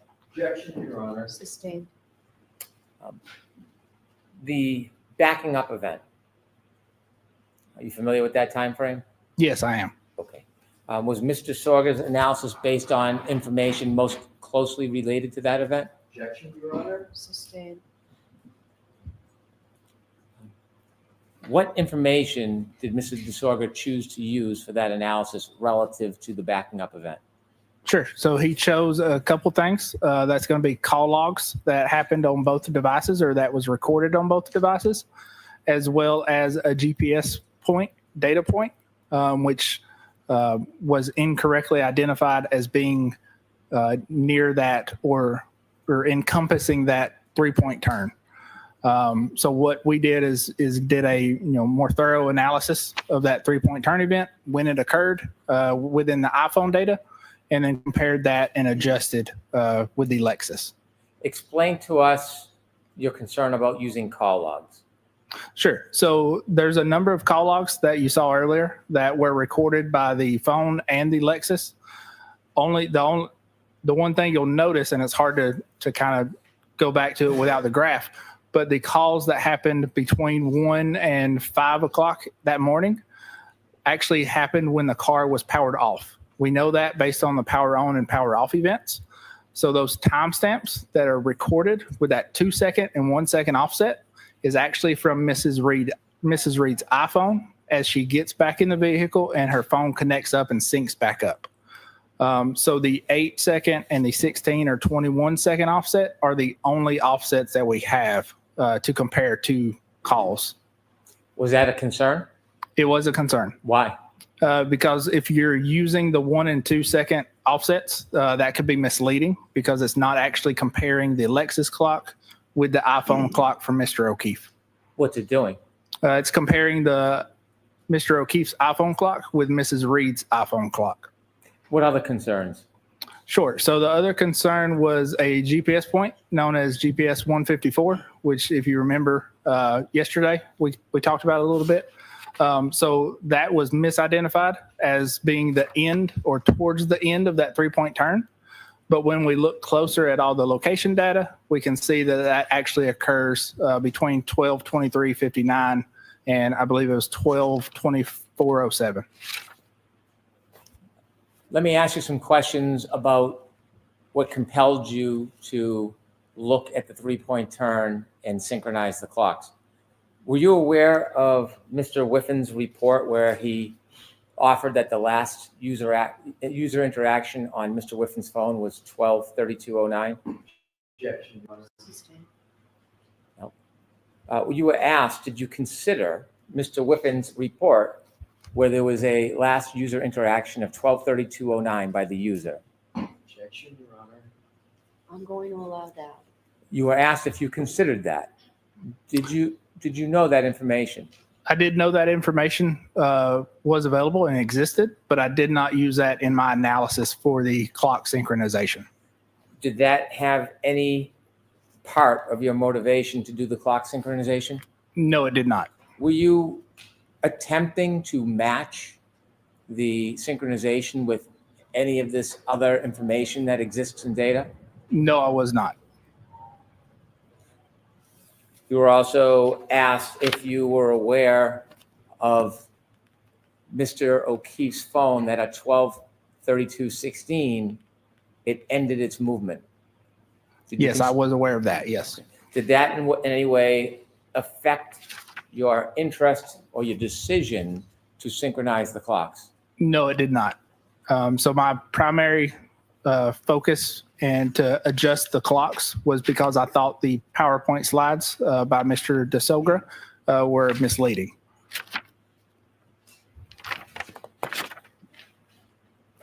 When you were shown Exhibit 190, can we have 190, please?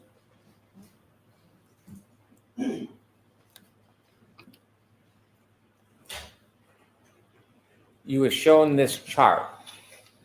Was this the entirety of Mr. DeSorga's report? No, it was not. Was there text information offered by Mr. DeSorga to give his position or explanation of this? Yes, there was. Is that included in this exhibit? No, it's not. Did you get a chance to read Mr. DeSorga's report, including the actual text explaining his analysis and process leading to this chart? Yes, I was. Did you look at Mr. DeSorga's entire report? Yes, I did. I move to introduce Mr. DeSorga's report. Okay, so this was triple D for identification. That would be the next exhibit.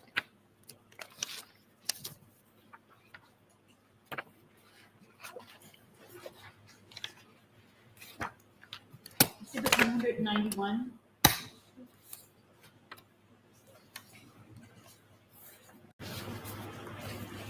You said as a result of Mr. DeSorga's report, you were concerned, so that compelled you to do your analysis that resulted in your May 8th report? Correct. I want you to take us through Mr. DeSorga's report and explain to the jury what concerned you about his analysis. Sure. With the court's permission, I'd like to put this page 1 of this report.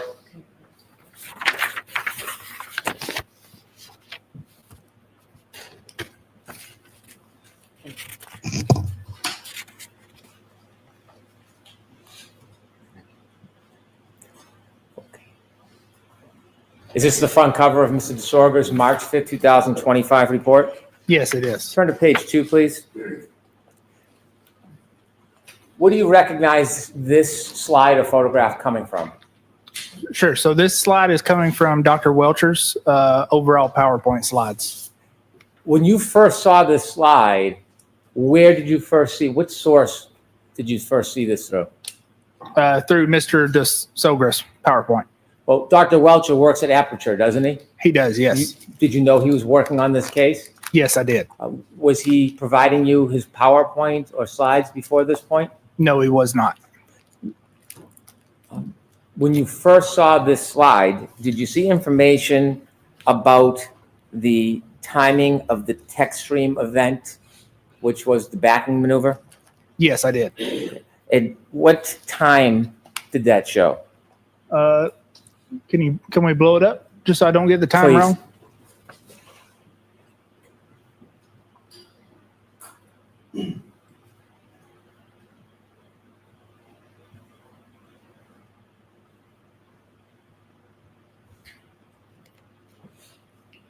Up, please. I'm sorry. Up. There we go. Thank you, Ms. Gilman. Sure. So that's got the text stream event ending at 12:31:43. These text stream events that are captured, do you know how long of the event is captured? How many seconds? Yes. So approximately 5 seconds before the trigger threshold is met and 5 seconds after. When this information that you reviewed in Mr. DeSorga's report, do you know what clock is used to identify the 12:31:38 to 12:31:43? Yes, I do. And what clock is that? So that's a combination of the Lexus clock that's coming from the infotainment center, as well as the running timer that we discussed yesterday. That's coming from the airbag module itself. Is the source of that time important? Yes, it is. If you compare time from a different clock with time from a different clock and don't synchronize the two, does that lead you to an accurate result? No, it does not. When you were answering questions, you repeatedly were saying, according to the Lexus clock. Why were you offering that qualification repeatedly? One moment, please. Sure. Why were you offering that qualification repeatedly? Sure. So to make sure that the jury understood that that timestamp was coming from the Lexus itself and was not an adjusted timestamp to Mr. O'Keefe's iPhone. Could you scroll down, please, Ms. Gilman? Up a little bit, please. Thank you. The 3209, what did you understand that information to be? Sure. So that is information I understood to be the last device lock recorded on Mr. O'Keefe's iPhone. And what clock did you understand that time came from? That would come from Mr. O'Keefe's iPhone clock. If you reconciled his iPhone clock information, or if you compared it without reconciling to the Lexus information, what's the danger in doing that? Objection, Your Honor. Sustained. Is there any danger in doing that? Objection, Your Honor. I'm going to allow that. Is there any danger in comparing two times if you don't consider the clocks that they came from? Yes, there is. So you could essentially be, inaccurate time for when that event actually occurred. If you could just scroll down to the bottom so we could see the rest of that. You mentioned the word variance yesterday during your direct examination. I'm going to ask you to look at that box that has the green around it. Is that an example of variance? Yes, that is an example of variance between, no. So I take that back. That is not an example of variance itself. That is an example of, comparing the end of the text stream event to the device lock event. Is that attempting to compare two different devices? So that's attempting to, that's not attempting to compare anything. It's just stating that the time between the device event lock and the end of the text stream event, unadjusted, is approximately 26 seconds. Is that accounting for synchronization or not accounting for synchronization? That is not accounting. That is not with synchronization. Can we turn to the next page, please?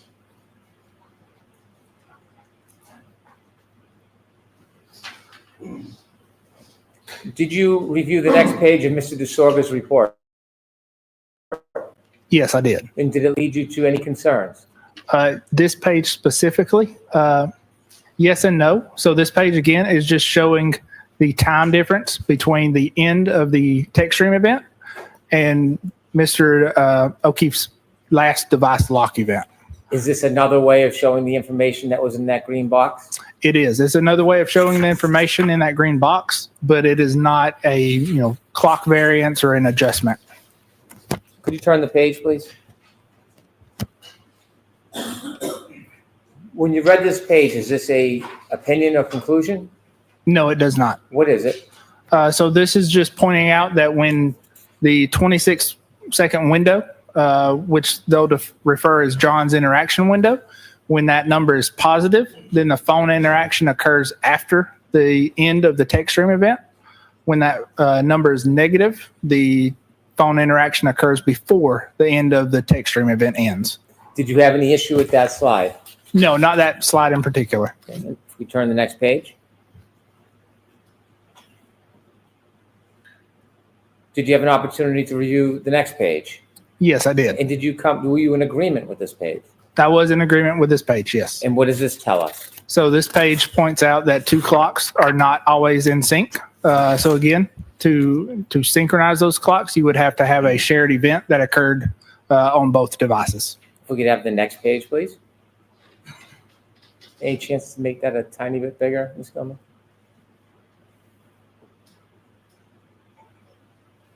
Were you in agreement with this page? No, I was not. Tell us what concerned you about this page. Sure. So this page is potentially misleading to the jury, again, by using, Your Honor, move to strike. I'll strike that. Just tell me what your concerns were. Sure. So my concerns with this, that it was potentially misleading to the jury. Objection, Your Honor, move to strike. No, I'm going to allow that. That's his concerns. Sure. So that this slide was potentially misleading to the jury because it uses incorrect adjustments to try and adjust the times.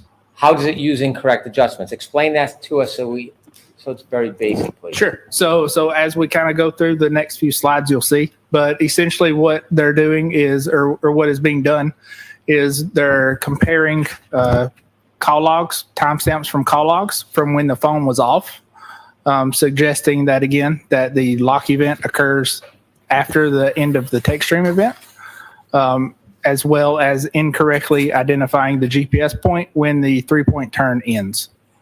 Will you better be able to explain that to us with the further slides that come next? Yes, I believe so. If we could turn to the next page, please. Okay. Is this just a label of what's to come? It is. And can we turn to the next page, please? If we could start, Ms. Gilman, with the top left-hand box, if you could enlarge that for us. Did you review this information in this box? Yes, I did. Okay. And before we get to your opinions, what does this information tell you? Sure. So this is a snapshot from my initial report where I point out that the ignition on happens approximately 3 seconds before the infotainment power on event. So you can see that. I think we're up a little too high on the page. Like, yeah. So highlighted in the red. That's based on our testing where we identified that the ignition on, or your finger on the ignition pressing it, and the engine coming on and the vehicle coming on happens 3 seconds before the infotainment system powers on. You were asked on cross-examination about that 3 seconds between the pressing the button and the infotainment system going on, but you weren't allowed to answer the question whether you considered it or why that was important. So I'm going to give you that opportunity now. Objection, Your Honor. Sustained. Ask the question. Okay. Is there significance to that 3 seconds, and did you consider it in your report, in your findings? Yes, I did. Share with us. Sure. So when we make our adjustments based on the event, so in this case, the 3-point turn, what we're looking at is the approximate time frame when that 3-point turn occurred via Mr. O'Keefe's iPhone. And then we're adjusting that for the approximate time that the text stream event and that 3-point turn ends. So as we sync those clocks, we're adjusting not only for the difference in the clocks, but we're also adjusting for this 3-second delay. Did you accommodate that 3-second delay in your analysis and your conclusions? Yes, that was included in my analysis. Now back to the screen. The information there, is that text taken from your actual report? Yes, it is. Could we shrink the screen, please? And then the photograph in the bottom left, if we could enlarge that, is that as well from your report? Yes, that is also from my report. Did we look at that yesterday on your direct examination? Yes, I believe so. And briefly tell us what that depicts. Sure. So that's during our exemplar testing, where again we've got it rigged with cameras that are recording video and timestamps of interactions we're having with the vehicle, which include powering it on and powering it off. If you could shrink the screen, and we'll go to the right, Ms. Gilman.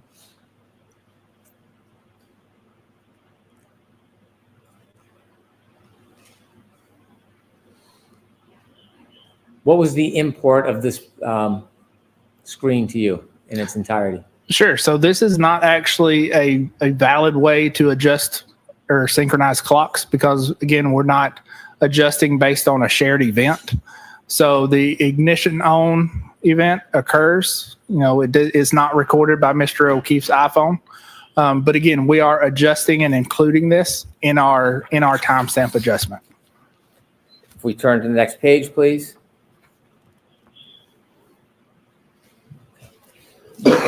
You were asked about the process of synchronization through phone calls or through the 3-point turn data. Yes, that's correct. Why did you choose to use the 3-point turn data instead of phone calls? Sure. So I chose to use the 3-point turn data because it was closer in time to the event that was of interest. As well as it was based not only on the infotainment clock, but it was also based on that running timer. So once we adjust that first event to Mr. O'Keefe's phone, the second event is also based on that running timer. So it would also be adjusted. Did you have any concerns about using phone calls specifically? Yes, I did. And what were they and why? Sure. So those concerns were related to the phone calls that we could actually compare, and again, some of the phone calls that happened earlier or closer to the event of interest were not actually recorded by the infotainment system itself.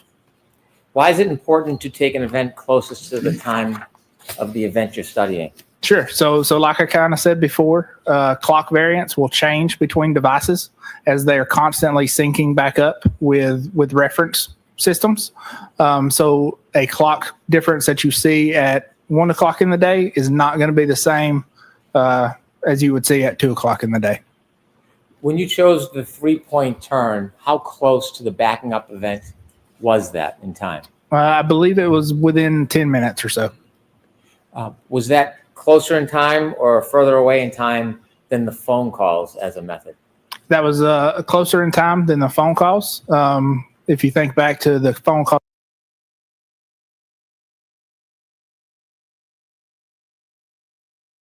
that we could have compared, those occurred at 5 o'clock in the morning.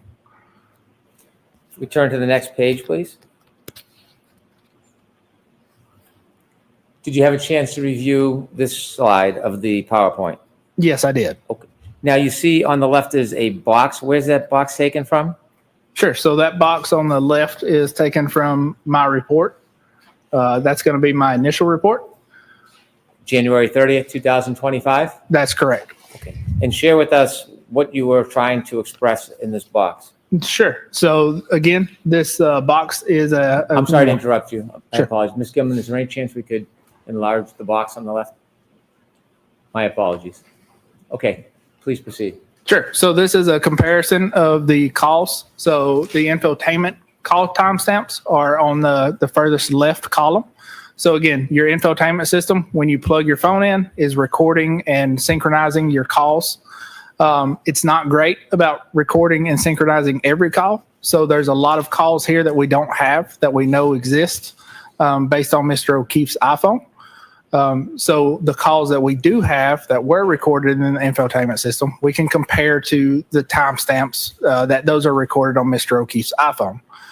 So when we do that, there's a couple things we notice is during that 1 o'clock and 4 o'clock and 4:45 time frame, when we look back at the power on and off events, we know the vehicle was not powered on at that time. So the vehicle's off.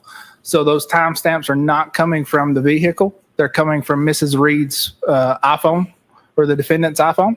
And then the times after 5:21, we know the vehicle has been powered up at that point. So those timestamps are coming from the infotainment system itself. So that's why we can actually do a comparison of those timestamps and determine the exact or the approximate clock variance. When you look at the call timestamps of 1:14:13, 4:38:16, at 4:42:06 and 4:45:12, was the power on or off with the car during those four first calls? Yeah, so with those first 5 calls, the car was powered off. And again, we know that based on the power on and off event. We also know that just by looking at the offset, it's a consistent 1 or 2 seconds. And that's what we typically expect and see between two iPhones. That's because iPhones are generally pinging back to Apple servers or GPS towers that are the same. So those times are pretty consistent and pretty accurate. Was the power on by 5:04:28? No, not at 5:04:28. It was still powered off. So those first five events, were they reliable for you to use in synchronization? No, they were not. You gave us a number of reasons. One, the time distance between the event and because they were phone to phone. Any other reasons why they weren't? I'll strike the first part, ask the question. Besides the reasons you already gave us, are there any other reasons why this would not be a reliable way to synchronize two separate devices? Not besides the points I've made already. Okay. And if we could zoom back on this. The box on the right, is that from your report? Or is that Mr. DeSorga? That's Mr. DeSogra. Was there anything about that analysis that concerned you? Sure. So that analysis is misleading because, again, it's not comparing Mr. O'Keefe's iPhone to the infotainment system. It's actually comparing the defendant's iPhone to Mr. O'Keefe's iPhone. Is there any acknowledgement anywhere in Mr. DeSorga's report that he appreciated that this was iPhone to iPhone rather than iPhone to infotainment? No, there's not.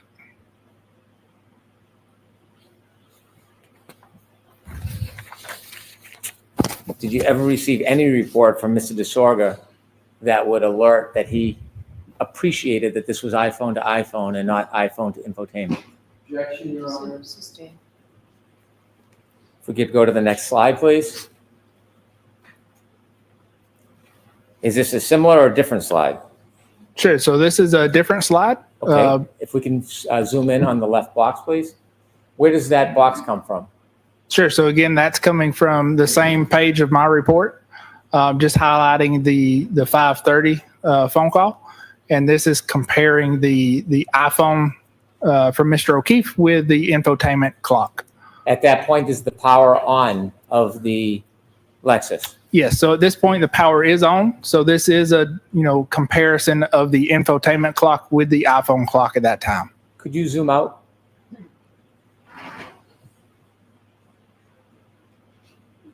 That final box that shows the comparison between the defendant's Lexus and Mr. O'Keefe's iPhone, do you have any concerns about the accuracy of that information for that time? No. So I think those times are accurate. But again, that's at 5 o'clock in the morning when we're trying to adjust the clock variance. And it's too far away from the time in question. So if we zoom back in to the box, we can actually see in the data what I'm talking about as far as clock variance will change, with time. So the phone call at 5:21, we see an offset of around 8 seconds between the two devices, between the infotainment system and the iPhone. And then at 5:30, which is only 9 minutes later, we can see that offset has actually increased between 16 and 21. In capturing this data, were there phone calls between the infotainment system and Mr. O'Keefe's phone? Yes, those last two phone calls were between the infotainment system, or were recorded by the infotainment system with Mr. O'Keefe's iPhone. How does that happen? Sure. So that's, when the device is connected up to the vehicle and you make a phone call, the call is recorded within the infotainment system and it's recorded with the infotainment system's timestamp. Could you focus on the right-hand box, please? Did you review the right-hand box? Yes, I did. Was that from your report or is that Mr. DeSorga's opinion? That's Mr. DeSorga's. Did you have any agreement with that? Yes, so I do agree with that calculation, but again, that's 5 o'clock in the morning versus when we're really interested in around 12:30. Can we have the next slide, please? Could we enlarge this? Do you know where this photograph came from? Yes, so this screenshot came from Dr. Welcher's presentation. When's the first time you saw this screen? When I saw this presentation. In Mr. DeSorga's report? Correct, yes. Had you seen this before that? I had not seen this before that. If we could focus in a little more, especially the bottom left hand. When you reviewed this, did you feel any need to do further testing? Yes, I did. Why? So what we're looking at, if we zoom back out, so what that is the 12:23:38 is the approximate time that the text stream event occurred. Now, what we want to do is we want to be able to compare that to the 3-point turn from Mr. O'Keefe's iPhone. What you'll notice, though, is right here, we've got a circled GPS point. So if we can zoom in there. So this circle here is actually circled GPS point 155, which is after this point, but we'll kind of ignore that. But GPS 154, and it's hard to see, the time is 12:23:58. When we look at that, what we see is that actually that GPS position is recorded before the 3-point turn even starts. You mentioned 154 begins recording before the 3-point turn starts. Correct. Is the end time of the 3-point turn a time before or after that 12:23:58? Sure. So the end of the 3-point turn logically would be after this point. At the time you saw the slide, had you broken down point 154? No, not at the time that I saw this slide.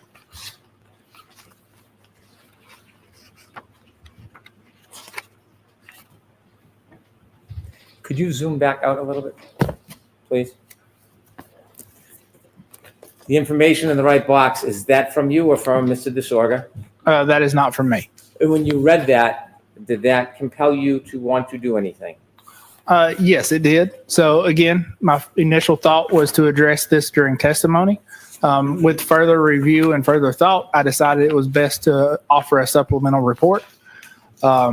What this is, basically the math I agree with. The point I don't agree with is that GPS 154 is the time towards the end of the 3-point turn. And now reviewing further data, we know that's not true. The 12:23:58 event on the phone, is that related to the first event, the 3-point turn, or the second event, the backing maneuver? So that's going to be related to the first event, the 3-point turn. Was there any other data that was closer in time to the to the backing event that you had access to? No, not that we had access to. We turn to the next slide, please. You've seen this part of the report before? Yes, I have. Okay.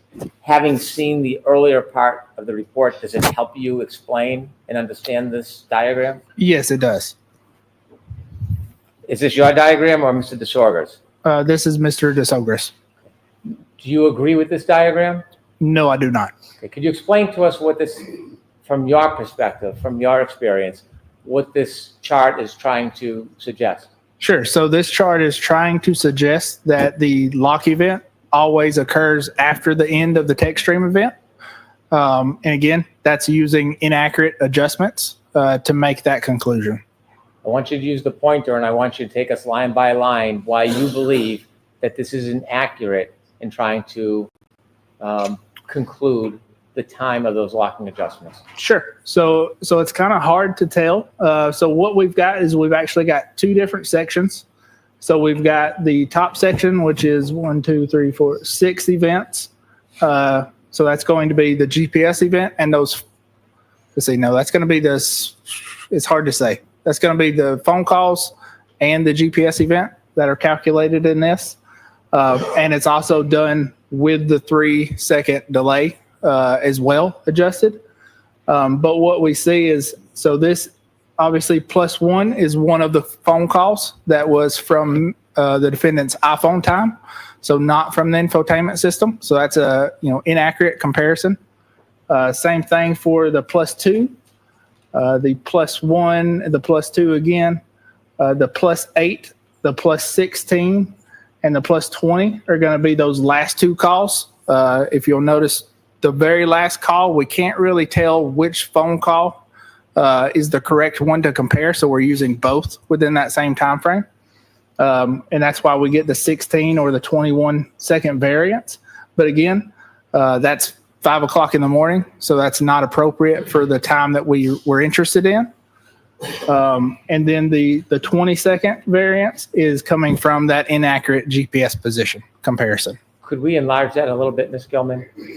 On the 2021, is that plus or minus 21? So that is minus 21. The 20 and 21, is that based on different information than the 1, 2, and 8? Yes, it is. And explain again for us, where's the different source of the information?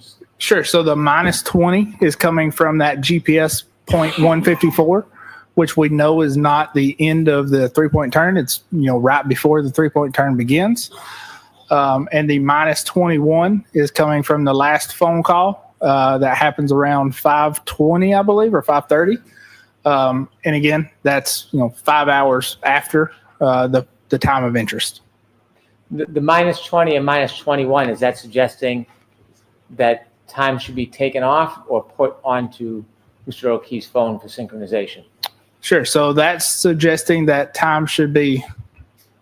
I'd have to go back to the other slides. I believe that's either way. It's suggesting that the iPhone lock event occurs +6 or +5 seconds after the end of the text stream event.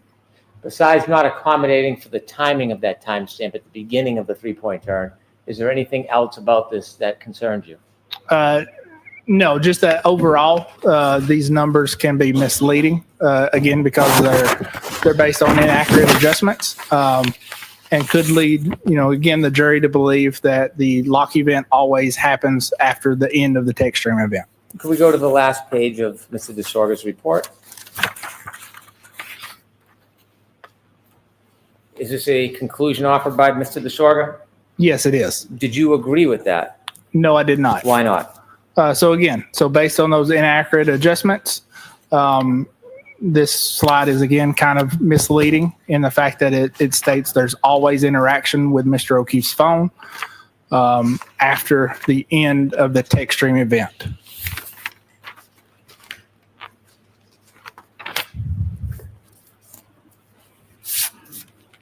You can take that down and turn that off, please, for a moment.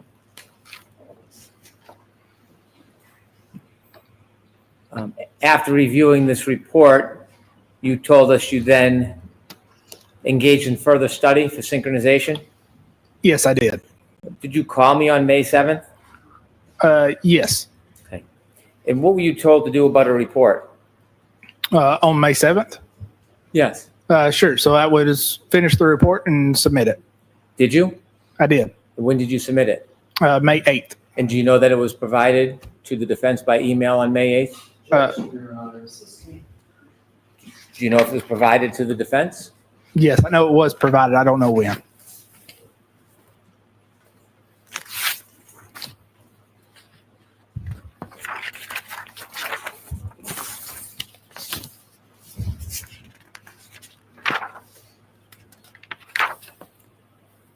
Now, if we could have Mr. Burgess's PowerPoint, we can go back to page 38, please.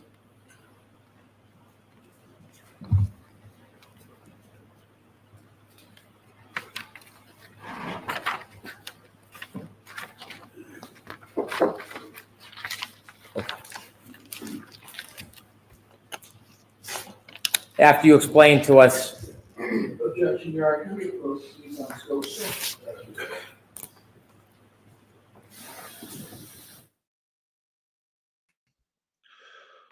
What's that song? Why you always lying?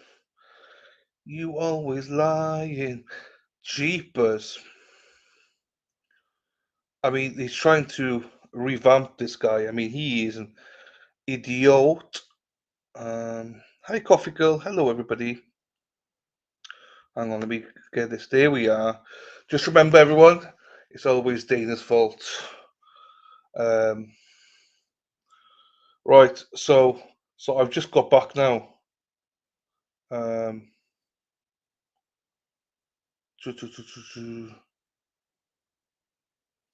So yeah, just got back. Been a busy morning. Resistant. You ask. So sorry, Dana. Hey, Sass. So I went into court this morning with Erica. They messed her about, but she's back in court on Friday now, at 11:30. So anyone around that wants to go in, because there's no kind of retrial, but she's back in court.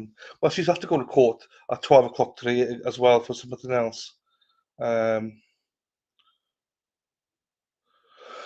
But yeah, so I went for coffee in Dedham, went for a quick Starbucks, and then I'm here with you because Mexi's having storm problems. So I missed the testimony this morning, but it sounds like it didn't go that well for this guy.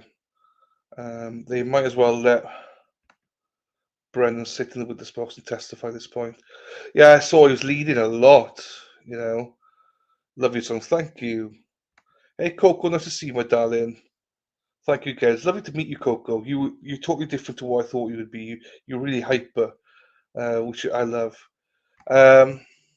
Wish you could be here for the video. I know. If I knew when it was, it's different, but I can't really. Even though everyone's welcoming, I got places to stay if I want to. It's just, yeah, it's just too much of my time. Also, I'm missing home a little bit as well. So, 69 for the 4th year running, Dave. There you go. Sidebar. They love the sidebars. Right, what's on sidebar? So the streets of Dedham were not safe today. They're not safe because of this. Dane and Dennis walking down the street. Dane and Dennis, the kind I'd like to meet. Dane and Dennis, they used to wear these tight old thongs. They didn't like them, so they're gone. Dane and Dennis walking down the street. Dane and Dennis, the kind you'd like to meet. Dane and Dennis. These two who look at them, they're definitely growers, not showers.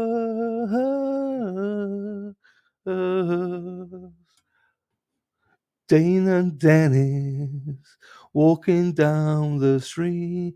Dane and Dennis, the kind I'd like to meet. And I can't wait to go to meet these two speedos pro.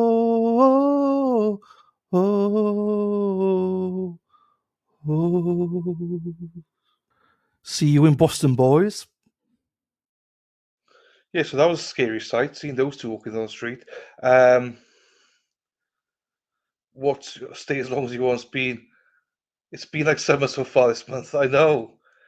Wait for someone to walk by and see that. Cheryl, a mule out in the barn. Hey, so Heather Honey's got a channel. I did post a link. Thank you, Keith, for following her. So Heather Honey has a channel. She is Roll Tide out in Alabama. That's a link to it. It's called Facts, Opinions, and Real Talk. I think she had 90 odd. So that's subscribers. So let's try and get her over 100 subscribers.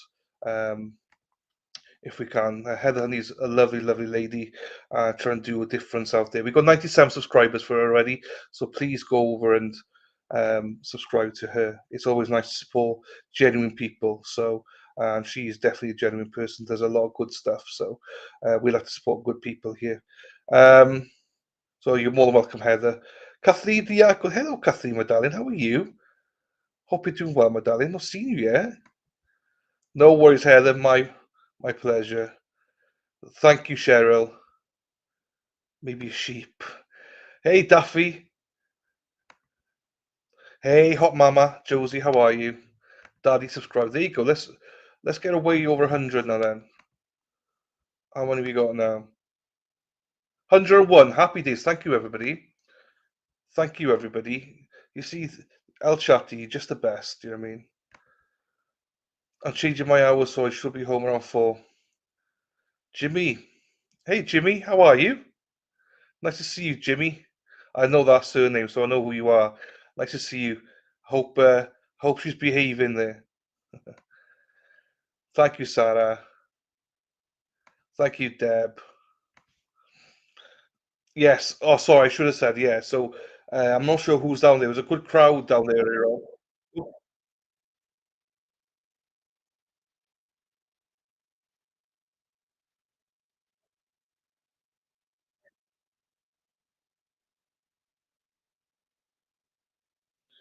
50-minute lunch break. Hey, Sally. So I'm not sure if they're going to do some work now. She said me and the lawyers have got some work to do. Are you going to Heathrow? No, I'm going to Dublin, Dave. Going to Dublin, mate. It meant to be cooling this week. Okay. When do you leave? Next Wednesday, Joes. JFC. Just JFC?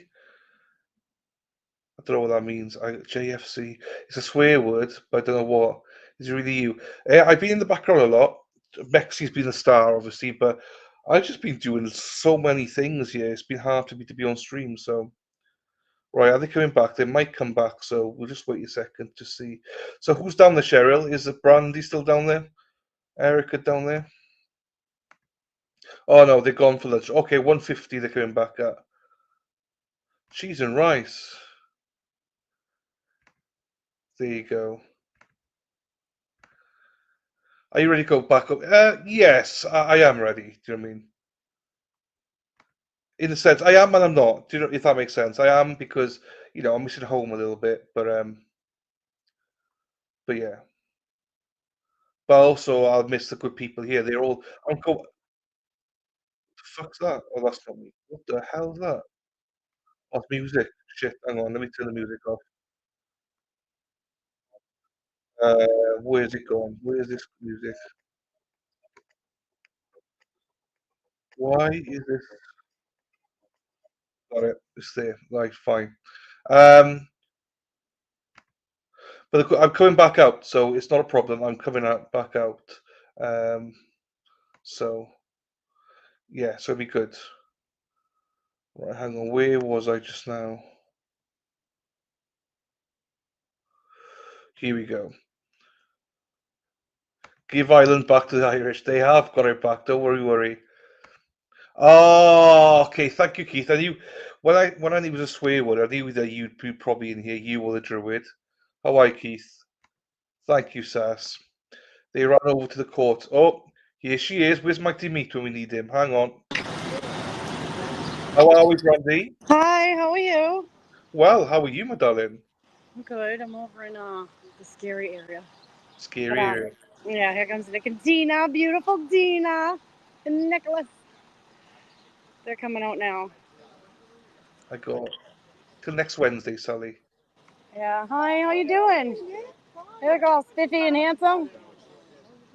It's a full day today, right? How you doing? You staying awake? It was going to be a half day, but today it's going to be full. Good.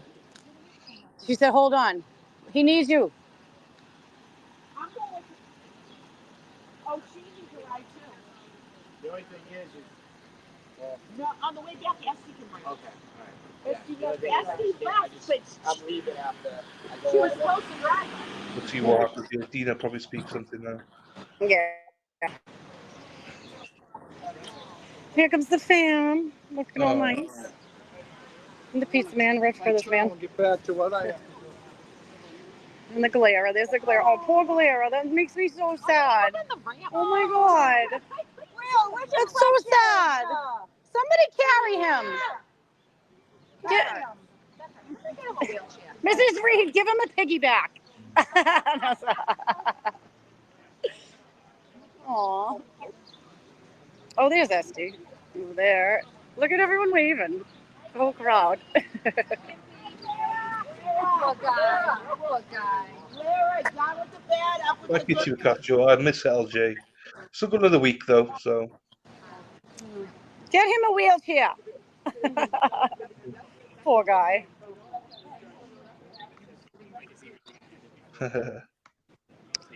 So sweet though. Where does Dina go? So Dina, I think they just had to rush to lunch and Oh, okay, she's gone. That's fine. yeah, That's fine. they're figuring out the car situation right Yeah, now. it's all So good. she had to like leave quick, I guess. I don't know. I could be wrong though. I could be lying to you right now. I never know if I'm lying or not. No. Well, there's a lot of things I know about you now, so I didn't know since Shut it. Saturday. Shut it. I'm saying nothing. Ooh, I love you. love you too. Hold on. Yeah, so there's a good group of people here today though. It's nice. These are just some randoms.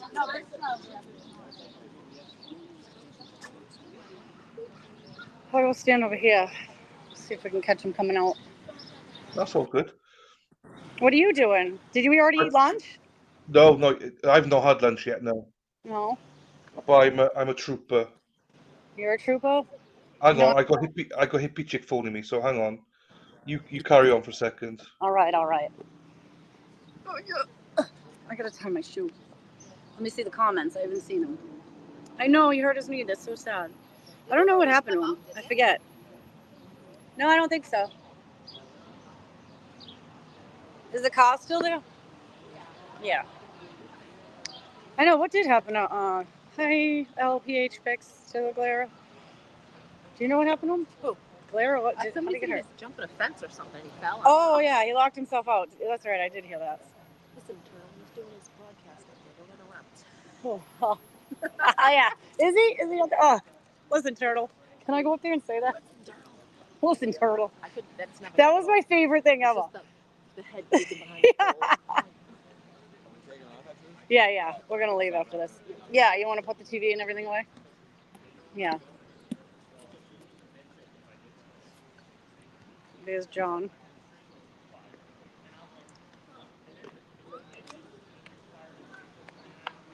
Here comes. Oh, Christina Rex. Let me see. I feel like I'm going insane. Why? Why are you insane? Listen, Turtle. Turtle. The clocks are off by 8 seconds. I don't know what that means.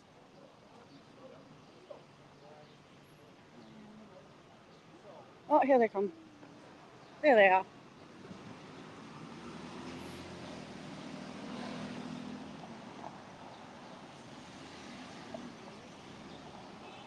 Hey, guys. Yes. No yelling. Woo.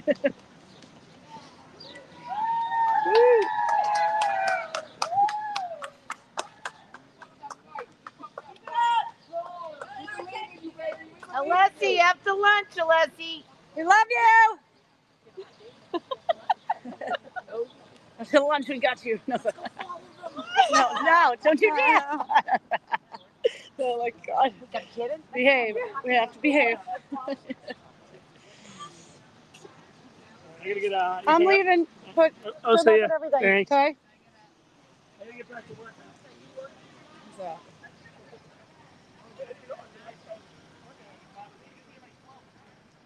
Is this the van that Erica was in yesterday? It is? Oh, nice. Nice, very nice. I don't want to go in there.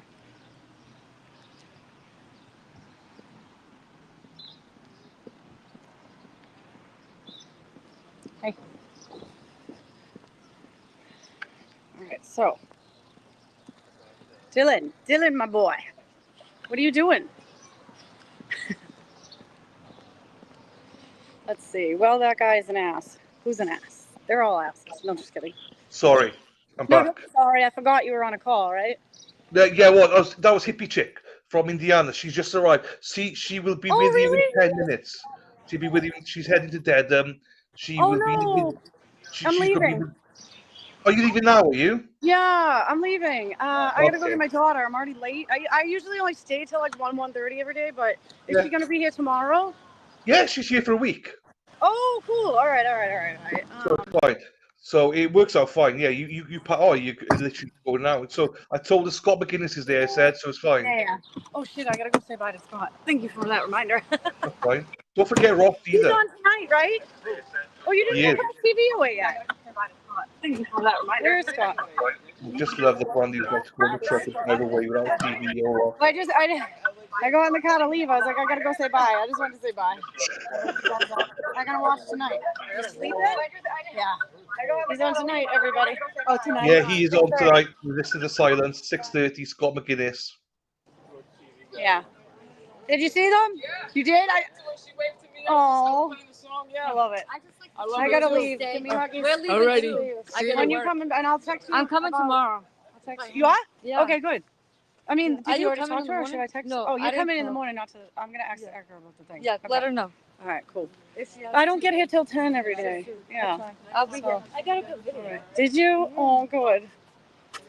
Oh, yeah. Send me any videos you got. I want to see. You gotta send me those pictures. $5. I know, I gotta go. Oh, yeah. I'll send them to you. Email me or message me in like a half hour. Yeah, when I I'm get not home. driving. Yeah, when you get home, and then I'll do it. I'm leaving now. Because I'll forget. I'm like 10-second Tom for anyone who doesn't know. Bye. Bye. I am. I'm like 10-second Tom. I forget. It goes in one ear and out the other. All right. Bye, guys. Bye. Let me know. Yeah. So, No, yeah. I gotta go get my daughter. Yeah, it's fine. It's fine. Bye. Just don't forget Ross, that's all. Yeah, I love you. Bye. You too. All right, drive safe. All right, you too. Yeah, so I'm gonna just be driving Miss Daisy crazy. Bye. You too. I'll see you. You too. Love you long time.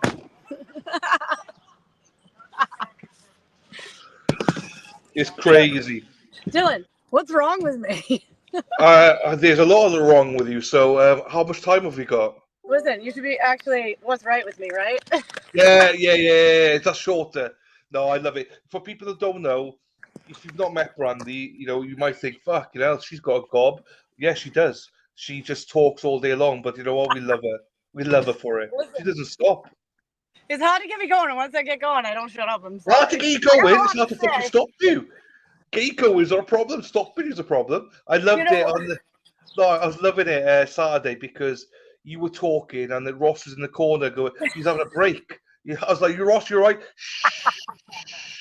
Don't tell her. He always says, he'll always be like, you didn't tell me that. You didn't tell me that. I'm like, you stopped listening to me 10 years ago. Like, I did say that. I did tell you 6 times. You just don't listen to me. I know. There you Oh. go. People can make it back for the end of the trial. It'd be great. But just we don't know when it's going to be. That's the problem. Jelly bean, beep beep. We love jelly beans in this. Hi, Chili Beans. Hi. Yeah, it was really weird when, when you go in the courtroom, I had to take my belt off. So I'm walking in the courtroom, getting dressed. I'm like, don't mind me. Awkward. Yeah. But they asked us to go back and get our signs. I said, my friend says the devil works here. He's like, go get it. I was like, oh. So Heather, honey, says Brandy I is think amazing. Eric is hearing it. Yeah. Have you seen them? Heather, I love you. And Deb said you're amazing. Brandy's a talk girl this too. one. Yes, she is. Hold on, you guys, ready? Here comes Spanky. See him? Watch out behind you.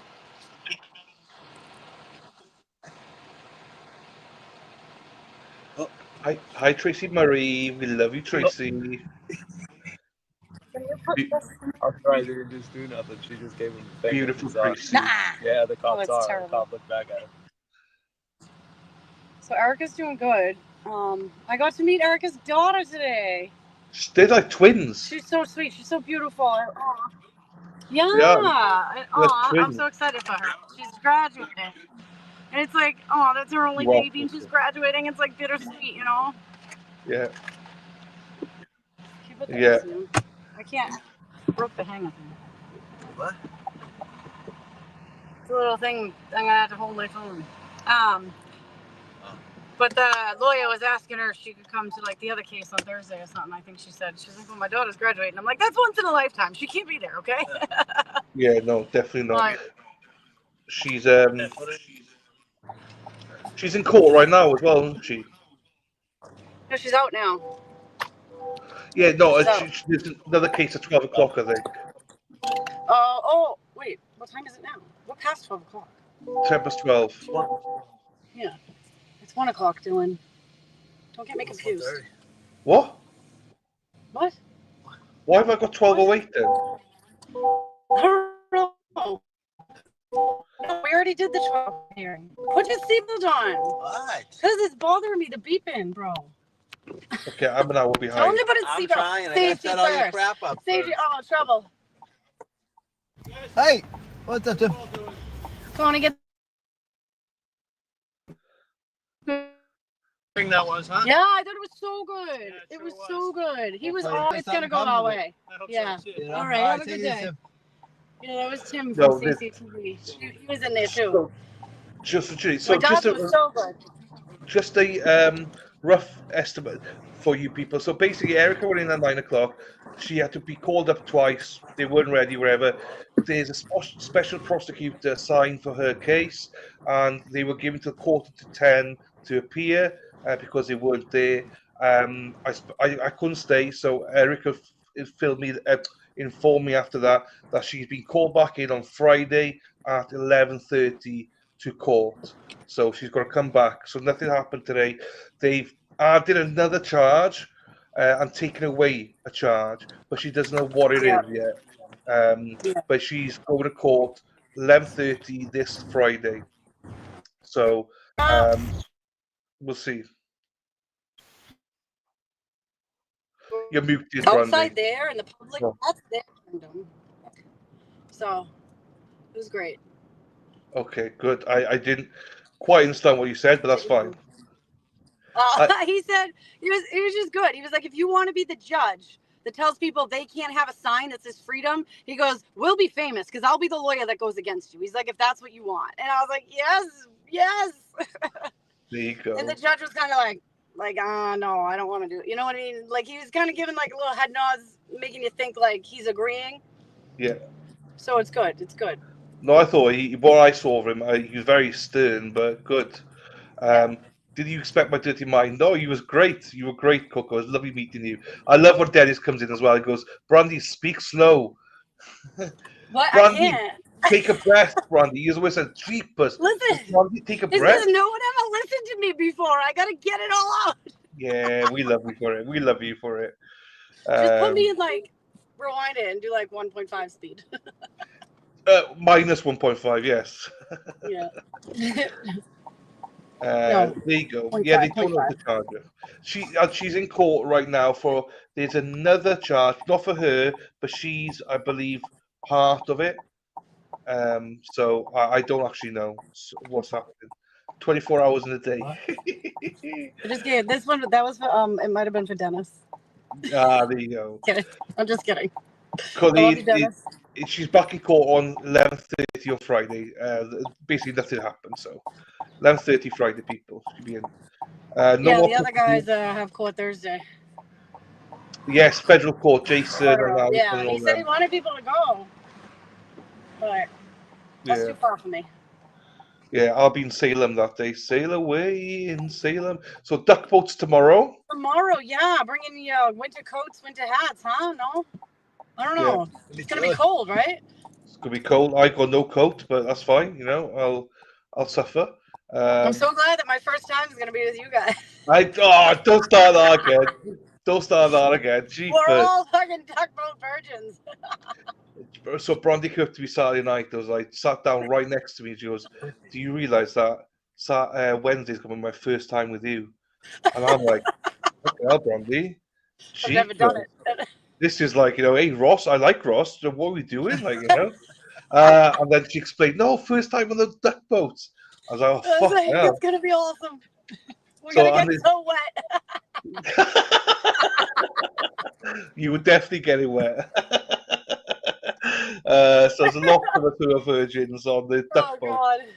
So Coco, they are. She said duck boats are awesome. Good, because I've never been. So my daughter got in the car. My oldest daughter has been on one, but my two younger ones hasn't. And I was telling her about it. So we were driving her to school this morning. She's like, "What's a duck boat?" She's like, "Show me a picture." So I showed her a picture. I Googled it, and she goes, "What is that thing? Why are you going on it?" I was like, "I don't know, because it's cool." And I'm from Boston. I'm Boston, Brandy. I have to do Boston things, I guess. you got to. Well, Heather Honey's from Alabama, Roll Tide, and I loved the duck boats when I went. They had plastic windows down to help with the cold. Okay, there you go. The cherries popped, yeah. Oh man. Dennis says, "Don't laugh. Too sunk last year." Stop it! Don't you dare say that to me. Did they? They probably did, huh? Wait, Don't a worry. duck boat crash? Did they have them in Seattle? I thought that was like they have them everywhere. Well, the head hen's gonna be there, so he will he'll look after us. Timber will look after everybody. God, I hope so. Yeah. So if anybody backs out, the two girls that are down the buffer zone that went into the courthouse today with Erica, she'll know who they are, but they want to go. So if tomorrow anyone does back out, there's two people who want to go. So. Yeah, I think there's a wait list. A lot of people want to go. Oh, is there a wait list? Yeah, all right. I haven't checked. There's so I many don't know. I don't know. I don't actually know who's actually going. So Yeah. But it's all good. What time do we have to be there? 1? I don't actually know. I think so. So and then I love those shirts that you and Tim had on today. Yeah, I know. And Dennis had it on as well. It's brilliant. You guys always have the best T-shirts made, like so quick.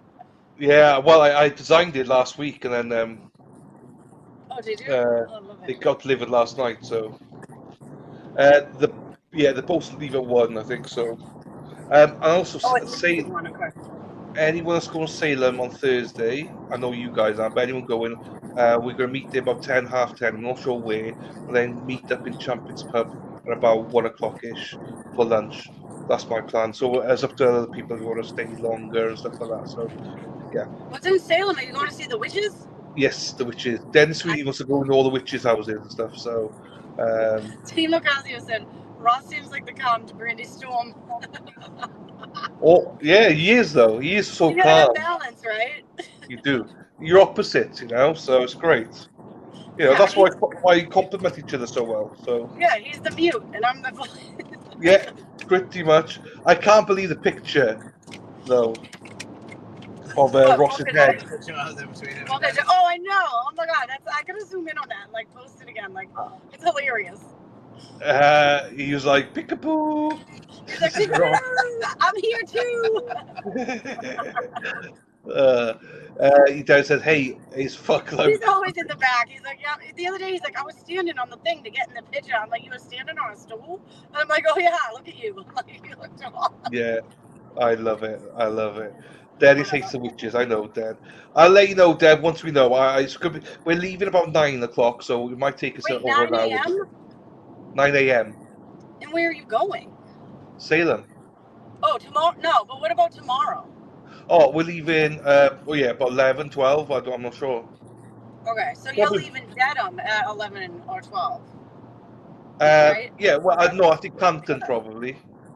Or Canton, wherever you guys are. Yeah. Same thing. Yeah, it's probably about 11:30, maybe something like that. Okay. I don't actually know. Dennis is driving. Should I bring snacks?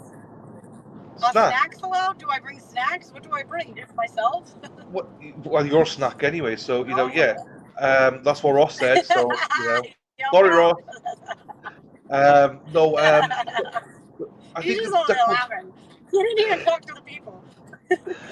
the duck boat finished by 2:30.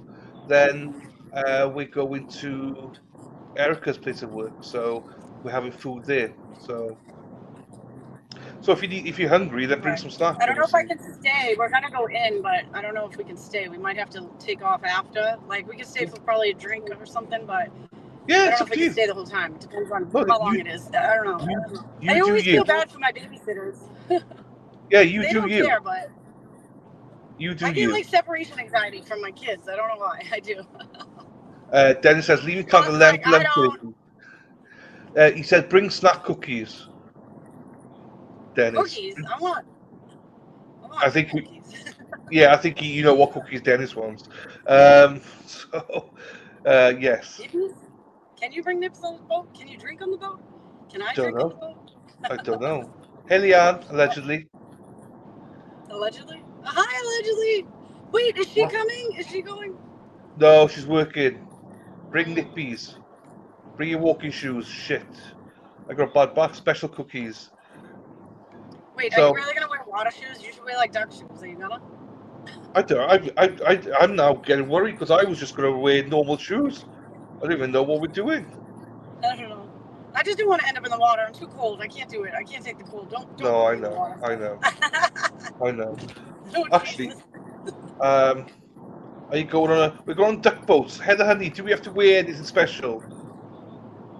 It's a duck boat, but I don't think it's a booze cruise. But I mean, No, it's 35 of us going on it. No, Carlos will not be there. Carlos will not be there. Salem's a walking town. Shit. tennis got swimmies. You need I shoes. like the arm floaties. Those are the ones I want. Oh, so you need shoes that can get wet. LB said. Shut up, allegedly. She's fucking with me. She always does. She's like, you live I on died. fucking hope not, because I'm going. Well, Dennis, you got Speedo, so you're fine. Oh, thank you. So you see some honest people here, not like Leanne. Steve Jobs and Bill Gates dropped out of college. There you go, Kimmy. So what's been going on with that guy? I haven't really been able to pay attention because I was in Erica's thing, but is he still getting shredded, or is it just like, I don't understand why they're still questioning him like 7 hours later when he was already deemed like not credible. Yeah, no, I know. They're trying to rebuild him, though. Oh. They're trying to rebuild him. Erin, hack. You don't get wet in the boat at all. Thank you, Ellen. Press the Thank like, you, Dave. press the like now. Dave T from Boston Labourers. Yeah, press the like, press the like, press the like, please. I love that. Press the like and subscribe. It would mean the world to me. If you like and subscribe. Like and subscribe. There you go. I love it. Leanne, Cement say bricks? hello to Yo, Vinny. Dennis, What? I'm gonna kick him out, time him out. Get cement bricks for Ross to give to. There you go. There you go. You fucking asshole. That's funny. Is that Hey, funny? Is that funny? no. Hey, look on the screen. J Mark. Hello, J Mark. The picture of me and J Mark there. Me and Jen in the profile picture. I love it. Thank you, Leanne. Hope you're doing well, J Mark. Crafting. So, did you guys hear about that serial killer in New England? Yeah, I've heard something. Found like 13 bodies in the past month or so, like within like Massachusetts, Rhode Island, Connecticut, all around you.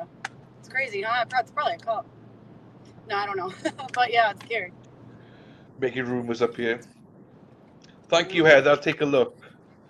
Pat's come in, she says to you, Brandy. Dennis. Pat's not Pat's coming coming. tomorrow. If Pat's coming, one of us is going overboard. I think that's why he said bring cement boots.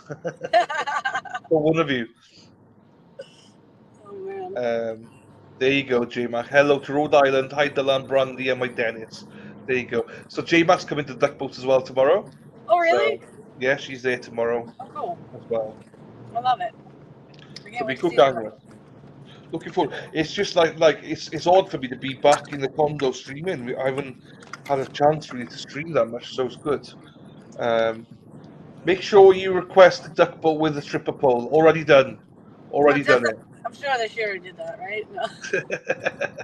No, Erica's done it all. So she's got the guide, the tour guide, and everything. So But great. Erica's had a busy week. Yeah, well, she's been very busy. Yeah. So yeah. Oh, looking forward to it. So It was nice to be Courtsback, able to go in there and like experience Randazzo, you know what I mean? yeah. So it was good. He was We good. got half an hour before Courtsback, so well, that means another 40 minutes probably with Bev. So yeah. But it's been, yeah, I've not watched much this morning, so I can't really say what's been happening in court. I Yeah. know you've been in with Erica. I was in with Erica a bit, and then I went for coffee and stuff. So not a Yeah, I chance. can't really pay attention there when there's a lot of people because there's always like these side conversations and stuff. But Yeah, unless I sit down and actually focus, if it's someone like Buchanan or something. But I know. CULC. No, I know. But it seems like, unless someone tells us different, it seems like Alessi did a good job on that witness. And I know that Brendan's trying to recoup the guy and rebuild him, but yeah, I mean, unless he's just like Brendan's no match one-on-one with any of them. Any of them. no, I Like, they've agree. destroyed every witness, in my opinion. Like every single witness has been caught in a lie or an inconsistency. Yeah, my only concern is this: what Ginny says. I think it's been boring. That's the only, because Jura switch off. So although we are like Alessi's great, we're doing other things as well. Do you know what I mean? Whereas they have. Especially at the lunchtime, they're gonna get tired. I hope you we need them to yell. You know what I mean? Like wake them up. I know. I just hope they're not switched off. That's all. I can't repeat Hanky more than I have to. I know, Ginny. J-Man said, Dylan, you're supposed to be eating lunchtime. I know, I've only had an oat bar this morning. I've not had anything else yet. So I like how Jess Machado does the live tweets and she says like jurors are taking notes and she notices like 8 out of, you know what I mean? Like I like hearing that. I like when people are writing things down because there's so much that we're all being told, like so much they're hearing. I hope they're writing down, because they got to go back and yeah. I don't know. I don't understand how they could continue actually. So yes, I think so as well, LM. I'll finish up Thursday and motion to dismiss. It should be dismissed, Let's be honest. I know we're biased, but it should be dismissed because you've got people on the stand lying, which is very obvious to anybody. You got people, you got agents, federal agents, and state troopers that have been caught perjuring themselves on national television, and they're still active, collecting their paychecks, while Erica wore a sweatshirt with her damn opinion on it, and she's thrown in the back of a cruiser and has to go to hearings and pay fines and bail and attorneys. Meanwhile, these people are sitting pretty, and they're committing crimes in front of all of our eyes. Like, I it's know. ridiculous. How is this like freedom? There's nothing free about that. There is no such thing as that. I agree. Cole, this is a good point. This case is giving Boston a bad name. There are a ton of good LEOs, law enforcement. I have not talked to one that believes KR is guilty. Yeah, no, I agree.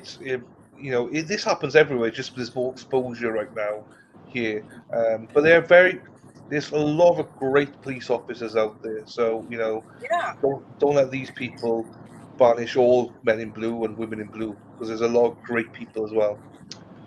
Yes, you Yeah. mentioned him not having a degree, and then mentioned Steve Jobs and Bill Gates. I mean, yeah, is that how you're reaching? Say, well, Bill Gates and Steve Jobs didn't have a degree. It's like, what the fuck you on There's a about? guy behind me. Oh shit! There's a The state cop. jury's Oh so my god. young. Sorry, guy. I wasn't paying attention. There's a state cop. Not Oh my quite. god. Yes, he's on a motorcycle. I didn't see him. So He's literally. J Mac have been in the court, so she's seen the jury. She goes, the jury is so young this time, so she's seen them, so they're very young. So this thing I want to. Hey, Robin G says hi, Boston Brandy and Ross. Hi. Preach you, I Brandy. don't care. I know. I'm sorry. I do. Brandy, how do you really feel? Don't hold back. I love when Brandy gets feisty. It's just annoying because it's like if I'm not here and they do this to my kids, or even if I am here and this ever happened to one of my kids, I'm going to get in trouble. I know myself because it's not right, and there's right and there's wrong. There's only two sides. There is no in between when it comes to this stuff. And this isn't the cops' job. They weren't hired to be bullies. They intimidate us. That is scary when a man comes up with you with a gun with bullets in it and he's screaming at you and he's got cuffs and it's like, holy shit, it's scary. It's intimidating AF. And it's just, it's that's not their job. They're not protecting anyone. And they're serving, who you serving? Beverly Cannoni, who made an unconstitutional ruling? You should just, the Dedham cops are nice. They know, I don't know. I don't want to just, I know all cops aren't bad, but the majority of them are. Yeah, I agree. Majority of them are, because they're used to it. They've been doing it for years. They know what they can get away with. They know that they got immunity, so they use it in their benefit. Wait, what's this? Show me this. I want to see this. Oh my god. What's the baby? I got a few of them. I got to screenshot that later. I like that. Take it for a walk. The clown. I love these. Brennan then will have been arrested. But it all comes down to one thing. It all comes down to this. Always Dana's fault. Just remember that, people. Dana. Blame always Dana. Gma, thank you, my darling. What do we complain about Dana? Oh. Yeah, complain Dana. I do feel that way. There's a lot good. Yeah. Hey, here he is. Boom. MJ. MJ's a great dude. MJ is a great guy. He doesn't. He pretends to work all the time. He used to be in the chat all the time last year, but this year he's working too hard. He's very good friends with Karen Reed. So MJ's the man. He is a cool dude. I love MJ. I hope I get to see you before I go, MJ. If not, I'll be back in September, October, brother, to see you. Because you owe me lunch, MJ. You're supposed to take me for lunch, MJ. You haven't. You mofo. What the hell, MJ? Do you know MJ? Do you know him? No, I don't think so. I don't know. Oh, let me just tell you this, right? If you and MJ, I know people's faces. No, if you would know MJ, he is a male version of you. He does not shut the fuck up. He does not shut the fuck up. You two together in a room would be fucking. You'd be lost the whole fucking day. You know what I mean? Hey, David, how you doing, brother? That's funny. I know. That's the guy stuck in the backhoe. Dennis, myself, and you lunch this week. We'll try. It's just I'm busy, MJ. Really busy. Hey, Rehab. So remember, I'm going to be at Salem between 10 and 10:30 on Thursday. We'll go for lunch in Peabody about 1 o'clock-ish. Then we're going to leave then. So hopefully we can still see you, Rehab, in Salem. Yeah, message Dennis. We'll try to arrange something. All right, Brandy's, she's cut out. So she's cut out. So, but it's all right because you can still see her. You just we can't hear her. So Rehab is the witch. You cut off. You're back. Are you back? I don't know. Am I back? Yes, I can hear you. Yeah, you're frozen again, but we can hear you. No, you're gone again. No, you're I back think again. I'm at a red light in the back. Okay, we lost you again, but it's fine. You're in a red light something. I think you said you're in a red light district or something. So Yeah. that's all I'll All say. that time. uh, That's Coco all I'll says say Brandy about that that. will get wrong. Great. Yeah, so Coco is actually very similar to you as well. She's got ADHD, so she's very hyper. She's lovely as well, Coco is. She says Oh, I she's love young her. enough to be my daughter. She is. Keep the I red. don't Keep know them about like that. Dennis. Dennis says people like red. Dennis. Love it. That's quite quick for Dennis. That was actually quite quick for him.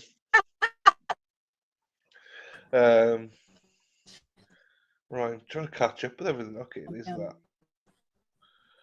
What else is going on? What else have we got? Or anything we need to know? Because you've been down there. Anything else from court you could think of? Oh, he says, "I love you, Brandy." There you go.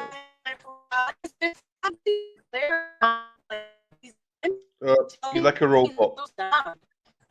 You like a robot. You can't. We can't hear you, Brandy. Oh, we can't hear you, Brandy. Wait a second. We just can't hear you. That's all. I don't want you to be talking and then we can't hear you. So we'll wait for Brandy to come back, but it's all good. She'll come back in a second when she can. So it's about 20 minutes before of lunch break, but they might come back earlier because she did say that it's going to be 50 minutes and J-Mac, I know, robot.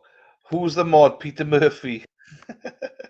Hang on, here she comes back again. Hey, Hola, hola, hey. you're back. We didn't understand a word you said, so.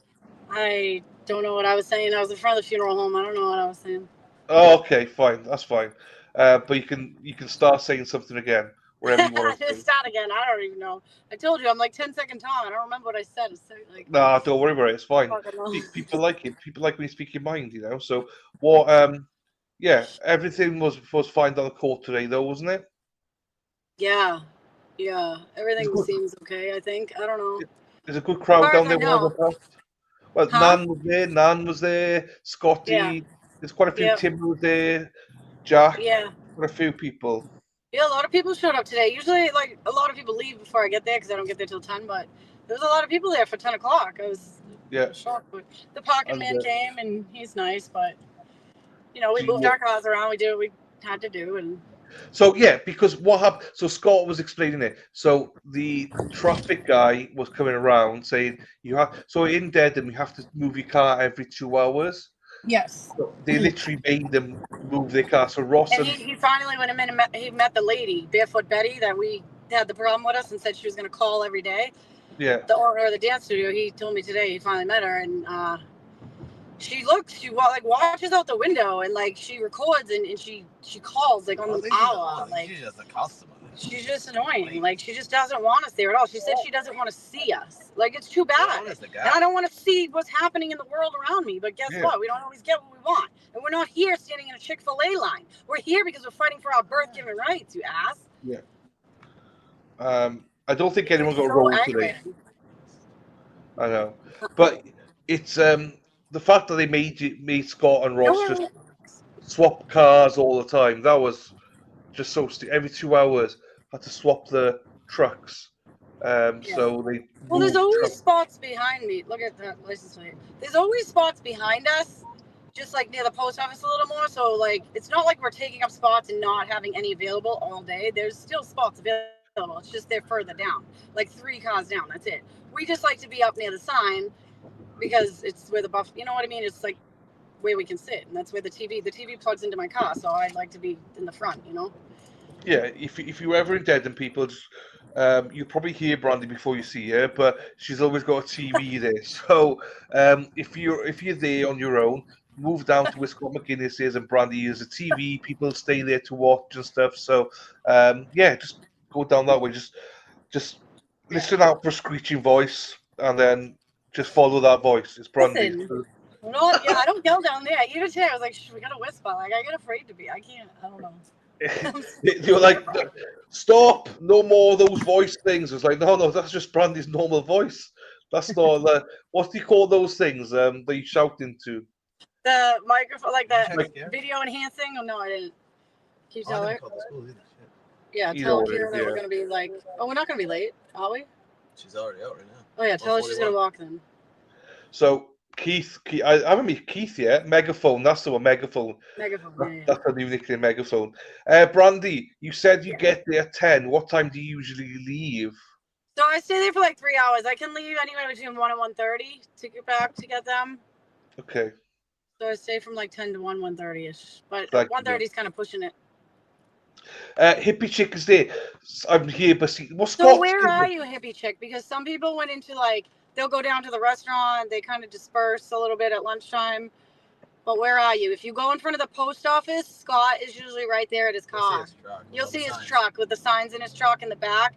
And he's probably sitting in the truck or something, but he'll know where people. Some people go down to the deeds, use the restroom. But if you don't see anyone directly in front of like the deeds across from the courthouse or in front of the post office, I don't know. I would check with Scott. He would know if people left or not. But Yeah, Scott, she's in Deeds now. So, yeah, you walk are? up in the parking lot. She is. Walk up and you see a truck by the buffer zone. And you know what Scott McGinnis looks like. I think Lauren's there with her as well. Or with her. Yeah, with walk him as down well. towards the post office that way. Yeah. Yeah. So there you go. Let us know where you are, and then we can try and work it out for you. Megaphone. Thank you, everybody. Thank you, Rhonda. J-Mac, there you go. I'm in Deeds Park, and there you go. Get up there. Everyone left, Stephanie says. Scott normally stays there, doesn't he? All day. Yeah, you're gonna call the school. Oh, you passed his truck. You didn't see anyone. You He didn't might see be Lauren? for lunch. So they're probably eating lunch downtown, either the bagel place or pizza place. So if you just walk down into town, just grab some lunch. Girls want to walk. Yeah, they might be in the like that little deli. It's not a deli. It's I don't know. Where do you get the little cannolis in the coffee? Oh, that one. That's where they spot my coffee. Yeah, I know who you are. They spit your coffee? No, she's pissed for me. I ordered a latte, and They must be a pain in the ass to make, are they? so yeah. Well, I asked her for a latte. Yeah, they got an espresso machine. The other person with us, Whitney, Don't have was it on the with menu us. if you don't want to make it. She Yeah, asked Ross for said don't have it on the menu if you don't want to make it. no. Well, Whitney asked for a caramel latte. I asked for a plain latte. So the woman was making them, and she made 2 caramels lattes, and I was like, well, I don't want caramel latte. I want a plain latte. And she was like, she looked at me like looks for kill. She was Like, how pissed. dare you? And the guy was like, no, it's fine. She said, you said caramel. I was like, did I fuck? I said plain. And the guy was like, no, he said plain. He said latte. So she was wrong. She made it. And, she was pissed. So I think she's spotting it, so. Oh, no. Oh, Scott's still there. J-Max says yell his name, brother. Walk it's around so- yelling his name. Imagine. Scott! Scott, where are you, Scott? Where are you, Scott? Are you still in your truck, Scott? Scott, get out. He probably got his seat all the way down, sleeping. Scott, don't. Probably. Hippie chick Scott is hiding. still there. He's like, Just don't find out talk where to he me. is. We Hippie, I need wish I name was tags. there. We're gonna put name tags. I know. So we'll see what Scott is now. What time did they go to lunch? About 10 Karen. to. They got an hour. So Dennis says everything he orders, he fucks up and blames everyone else. Well, Dennis, let's not start that story, Dennis. Oh, Dennis got his own stories, huh? Well, I've got stories about Dennis. Thunder Express. In my truck. There you go. He is there. He is there. He's right in his truck. He's the first truck there. Outside the dance studio. Signs, yeah. Outside the dance studio, he's got signs there. Start doing cartwheels, Scott, down the street, so she knows where you are. So hope you find them. So look after her for us, Scott. I did. Look after her chick for us. I'm gonna take a nap. I know. Like, I know. I was up. anything tonight? No. I was up at 4 this morning. Well, I was awake at 4, so. Oh my god, I only got like an hour of sleep last night. Like, I don't even know if I got an hour. I was up every hour and just like Couldn't sleep. Couldn't do it. I just can't do it, Captain. I'm just waiting now for Hippie Chick to see Scott. Do you know what I mean? Yeah, I was did like, she come go? on, I just want to hear confirmation in the chat that Hippie Chick has found Scott.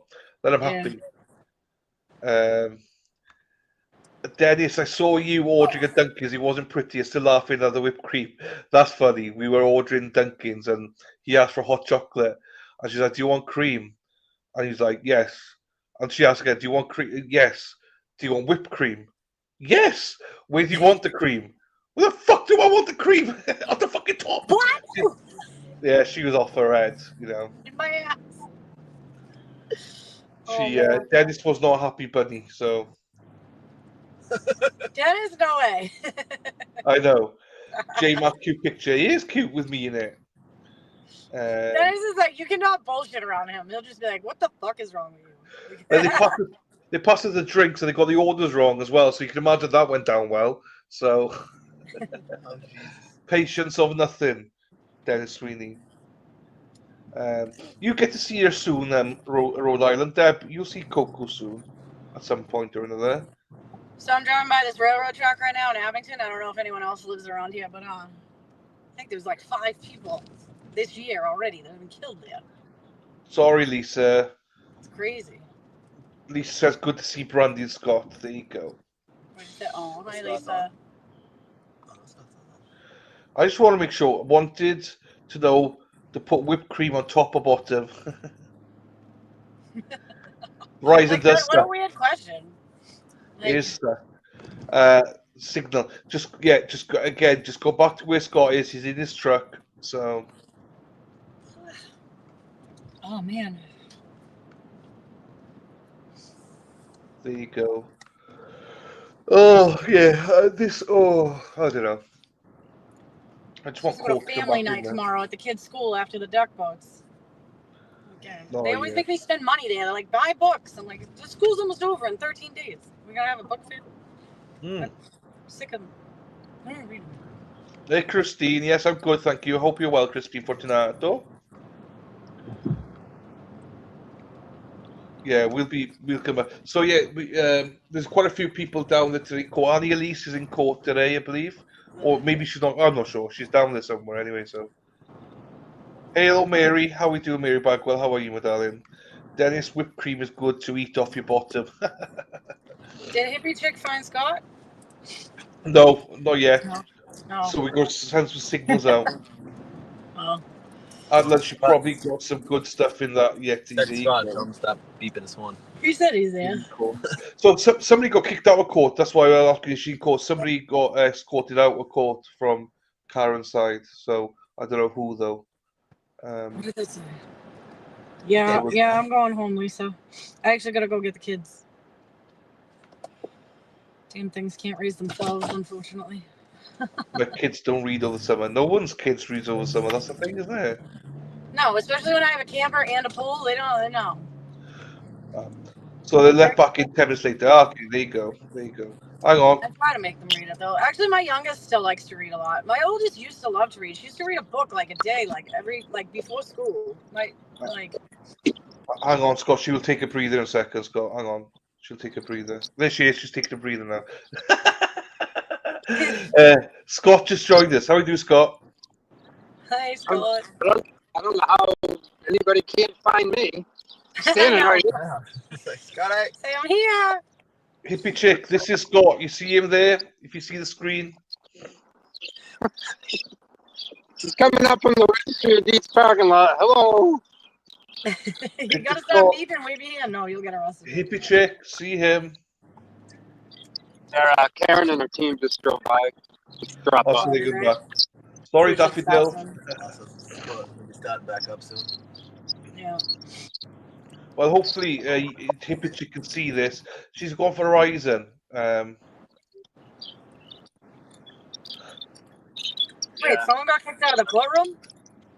Yeah, but only for like 10 minutes because I think they were doing something. Sue, whatever, tweeted about it, saying somebody's been escorted out, but it's only for 10 minutes. They're back in now. Erin Hack said so. Oh, what do they do? What did they do? Maybe they were just talking. Sometimes they do that if you do something like I don't know, but they get Yeah, I get sit with my hands crossed, just like in my lap, so they don't think I'm touching my phone. I like keep my head straight, like I know. try to remind myself, like don't nod your head. I try to stay as still as know. possible.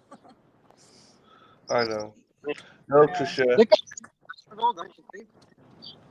You see, right, hippie chick. If you're still here, how you can't miss this guy. You can't miss Scott. He's got a sign.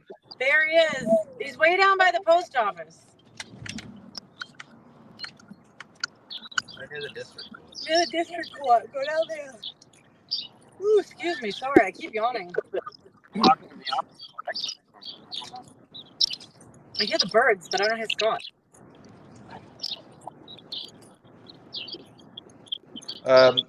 Dina did come out. She came out earlier on. She came out. She needed It was hooked into my Bluetooth speaker, so it might have been. Okay. So I don't know. I know. Tina had to have her. Oh my God, the glare. I would believe that. Yeah, we'll see. I want just hippie chick now to tell us that she's arrived. Yeah. See the glare limping around out here. I know, it's so sad. He needs to someone get him a wheelchair.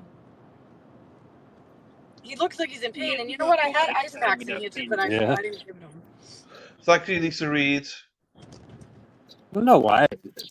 Whenever I'm hooked to the Bluetooth speaker, I lose the volume. That's fine. Yeah.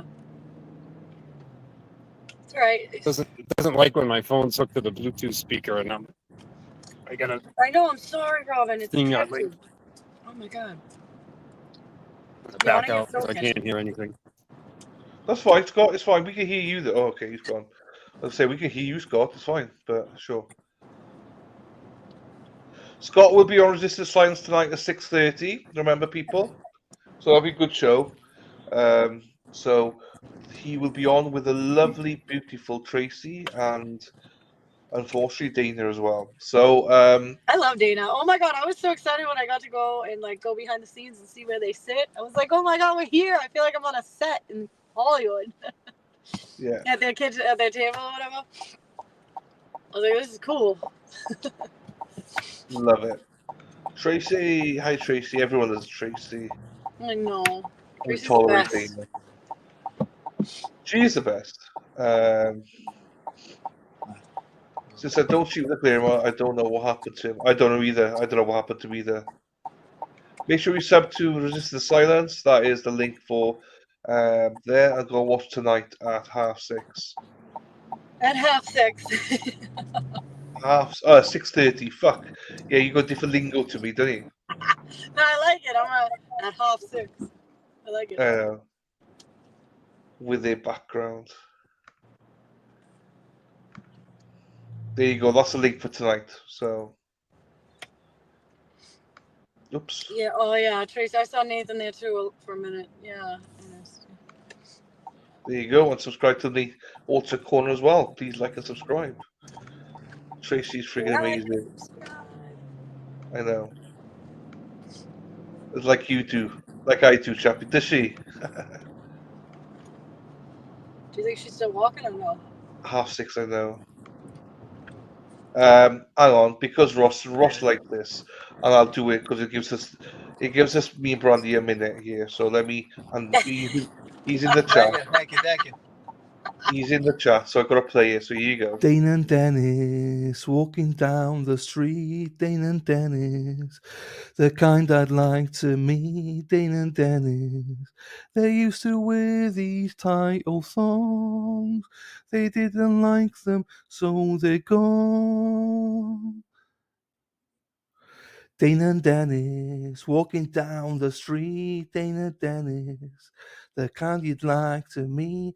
Dane and Dennis, these two who look at them, they're definitely growers, not showers.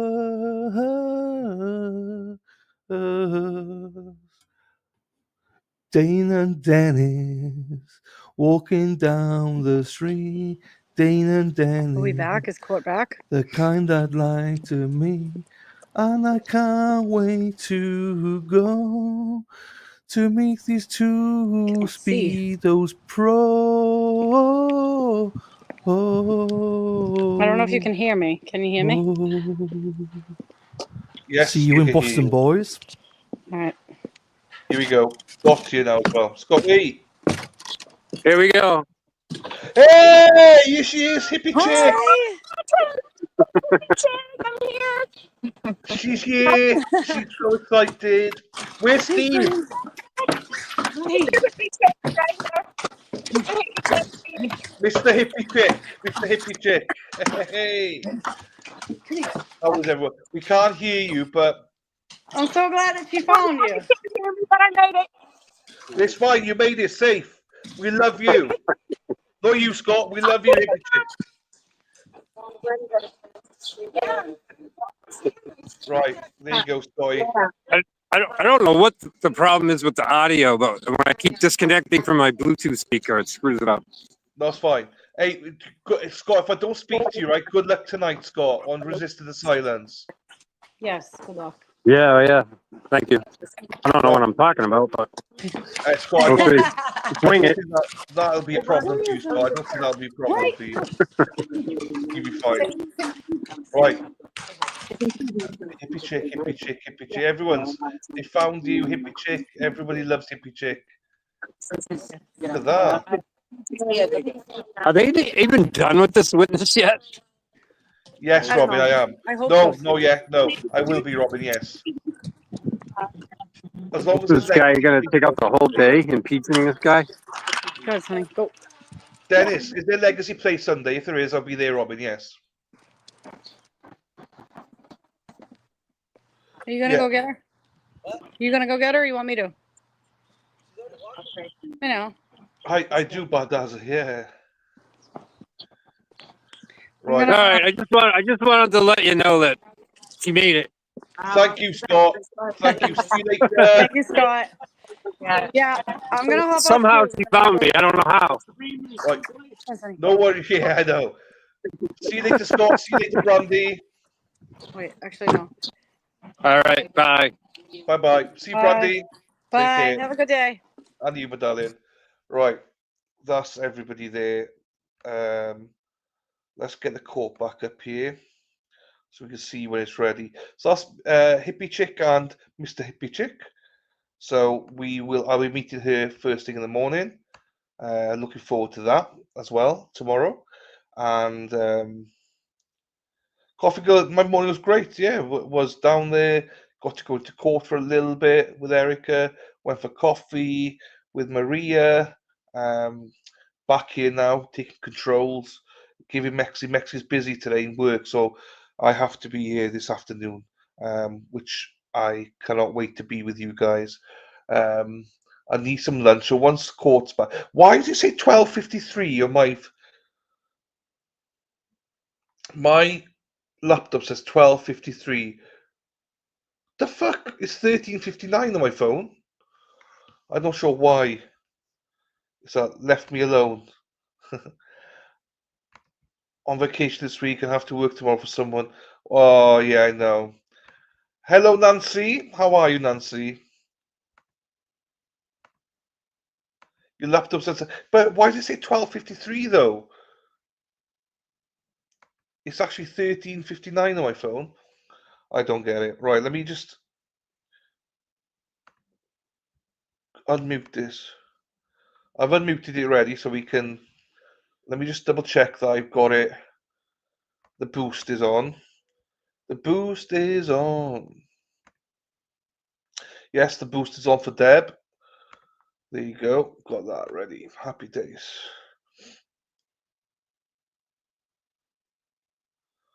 Burgess. 1:59. Yeah, I got 12:54. Clocks are off. I know. Are you see Mexi Texi time? I don't know. Please stay the rest of the trial. I just can't. Do you mean? I just can't. I'd love to. But yeah, it's not quite as easy. Do you know what I mean? But yeah, I definitely after this trip, I'm gonna need a holiday. When's Cold start? When is Cold starting? Thank you, J Mac. No worries, Deb. Your clocks are drifting. Something's drifting. This is why I'm like, why? No wonder you're on my back, J-Mac, about having lunch. It's 2 o'clock. I thought it was 1. Jeepers. Yeah, when does Coburger start? August 11th. Okay, so after this trial, I'll probably take a break then. Is there any other trial in between? So rumor has it that the Commonwealth might rest this week. Might rest this week, but I don't know. I am coming back, Rhonda. I will be coming back. Yes, I will be. Exactly. I know. Now I'm hungry. Ask man Shannon about your clock. Oops. No trial that matters. Happy days. So I'll probably take a little bit of break after all this. It'll be June, July, 2 months. Yeah, it'll be. I'll probably take a couple of weeks off, just to recover. But yeah, I definitely look. Depends when the verdict. Like, I'd love to go home for a week and then fly back out for verdict. So, but probably not. I am here till 28th. LPH. Baldaza, yeah, so weird. 7 o'clock. Normally for me, it'd be 7 o'clock as well. I know, it's weird. It's gonna be hard to get back into that time zone. Mr. Shannon, how to adjust his time. Who's Mr. Oh, now I got you. Now I got you, Robin G and everybody. Sorry. Now I got you, everybody. Sorry.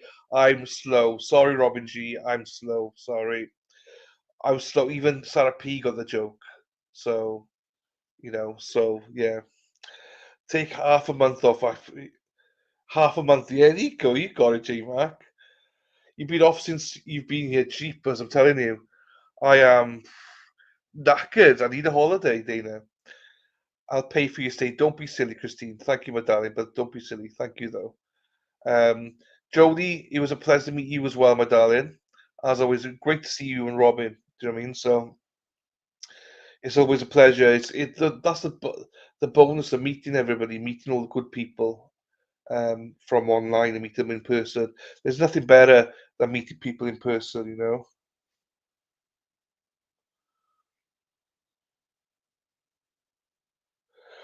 Erica Walsh, you mofo. Erica is listening and she's like, "You're screeching." No, it's her, not me. um, thank you, Sarah. P. Sarah P, Sarah P, Sarah P, P, P, P, P, Sarah P, Sarah P, Sarah P is lovely. Yeah, you did, Dana. Hang on then. Let me 2 seconds, people. Hey, Justin. Let me just do this very quickly. Present.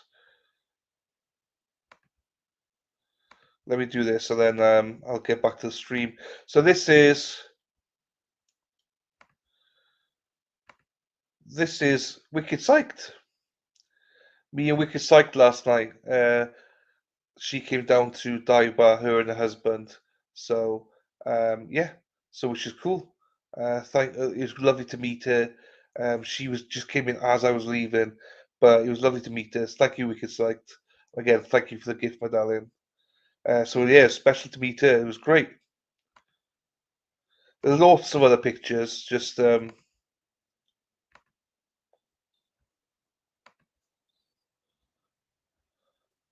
was to the 5 hour gap because of my tea. I haven't really been deep diving, but I want to. You are photogenic, Wicked Side. So nice to meet you and hubby, obviously. Oh, they're back. It's back.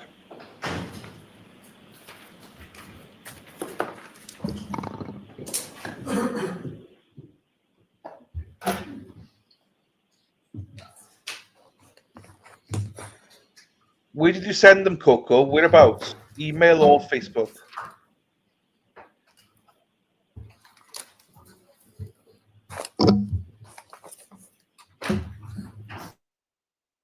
Beautiful Trisha. There she is. Are we doing gorgeous?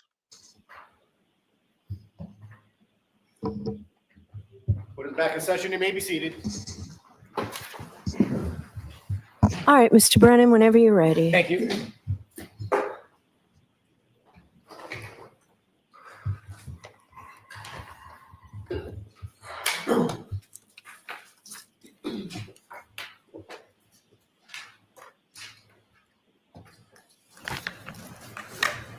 Sir, when I asked you about your first report regarding the protocol, you told us October 10th, followed by your supplement on the 17th.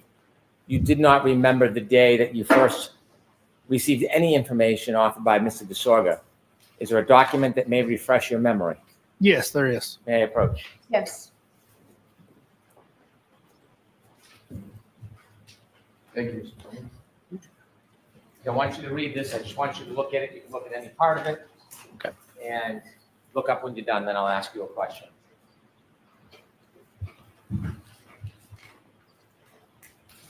Okay.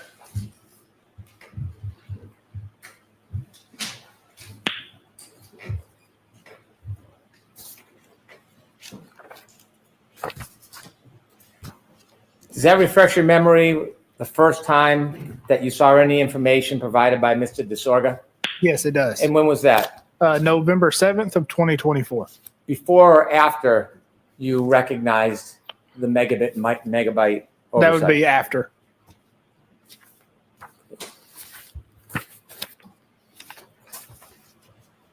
I want to go back to where we were at before we went to lunch.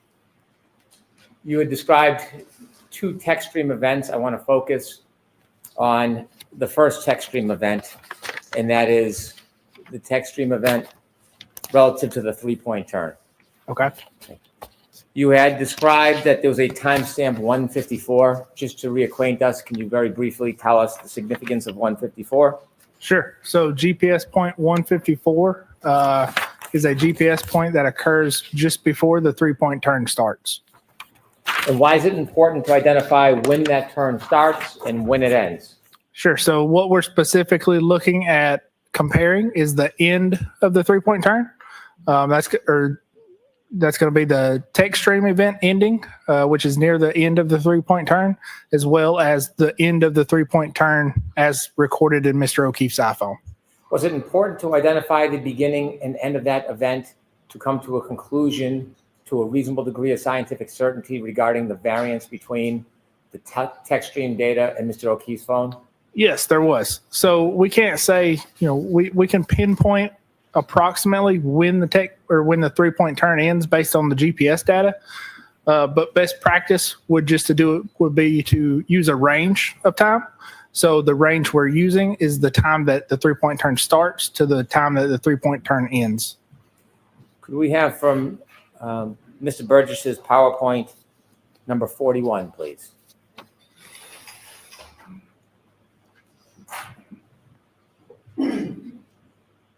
Is this part of your presentation helpful in explaining the beginning and end point of that three-point turn?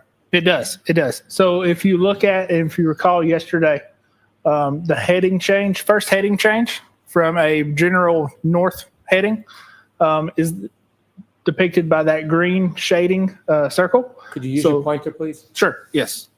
Ms. Gilman, can you enlarge just a little bit? So again, this green circle is going to be the center of this circle is going to be the GPS point itself. That's going to be centered on the horizontal radius, which is the accuracy. So the green circle represents the 16-foot accuracy zone. The black arrow coming off in a northwestern direction is going to be the heading for that point. And then again, the yellow is going to be the approximately 8 seconds later when the heading changes again in a southerly direction. And then the GPS points after that also continue south with increasing speed. What part of the three-point turn event does the green circle signify? Sure. So that's going to be the approximate beginning of the three-point turn. And that time? That's going to be 12:23:59. The yellow circle, what part of the three-point turn does that indicate? Sure. So that's going to be approximately the end of the three-point turn. And that time is going to be 12:24:07. Is there any correlation between the times in the green, the time difference between the green and yellow circle and the range you ultimately arrive at as far as the synchronization variance? Yes, so that is what determines that range of 21 to 29 seconds. This illustration or diagram where you've put the green circle, is that based on actual data? Yes, that is based on actual data recorded by Mr. O'Keefe's iPhone. That data, is it accurately reflected in this diagram? Yes, it is. So again, the GPS point that is recorded within the iPhone, every point has a horizontal accuracy. And again, that horizontal accuracy is depicted by the green circle. Is that level of precision used when you create this diagram? Yes, it is. The yellow circle, is that specifically reflected in the data, or is that an estimate? Sure. So that's specifically reflected in the data. So that is another GPS position that has been recorded by the iPhone. Again, with a horizontal accuracy, a timestamp, and a speed and heading. How about the orange circles? So the orange circles are are portions of the GPS positions leading up to this event. So if we went back one slide, you would see, it would zoom out, obviously, so a little bit harder to see. But essentially what we've done is I've removed the other orange circles representing GPS points heading north and the GPS points heading south after the 3-point turn. And I've just removed those for clarity to kind of clean up the map so it's easier to read. On the left, text stream 11621. Remind us again where that information comes from? Sure. So that's the text stream. That's the end of the text stream event for the 3-point turn. And that is based on the infotainment clock as well as that running timer from the airbag control module. Does this diagram reflect the data that you reviewed to a reasonable degree of scientific certainty? Yes, it does. In breaking down this timestamp 154 and getting into the minute detail of when it started and ended, one of your charts, does it also show it numerically? Yes, it does. Can we have number 40, please? Before we discuss this again, where did you get the information to put in this chart? Sure. So this is coming from Mr. O'Keefe's iPhone. Specifically, it's coming from a SQLite database that is recording locations as he's using the Waze app to navigate. Is the information in this chalk or diagram directly from the data? It is directly from the data. Is this accurate to a reasonable degree of scientific certainty? Yes, it is. If we could zoom in just a little, we'll have to go left to right, Ms. Gilman. Let's start with the left. Timestamp 154. At what point in that 3-point turn does 154 represent on the left? Yeah. So timestamp 12:23:58 or GPS point 154 is approximately 1 second before we see the heading change. If we could zoom out just a little bit. A little bit more. Yep. So we see the heading change represented in green. That's a heading change to 284. Before that, we've got a pretty consistent heading of 348 to 339. So that first heading change, as well as the drop in speeds, is indicative of a 3-point turn maneuver. The latitude and longitude, did that assist you in making the diagram with the circles on it? Yes, it did. How so? So the latitude and longitude are the center points for each GPS point, or the center point for each circle. There's a green highlighted row and an orange highlighted row. What's the difference between the two? Sure. So the green highlighted row is, again, the beginning, the approximate beginning of the 3-point turn. And the orange or the yellow is the approximate end of the 3-point turn. And the time between the green and the orange lines? Approximately 8 seconds. Is that consistent with the range that you've shown for synchronization? Yes, it is. Point 21 or plus 21 and plus 29? Yes, it is. The inevitable variance that you found between the text stream data and between Mr. O'Keefe's cell phone could you share with us to a reasonable degree of scientific certainty what that variance is? Objection, Your Honor. Sustained. Do you have an opinion about the time range in the synchronization between Mr. O'Keefe's cell phone data and the Lexus clock that shows the text stream data to a reasonable degree of scientific certainty? Objection, Your Honor, and appreciate an approach at the appropriate time. Okay, so answer that question, yes or no. Sure. So yes, I can. So I'll see you outside that, Mr. Wilson. Thank you, Your Honor.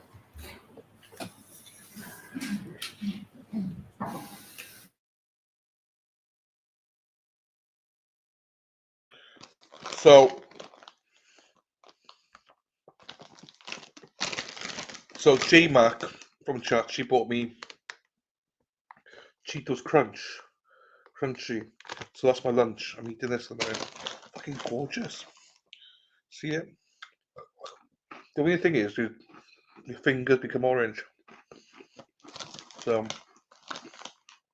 I'll put it down for a second.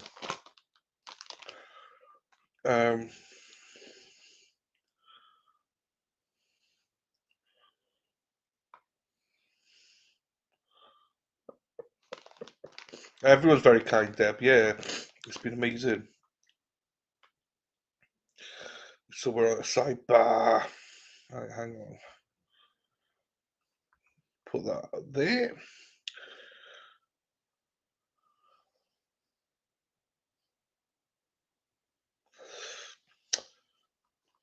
He's supposed to. I know, Julie. I was thinking that as well. He's supposed to be just rebut new information brought by the defense.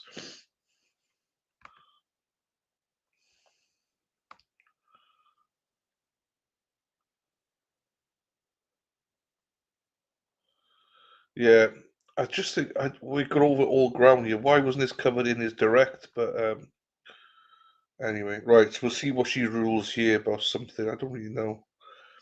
I've been half listening.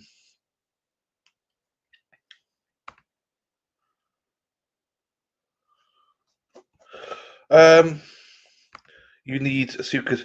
So I've given pretty much all my clothes away to Timmer. So the head hen. So I got enough room in my suitcase. I hope suitcases. I got 2 of them, so it should be fine. Ms. Watts, do you eat peanut butter? I do, but rarely. But it isn't a known thing, no.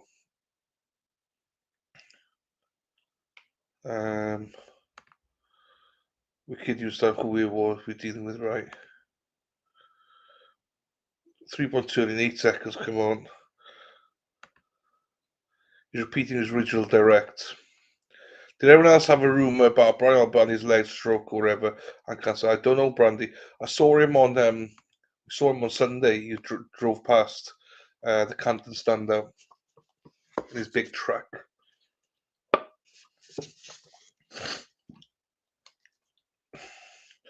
You seem like a peanut butter monster type. I'll eat it, but like it's not a known thing. Do you know what I mean? I really eat it because when you open a tub, it's gone. Then do you know what I mean? So I try not to eat too much of it.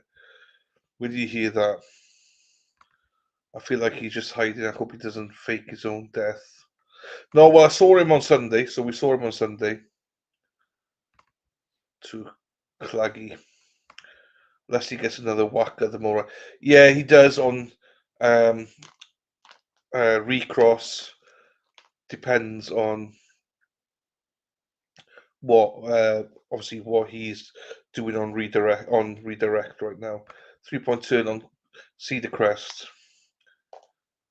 And it's tiny to do with 3.2. Hey Shauna. You did you guys have lunch then? No, we didn't. No. We left afterwards. But yeah, he went past. A few people went past from that gang.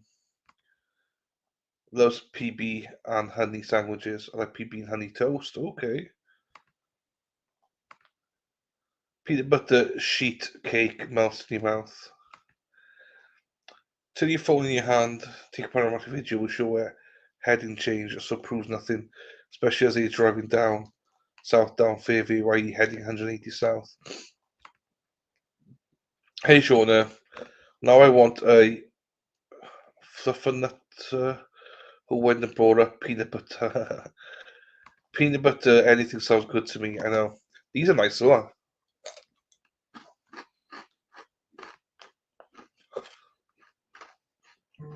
Now I'm eating. There has to be sidebar. Great. They're back.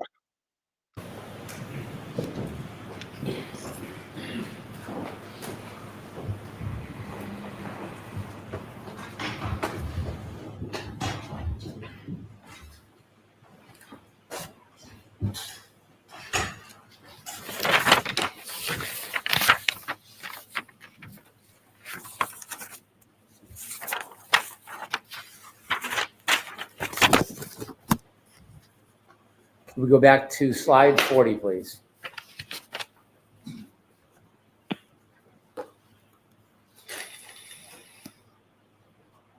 In reaching your conclusion about the variance between the defendant's Lexus as contained in the text stream as it relates to Mr. O'Keefe's iPhone, was stamp 154, timestamp 154, part of your analysis? Yes, it was part of my analysis. Was the running clock on the text stream data part of your analysis? Yes, it was part of my analysis. What else was part of your analysis?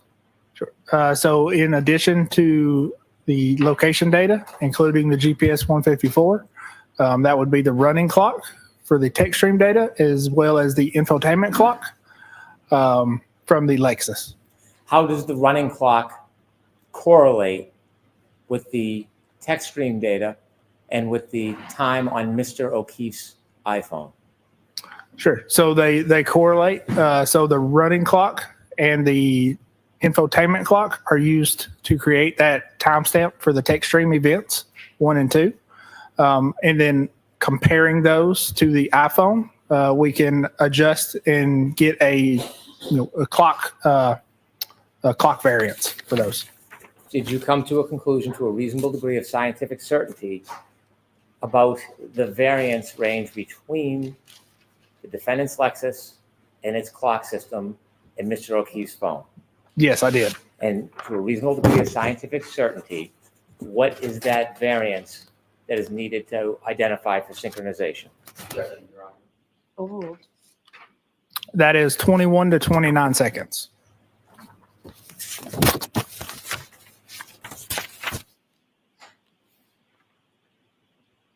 We now have number 43.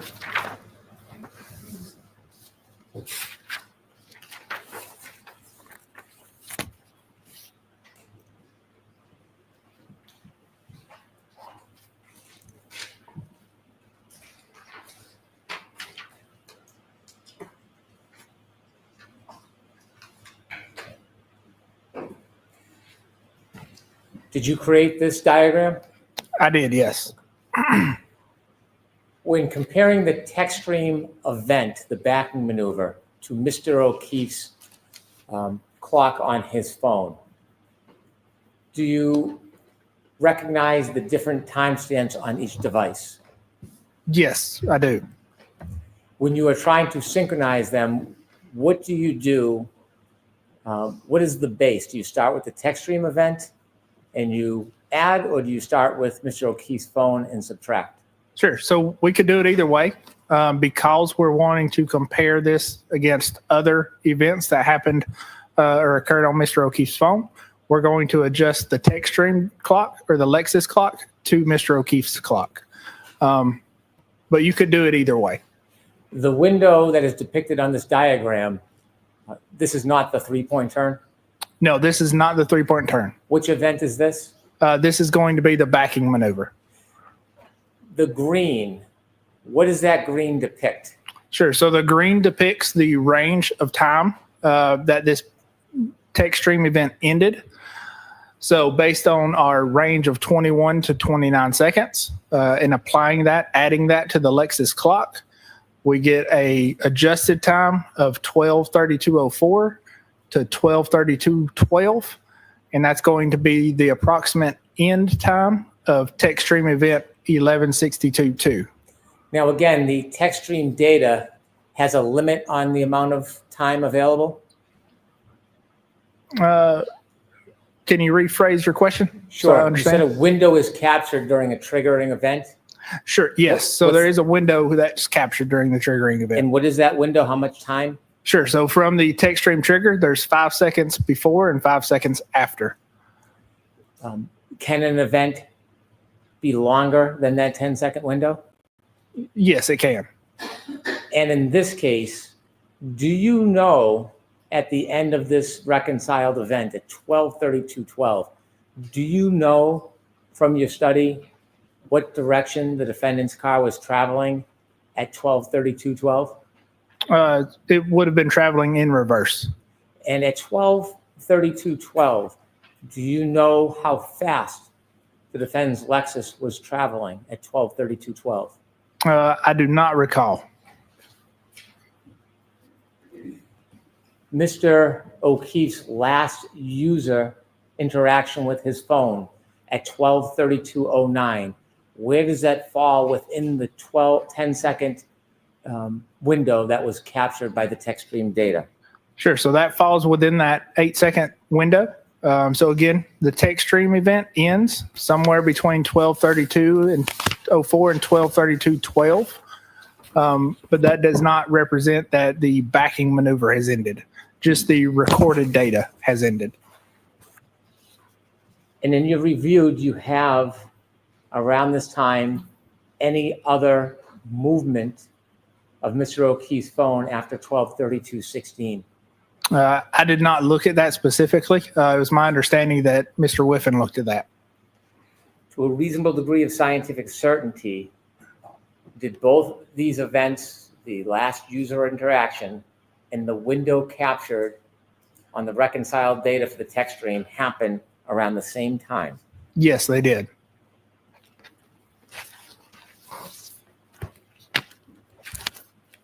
I have no further questions. Or I can approach later or now. So we can approach again for me.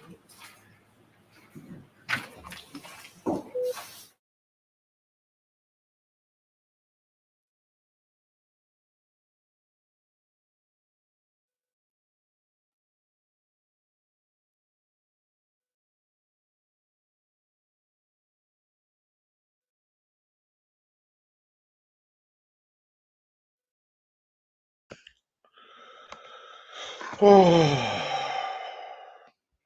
at least we get to see Leslie for a little bit here. See what he does.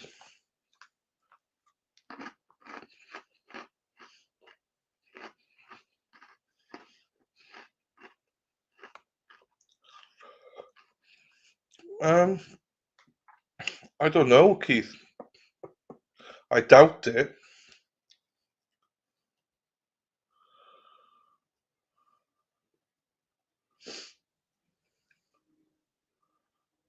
What's peanut butter with fluff?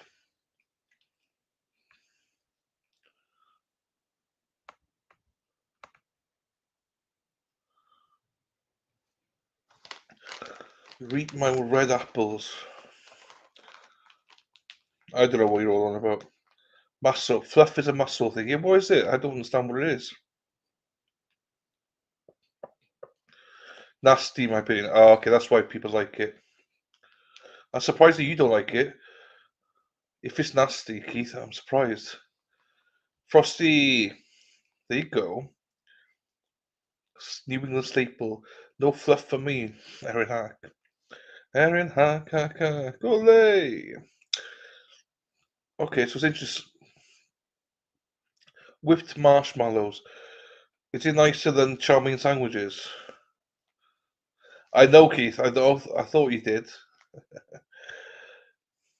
Peanut butter and bacon or banana. So I've had like peanut butter and bacon before. It's plastic.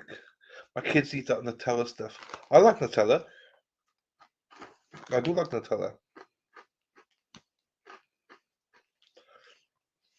So if it's the opposite chow mein sandwich, it must be nice then.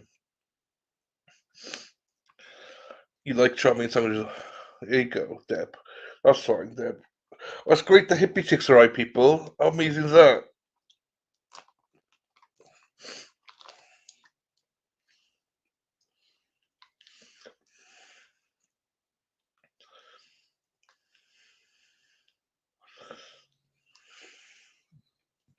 Thank you, Heather.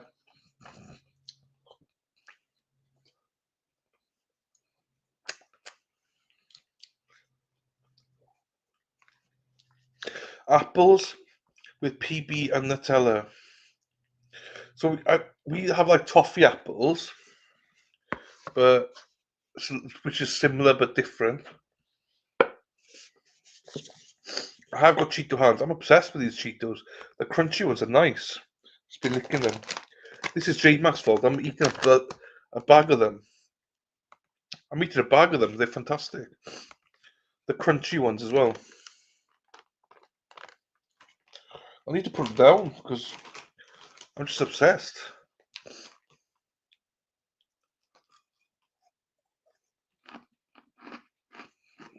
Oh, I couldn't do hot.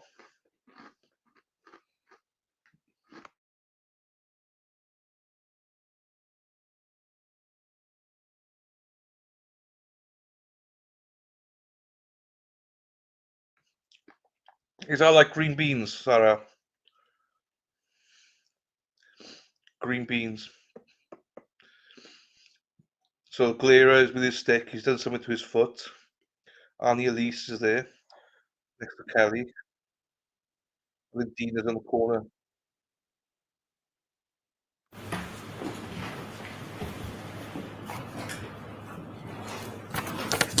Your Honor, I move into evidence the following pages from Mr. Burgess's PowerPoint presentation. Move into evidence page 41. I move into evidence page 40. And I move into evidence page 43. Okay, loud.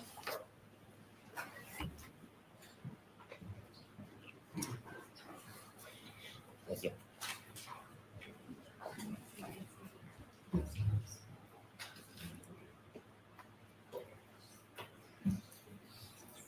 I have no further questions. Right. Once we get these marked, I'll Thank you.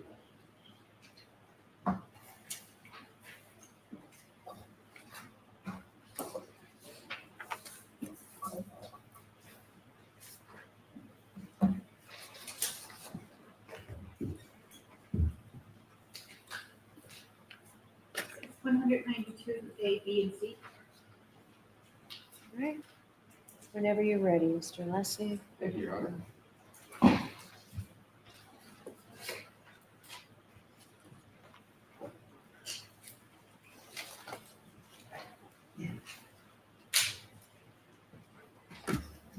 May I, Your Honor? Yes. Thank you.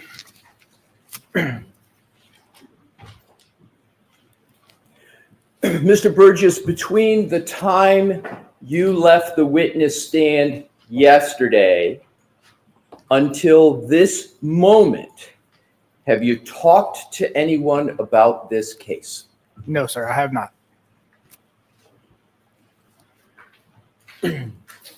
Has a filing ever been made in any court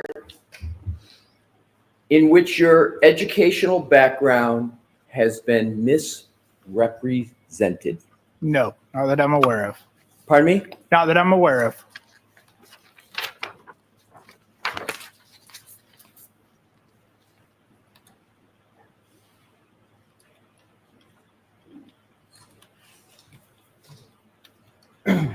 Did I understand that you're based out of the Aperture office in Texas? Yes, I am. And are you aware of a case in the United States District Court, Eastern District of Texas, Marshall Division, titled Jeffrey Glover and Teresa Glover versus Graphic Packaging International, LLC? Are you familiar with that case? Yes, I am. And is it correct that in that case, well, tell me how you are participating in that case, sir. So I'm no longer participating in that case. So if I believe correctly, that would have been a accident reconstruction case. from, I don't recall, a year or two ago. And so it was a case that you did participate in, correct? Yes, I did. And what was your role in that case? Sure. So my role in that case was an accident reconstructionist. And did you provide any testimony, deposition or otherwise in that case? No, I did not. Did you, in that particular case, there were, like all cases, filings made, correct? I'm sure there were, yes.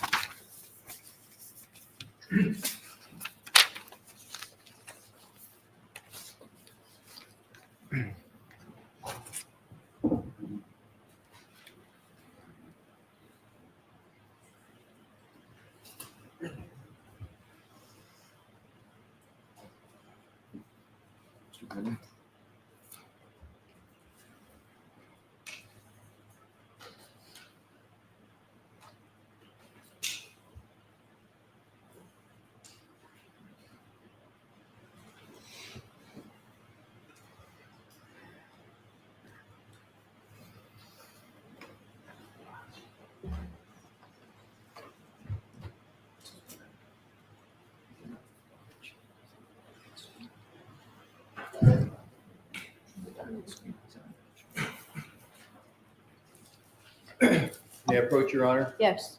I would like to have a document marked as the next exhibit for identification. Okay. Please.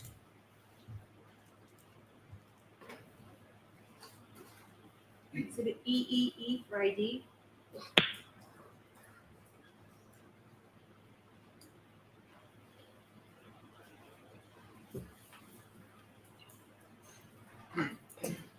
May I present to the witness, Your Honor? Yes. Thank you. Mr. Burgess, I am showing you a document which has been marked as Exhibit EEE for identification, and I'd ask that you take a look at it, sir. Your Honor, may I remain here? Sure. As long as you stand back a little bit. Exactly, yes. Thank you, Your Honor. I'll take it even farther.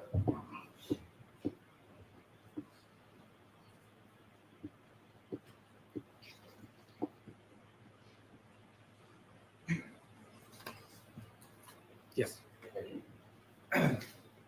Mr. Burgess, with regard to Exhibit EEE, do you recognize the second page, and do you recognize any stamping at the top of each of those pages? Yes, I do. And can you describe what that stamping is? Sure. So that is stamping for a file date of 8/7/2023. And is that a stamping of a federal court? That I'm not sure. If I were to show you a document, might a document refresh your recollection as to whether Sure. Exhibit EEE is a filing in a federal court? Yes. May I, Your Honor? Sure. I am showing you, Did you show those to Mr. Brennan? thank you, Your Honor. I believe I did, but I want to make sure. And just let me know if we need to move. We will, Your Honor. Thank you. Can I mark each of Yes. these for identification? There, Yep. let me just give one first.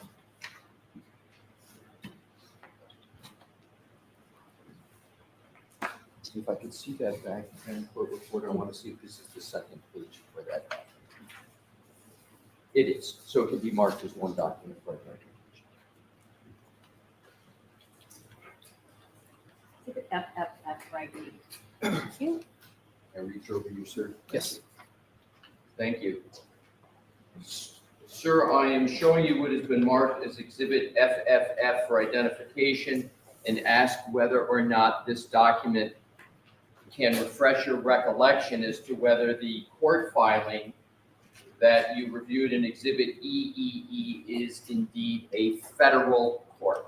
Yes, it is. So that document refreshes your recollection that what has been filed is represented in EEE as a filing in a federal court, correct, sir? Correct.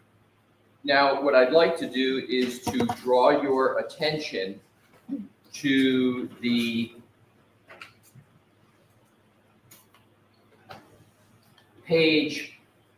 second page of this exhibit. Is that a curriculum vitae of you and a picture of you? Yes, it is. And sir, under education. Objection. I would. The objection stays. Right. Do you want to bring it over? We can take I it will, over. Your Honor. I will. Jurors, feel free to stand up and stretch.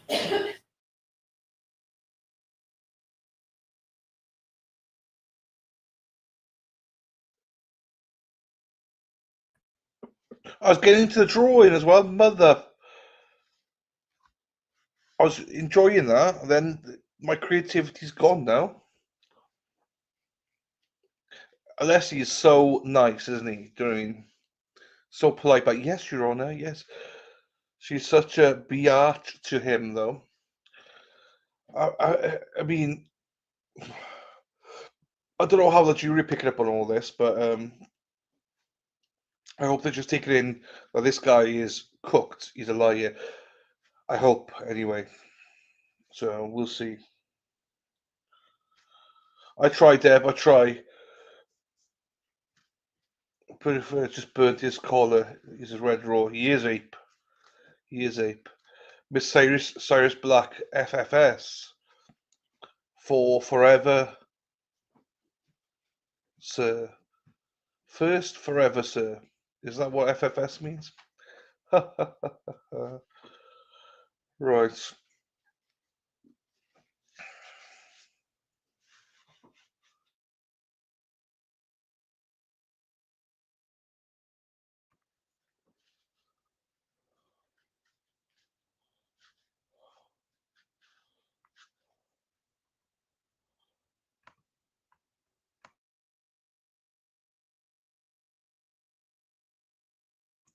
I thought they were back. That's why I muted myself. Cooked lobster. Never tried that. I think I'm going to try chowder tomorrow for the first time with Erica Mama. Yes, he lied to other courts to your dishonor. Thank you, Lee. Fuck off, Bev. We want to know what the found out. What he found out. Yes, I know. We're nosy as hell, aren't we? No chowder for me. What's it? I'd have to look up what's in the chowder. No, we know that. I was just joking about that one. But normally I don't get them, but yes. Cooked lobster. Lobster. Lee. Haha. Yeah, I'll look up what's in the chowder. Just try. Yeah, no, you're right. You're right. You know what, Josie? You're right. I'll just try that. Um,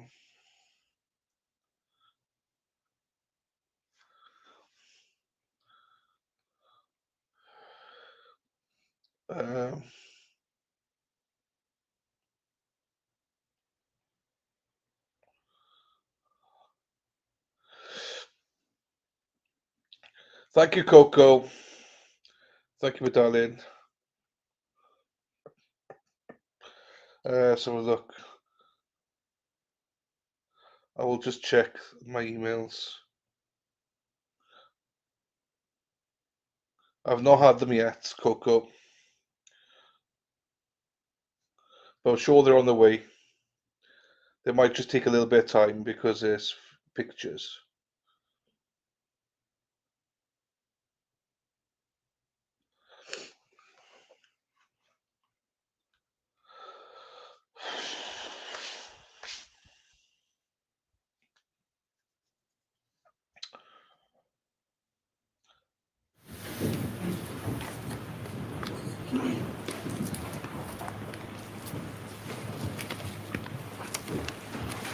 May I approach again, Your Honor? Yes. Thank you.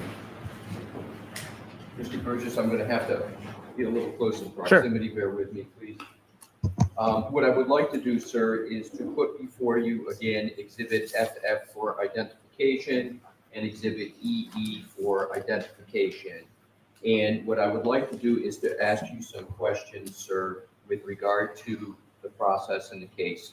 Okay. Are you aware, or do you recall in this litigation that, as typical in litigation, including federal courts, that as part of the litigation process, the parties have to designate their expert witnesses? Are you aware generally of that process? Generally, yes. Yes. And have you participated in the documents that need to be prepared for an attorney or a party to prepare documents and submit them to a court to establish the designation of expert witnesses? No, I have not. And so you have never participated or never been aware of a process like this? No, I'm aware of a process, and that process goes through other staff members. Okay, so it goes through other staff members where?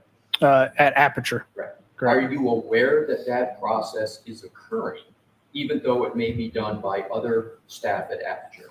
Yes, I am. And in this instance, you were aware in this litigation that staff at Aperture needed to submit documents in support of an expert witness designation, correct? Even though you may not have done it yourself, you were aware that some person or persons at Aperture were performing that process, correct? Correct. And they were performing that process so that you could be designated as an expert witness in that case, correct? Correct. And so you were aware of the process, you were aware they had to submit documents that would establish your qualifications as an expert in the case so that you could be designated as an expert witness, correct? Correct. And now specifically with regard to Exhibit EEE for identification with these court filings, etc., even though you may not have done it yourself, were you aware that this document, which is EEE, was submitted as part of the expert designation process we were talking about? Not this specific document, no. Were you aware that a CV was needed to be submitted on your behalf as part of the designation process? Yes. So you were aware a CV had to be submitted, but you're saying you don't recall this specific one being submitted? Correct. Does the timestamp up at the top of each page of Exhibit EEE, including this page that is your CV, match the timestamp, or is it different from the timestamp at the top of Exhibit FFF? No, that is the same. So it's exactly the same. Yes. And have you been involved in processes in courts where your qualifications, including your CV, have had to be submitted to courts to establish a designation as an expert witness? Yes. And can you conclude from these documents, including the timestamps, that the submission that was made to the court to establish your status and as an expert witness consisted of Exhibits FFF and EEE? Objection. I'm going to allow that. Were you aware of that? Yes. Your Honor, at this point, I move EEE and FFF into evidence. Yeah. You need one more step, Mr. And sir, do EEE and FFF fairly and accurately represent the submission of documents in support of a designation of expert witness in this case? Yes, as far as I can tell. Your Honor, I offer these two into evidence. I'm going to allow it. May I have a briefing? Yes, come on up. Bring those, please, Mr. Yes, Your Honor.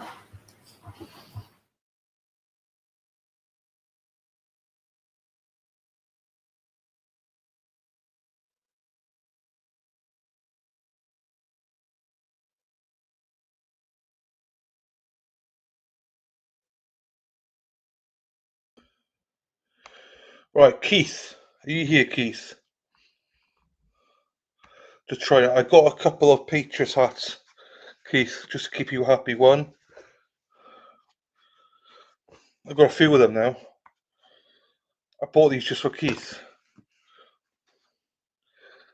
No more crying, Keith.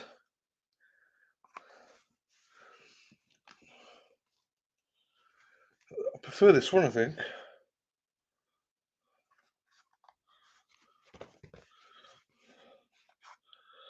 Gross, Dylan, gross. Shut it, Josie.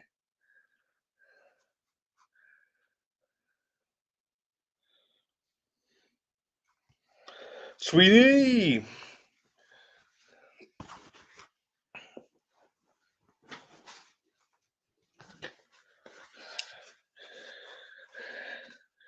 Oi, oi.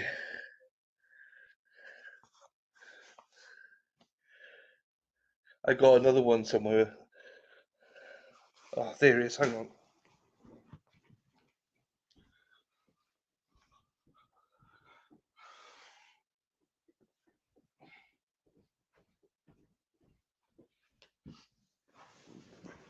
A visor one. Like Josh McDaniels. That one's. So yeah. Where's the purple? Bucket hat, yes. I did see that, Josie. I did see that.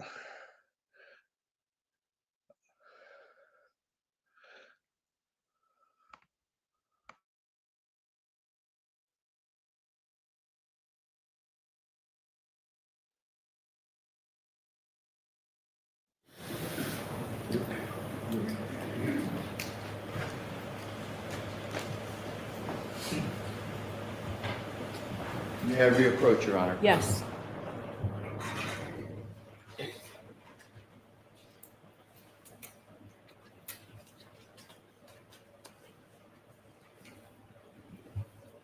I'm going to have to stand here again, Mr. Sure. Burgess. So what I would like to do, Your Honor, at this time is to offer into evidence Exhibit E, and Exhibit F for identification. As one exhibit? As one exhibit. Right, to do that? And that would be the order. Exhibit 193.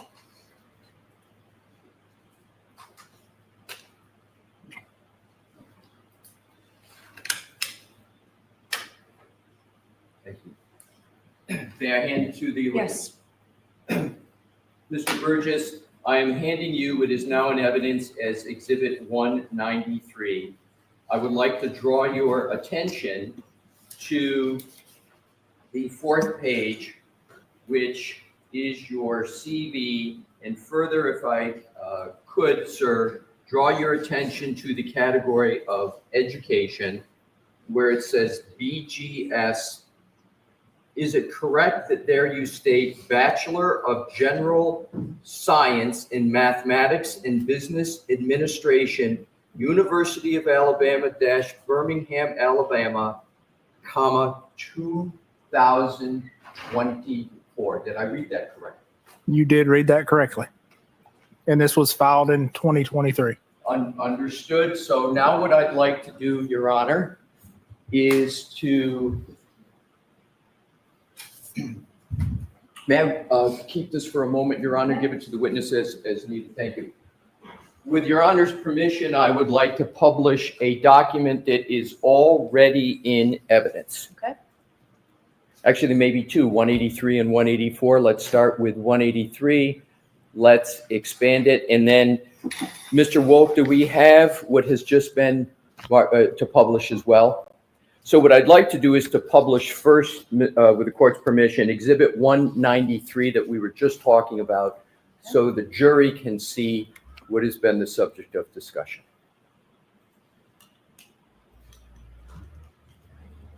And sir, if you, Mr. Wolk, if you could just enlarge, all we need is the education section. Now,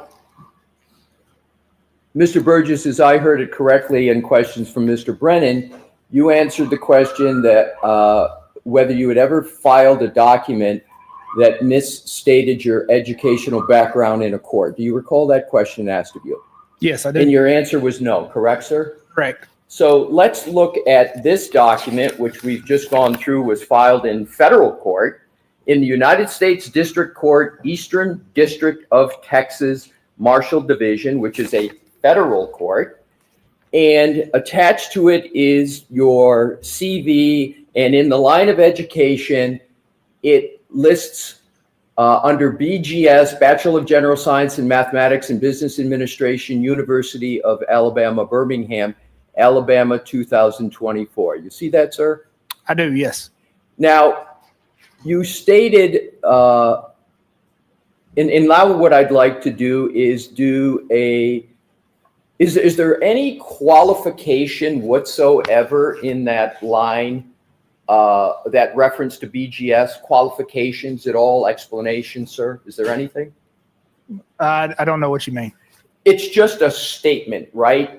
There's words there. There's nothing after it that explains what's intended, correct? Correct. Now what I'd like to do, Your Honor, is to go to what was filed in this case, which is in evidence, and we'll go to 183 and then 184.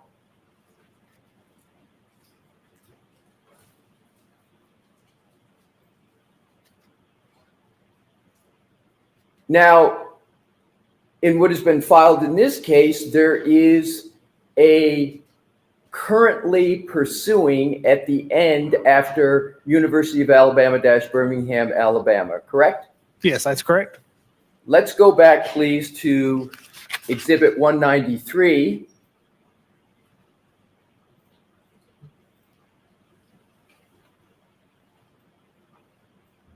There is no currently pursuing there, is there, sir? There is not, but that was filed in 2023, so that would be an expected graduation date of 2024. Okay, so this document was filed in 2023.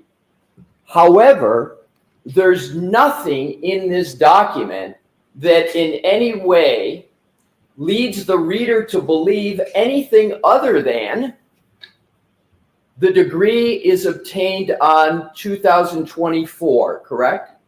Correct. So the only way somebody in the court system or a judge or a jury would know anything about this is to have to know about court filing dates, correct? I'll ask it another way, Mr. Burgess. You know how to write. Let's go back to 183 and 184.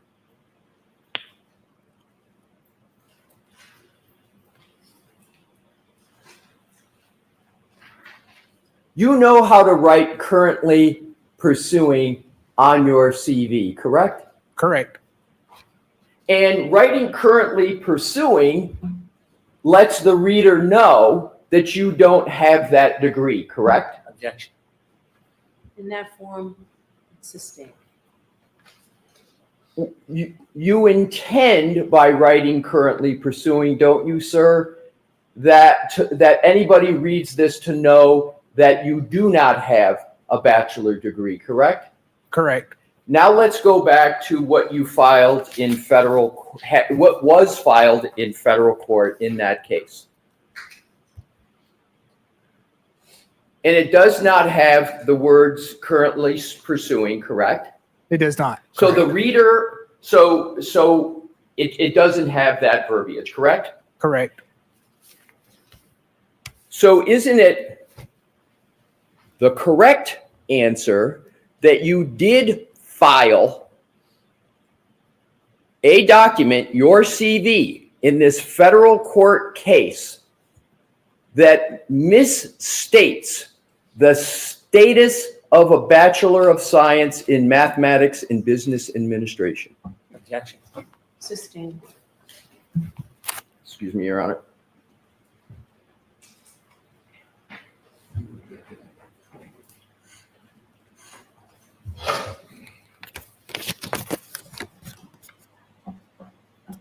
You stated again, sir, that you have not filed a document that misstates your educational background, correct? Correct. And the last time I'll cover it, You know how to put currently pursuing on anything to do with a Bachelor of Science, correct? Correct.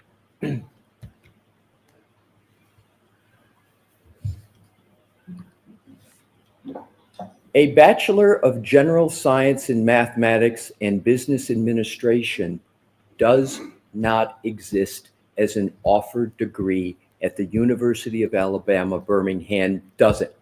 Sure. So that is an error. Clearly, BGS stands for Bachelor's of General Studies, and that should have a with minor in Mathematics and Business Administration. What is clear from that document that BGS stands for a Bachelor of General Studies? What is clear in that document about the definition of that acronym? That is a known acronym. Let's go back to Bachelor of General Science in Mathematics and Business Administration. That degree does not exist. It is not offered at the University of Alabama, Birmingham, correct? No, that is not. So therefore, an incorrect statement about your educational background was filed in a federal court in Texas, correct? Yes, it was.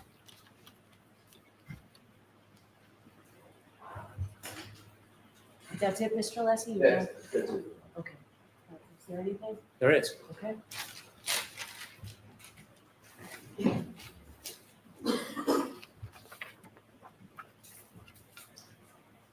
The document that the attorney just showed you, did you submit that to the federal court? No, I did not. Did you ever see that document before it was filed? No, I did not. The document says 2024 for a degree. Is there a presumption whether you had it or expected it if that document was filed in 2023? Yes, there is. And what is the presumption if it was The- filed in 2023? Objection, Your Honor, respect. So presumption, Well, well, I'll strike that. okay. He asked if there was any designation to make it clear. If it says 2020, if it was filed in 2023, and it says 2024, what was your expectation at that time as far as your degree? That I would complete my degree in 2024. When you didn't complete your degree in 2024 as you expected, did you then change your CV Yes, I did. to accurately reflect the change in your status? Yes, I did. And what did you change it to? Currently pursuing. Why didn't you finish your degree in 2024? Sure. So Objection, Your Honor, still. No, I'm going to allow it.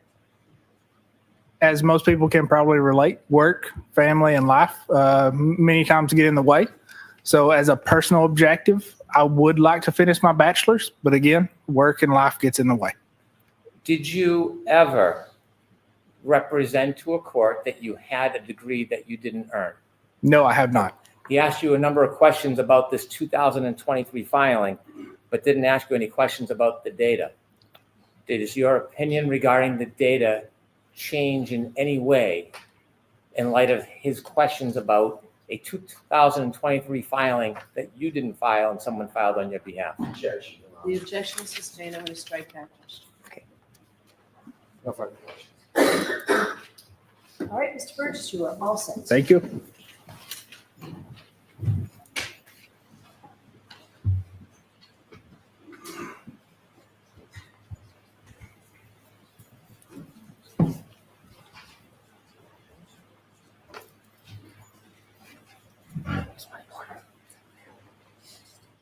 Mr. Brennan? I'd like to play a number of clips. If I could begin with clip 23.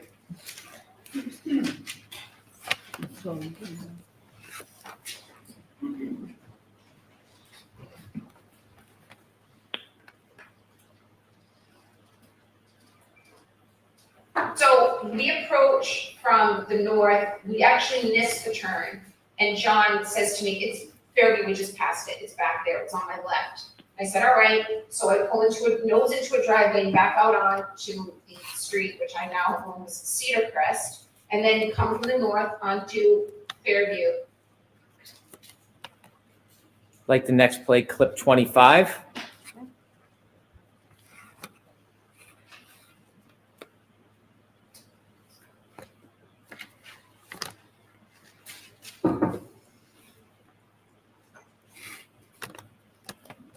At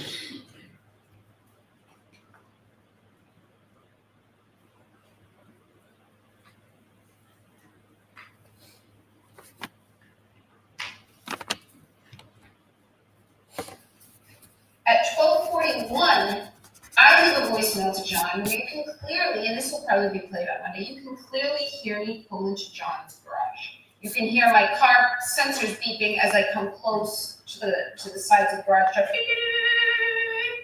And then you hear the car go off, and then you hear the sled ding, ding, ding as I open the door, shut the door. I had high heels on the night. You hear me walk in, go into the stairs up into the kitchen, shut the door, and you hear me walk in the kitchen.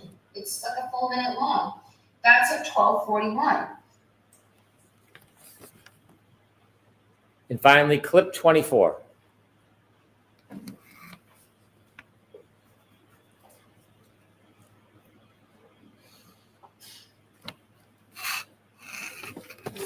I do. I mean, I'll tell you,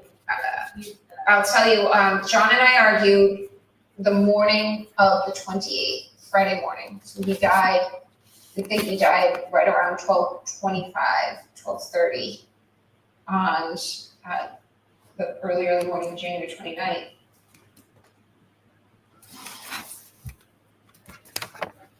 Thank you.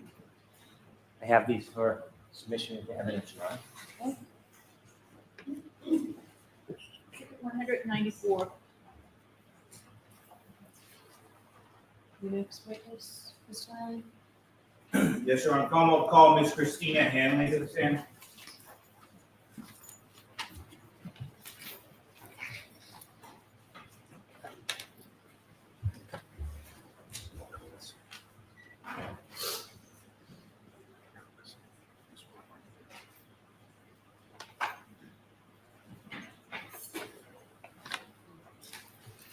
Excuse us.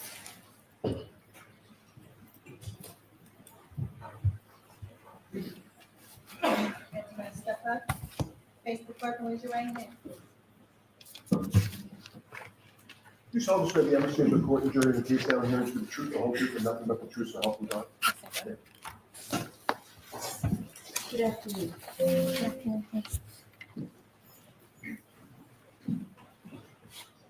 All right, Mr. Lally, whenever you're ready. Thank you, Your Honor. Good afternoon, ma'am. Good afternoon. Could you please introduce yourself to the jury, spelling your last name for the court? Sure. I'm Christina Hanley. Hanley is Hanley. And Ms. Hanley, what do you do for work? I am a forensic scientist 3 at the Massachusetts State Police Crime Laboratory in the Trace Arson and Explosives Unit. And where did you go to school? I went to, I had received my Bachelor of Science in Chemistry with a concentration in Forensics from Merrimack College. And do you have any other degrees? I do not. Now, following your education, where did you first go to work? I began working at the State Police Crime Lab in 2008 in the Drug Identification Unit. And in 2009, I transferred into the Trace Unit. And in 2017, I was promoted from a Forensic Scientist 2 to a Forensic Scientist 3 in the Trace Arson and Explosives Unit. Could I ask you please to speak up, please? Ms. Hanley, if it helps, that microphone is adjustable, so if you could get it as close to you as possible, that would be great. Thank you. The Massachusetts State Police Crime Laboratory where you work, is that accredited? Yes, it is. And by whom? We are accredited by ANAB. And what does ANAB stand for? ANAB stands for ANSI National Accreditation Board. And what does ANSI stand for? Sorry, I can't remember exactly what ANSI stands for. I apologize. That's okay. As part of that accreditation process, do you undergo any sort of proficiency testing? Yes, I do. And can you explain to the jury what that proficiency testing process consists of? Sure. So proficiency tests are a quality assurance measure that's used to monitor performance and I'm required to complete at least one external proficiency test per year, where I'm authorized to do casework in multiple subdisciplines in my unit. I typically complete more than one proficiency test per year. And what areas do you specifically undergo proficiency testing in?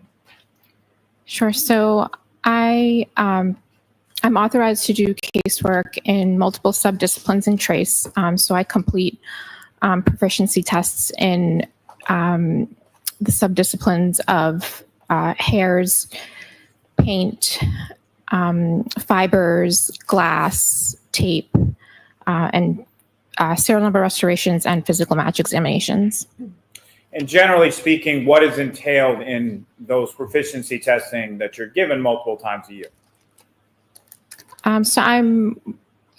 It's provided by an external company that provides the proficiency test, and I'm required to successfully complete one of those proficiency tests per year.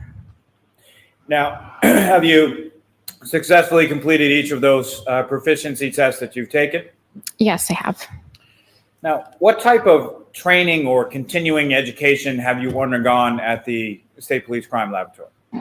Sure. So I had internal training as well as external training. The internal training consisted of I had to complete required readings.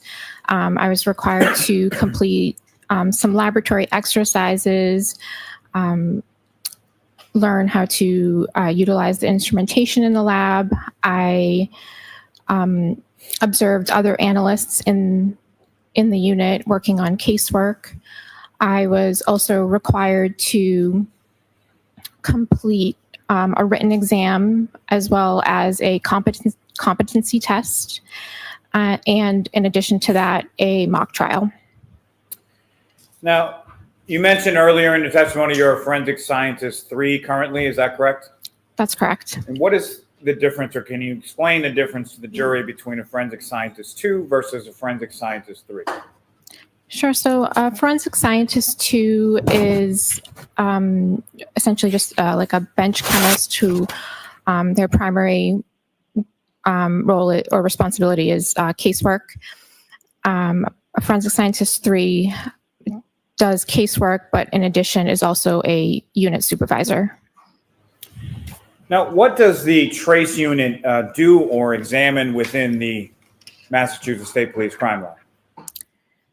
Sure. So I'm responsible for examining and comparing trace items that, for example, such as paint, glass, fibers, hairs, tape, miscellaneous items. I also perform serial number restorations on firearms and physical match examinations. And what are your general duties and responsibilities within the trace unit within the lab? So I'm responsible for the general operation of the unit. I train other forensic scientists within the unit. I also complete technical and administrative reviews of casework. And I also complete my own casework in the trace disciplines that I previously mentioned. Now, Ms. Hanley, you as a supervisor, you review other analysts' work within the trace unit, correct? Yes, I do. And who reviews your work for any sort of trace analysis that you do? So depending on what the subdiscipline, some of the casework that I'm authorized to do work in, it needs to be technically reviewed by an external technical reviewer because I'm the only one within my unit that can do certain types of casework currently. So we have to utilize an external technical reviewer at this time. Now, with reference to physical match analysis, can you explain to the jury first, just in general terms, how is that analysis performed? Sure. So when I receive an item, I take that item into my custody, and I document it with photographs, and I make observations and take notes, and then I'll examine the items microscopically, and I will do any comparison work to determine if there is or is not a physical match between items. Now, that physical match analysis within the trace unit at the state lab, is that general work supported by any sort of scientific principle or methodology that you're aware of?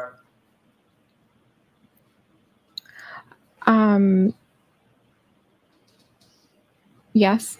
Let me ask you this. Are you familiar with something called the Lockhart exchange principle?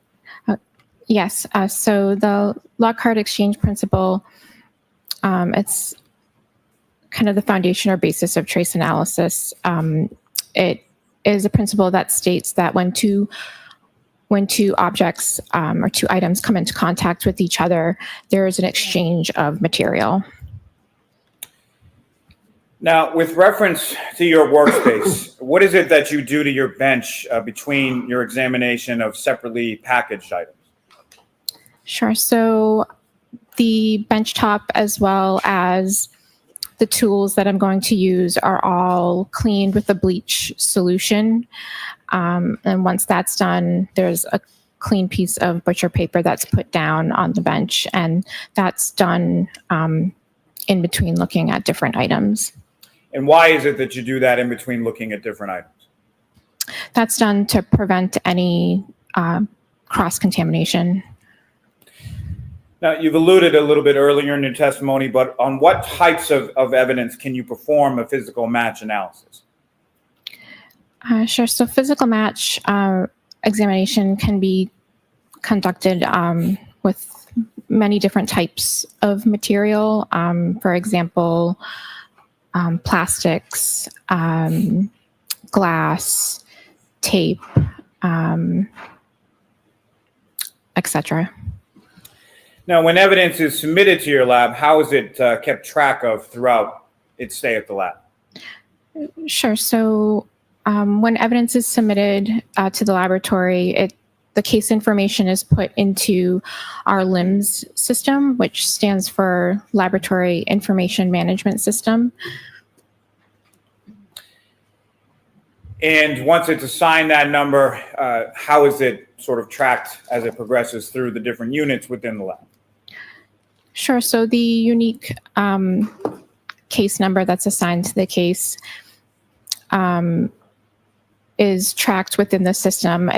It's referred to as the chain of custody. So items of evidence will get scanned depending on where their location is, and the LIM system keeps track of all of that. So we know exactly where an item is. So when you take an item or you receive an item to be tested, can you explain to the jury what you do to begin your analysis?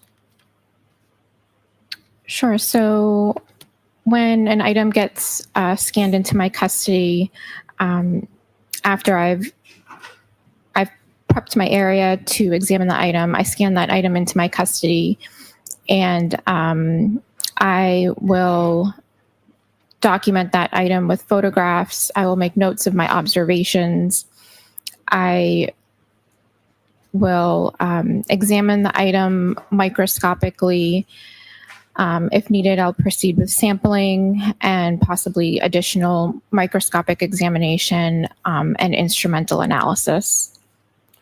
Now, specifically starting with items of glass, when you take an item of glass to conduct a comparative analysis, generally speaking, what is the process for conducting such an examination of glass? So it'd be the same process that I just mentioned. I would take that item, take photos, make any observations. I would proceed with first I would check to see if there's any physical match comparisons, and then if needed, I would take any samples to examine it microscopically and or instrumentally. And that general process that you've just described is the items that you tested in reference to this case or analyzed in reference to this case. Is that the process that you followed in this case? Yes. Now, what kind of instruments do you use? Starting off with items of glass, what kind of instruments do you use to conduct that analysis? Sure. So I'll use a stereo zoom microscope to initially examine it microscopically. If I take samples to do additional microscopic examination, I'll examine it under a polarized light microscope. And then if I need to take samples to do instrumental analysis, that would be using our, it's referred to as a GRIM, which stands for Glass Refractive Index Measurement. It's an instrument that measures the refractive index of glass. And if you could please explain to the jury, what is a refractive index? Sure. A refractive index is a measure of how light bends when it passes from one medium to another. And how are you viewing that utilizing the GRIM device when it comes to glass?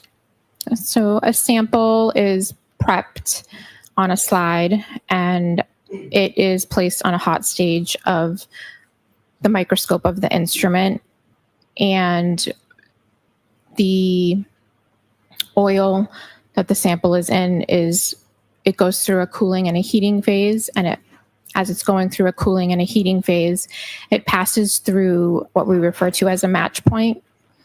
So you can make that observation as the sample is running, and then when the sample is done running, it takes an average and it calculates the refractive index of the sample through the calibration data of the instrument. And what is an FTIR? So an FTIR is a Fourier transform infrared spectrum and an analytical tool that we use samples. Essentially, a sample is exposed to infrared light, and your sample reacts in a certain way to it, and it produces a spectrum or a graph of peaks and valleys, and it is representative of your sample. And how is that FTIR instrument, how is that used in this type of physical match analysis? So actually the FTIR was not used for physical match examination. Now, you mentioned it a little bit earlier in your testimony. What is a polarized light microscope? So a polarized light microscope it's a microscope that just has a couple of filters in it that we use to look at samples at a higher magnification and make observations of certain optical properties of samples. And how are you utilizing that instrument in your analysis in the lab? So it's used to examine various different types of samples, paint, fiber. We can also look at glass. Now, do you document your work as you perform your analysis in the lab? Yes, I do. Now, Ms. Hanley, at some point were you assigned to perform some work on a lab case number 22-02184 pertaining to this defendant, Karen Reed? Yes, I was. And what type of work were you assigned to do in this case? So I was given items for physical match comparison of some glass items, as well as some instrumental analysis of the glass. And I was also given items for some items of plastic for comparison. Now, starting with glass pieces, do you recall what item numbers you analyzed pertaining to the glass pieces? Yes. So I examined items 3-2, which was a clear glass cup with broken irregular edges. I was also given item 3-3, which was 5 pieces of clear glass with broken irregular edges from the bumper of the vehicle. And then I was also given item 7-12, which were clear and glass pieces recovered from the road. And I was given also 7-14, which was a clear piece of glass recovered from the road. And now if we could, Ms. Hanley, just break those down sort of one by one. So starting with item 3-2, what was provided to you in reference to a description of what that item was? Sure. So item 3-2 was a clear glass cup with broken irregular edges, and there was dirt debris on the exterior and interior of the cup. Now, did you measure that item? I did. And what measurements did you obtain from that item, the drinking glass? I just would need to refer to my report for measurements. Okay, you can do that. You have your report right there. Go right ahead. Thank you, Your Honor.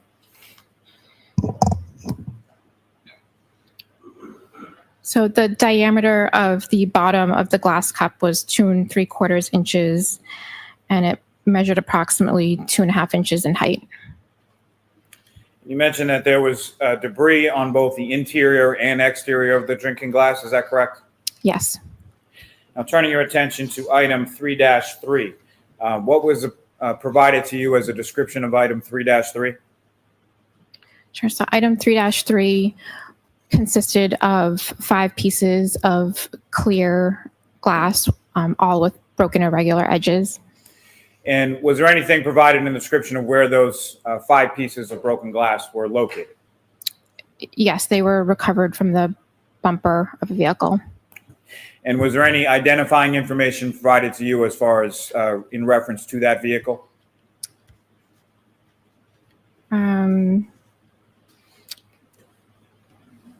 The only other description of the item is the license plate of the vehicle. What was the license plate that was provided? So it was MA3GC684. And did you measure each of those respective items? Yes, I did. Now, as far as before we get to the measurements, Ms. Hanley, when it comes to a lab item number, say 3-3, that has multiple pieces to it, how are each of those individual pieces then subsequently labeled? So sometimes we'll subsequently label them with a lettering system. And as far as these particular pieces contained within item 3-3, the pieces of glass from the bumper of the defendant's vehicle, how are they labeled? So these were labeled A through E. And with reference to the measurements, what measurements did you obtain from the pieces within item 3-3? Sure. So I measured the largest and the smallest, and the largest measured approximately 7/8 of an inch by 5/16 of an inch, and the smallest measured approximately 3/16 of an inch by 1/8 of an inch. Now, with reference to the drinking glass, you examined that microscopically, is that correct? I did, yes. And with reference to these items from item 3-3 from the bumper, you examined those microscopically as well, is that correct? Correct. And was there a particular piece from the pieces from the bumper that you did any additional examination of? Yes, I did. And what instruments did you use in which piece? Sure. So there was one piece, I sampled a piece E that I had labeled as piece E. And I took a sample for examination under the polarized light microscope and a sample to analyze it instrumentally on the GREM instrument. Now, turning your attention to item 7-12, what was provided to you as a description for item 7-12? Sure. So item 7-12, that consisted of 5 pieces of clear apparent plastic, and 9 pieces of clear apparent glass with broken irregular edges. Now, the 9 apparent pieces, well, let me ask you this first. As far as the description that you were provided, was there any description as far as where those items were recovered from? Yes. Those items were recovered from 34 Fairview Road. And is it your understanding they were recovered from the street or the roadway outside of that residence? It just says recovered from 34 Fairview Road. Now, as far as the 9 pieces of clear apparent glass from item 7-12, were those similarly sub-labeled as the previous item 3-3? Yes, I received those labeled with the lettering system. They were labeled A, B, C, D, E, F, I, K, and L. And with reference to those 9 pieces of glass, did you examine those microscopically as well? I did, yes. Now, turning your attention to item 7-14, what were you provided with as far as a description of that item 7-14? So this item consisted of 1 piece of clear glass with broken irregular edges. And similarly, was there any description provided as to where that item was recovered from? Yes, it was recovered from 34 Fairview Road as well. And again, how many pieces were contained within that item 7-14? 7-14 was just 1 piece of glass. And did you measure that item as well? That item, I do not have the measurement of. It was examined by a previous analyst within the unit, so that measurement was taken at that time. And that other analyst would be Mix Valier, is that correct? Yes. And as far as your examination of that item 7-14, what type of instruments did you use to examine 7-14? So I sampled 7-14 to examine it under the polarized light microscope, as well as to analyze it instrumentally using the GRIM instrument. Are you familiar with a term called a class characteristic? Yes. Can you explain to the jury what that is? Sure. So a class characteristic is when a material can be associated with a group of items that share characteristics. And what is an individual characteristic? An individual characteristic is when a material can be related to a single source, such as a physical match. And so what is the difference between a class characteristic versus an individual characteristic? So class characteristic is that it can be associated with a group of items that share characteristics, versus the individual characteristic. It's more individualizing. It can be related to a single source, just in the case of like a physical match. And what is a physical match? So a physical match is if an item is broken and those pieces are compared to each other, and their broken irregular edges fit back together, and they have a jigsaw fit, that would be considered a physical match. Now, can you please explain to the jury the steps and the process that you undertook in your comparative analysis of items, specifically of glass in this case? Sure. So I first did a comparison of all of the glass pieces and the glass cup that were recovered from the road. So those were items 3-2, 7-12, and 7-14. So I examined all of those to determine if there was a physical match between any of those items first.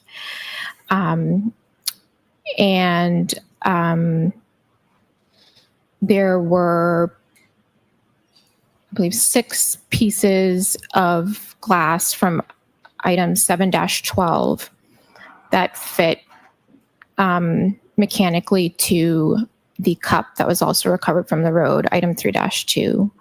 After I completed that examination, I then did a comparison to see if there was a physical match to some of the 2 of the glass pieces from the bumper. And there were 5 total from the bumper. 2 of them I used for physical match comparison. And there was no physical match comparison between those 2 pieces from the bumper, item 3-3, compared to the glass pieces and the cup that were recovered from the road. And then I sampled, as I had mentioned earlier, one of the pieces from the bumper to do further microscopic and analytical analysis on, and did a comparison with one of the pieces from the road. Can I see counsel at sidebar for just a minute, please?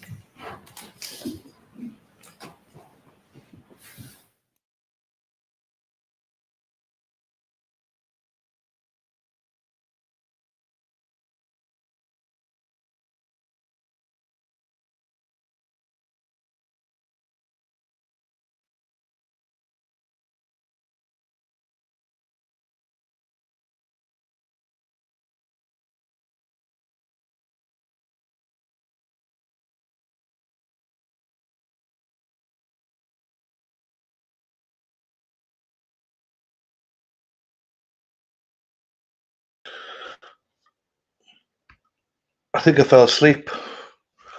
I woke up to Keith saying, Jesus, cheese and rice. Oh,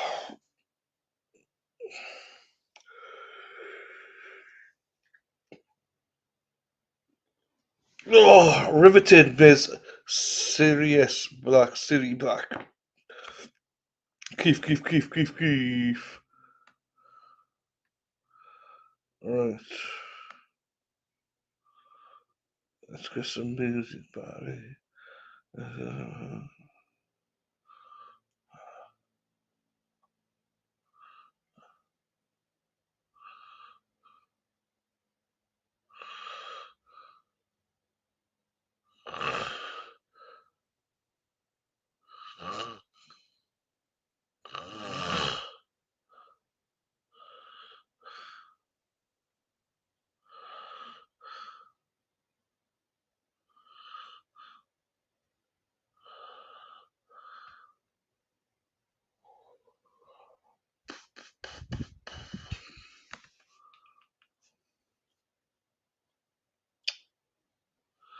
Right. I'm trying to convey how I feel right now.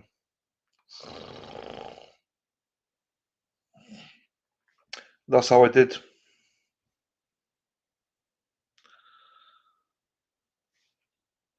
I know.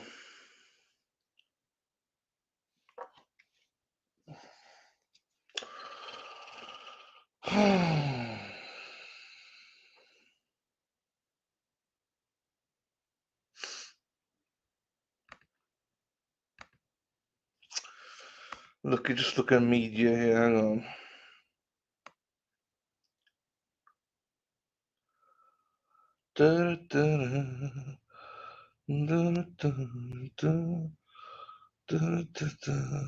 Something to wake us up. I mean, I am knackered from that. Ole, ole, ole, ole, ole, ole, ole, ole. Erin hack, hack, hack, ole. Erin hack, hack, hack, ole. Let's go, Erin hack, hack, hack, ole. Erin hack, hack, hack, ole.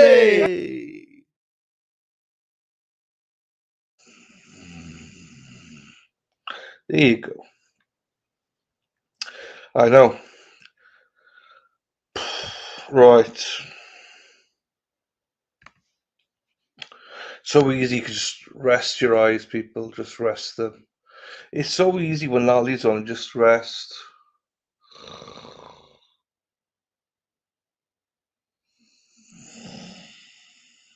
And you can go. Ba, ba, ba, da, ba. Hey, Elsie, how you doing? Ba, da, ba, ba, ba, ba. Oh, So jurors, it's been a long day, so we're going to half stop day. for the day. Ms. Hanley, I'm going to ask you to come back tomorrow, but a little bit later in the day, and the victim witness can tell you which one. All right, so folks, we're gonna end for today. Please do not discuss this case with anyone. Don't do any independent research or investigation into the case. If you happen to see, hear, or read anything about the case, please disregard it and let us know, and watch your social media use. Thank you. So Ms. Hanley, after the jury has All right, so the court, please. Close your notebook and follow me. Goodbye. They'll come back now, surely. We'll see what they say. So, jury coming in later on tomorrow. So either they're going to sort out whatever the issue is tonight or tomorrow morning. It sounds like there's some issues here somewhere.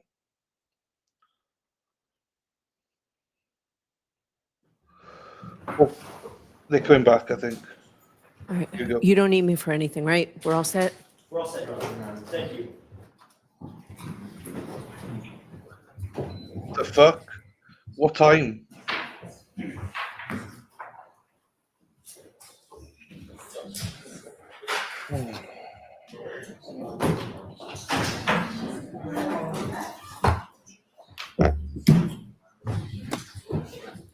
Right, hang on.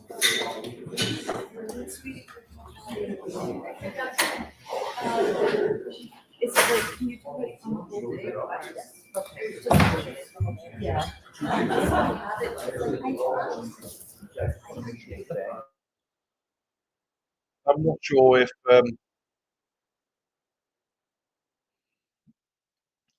there's a hot mic, but they finished that hot mic.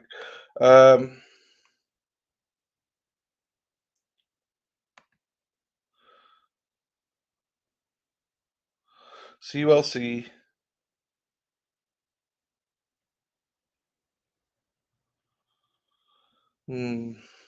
So we'll see. Hopefully we. Hang on. Fuck. Hang on.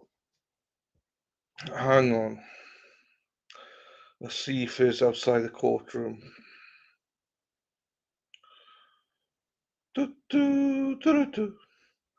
Scotty around. Because if he's still there, or maybe Dina will jump in.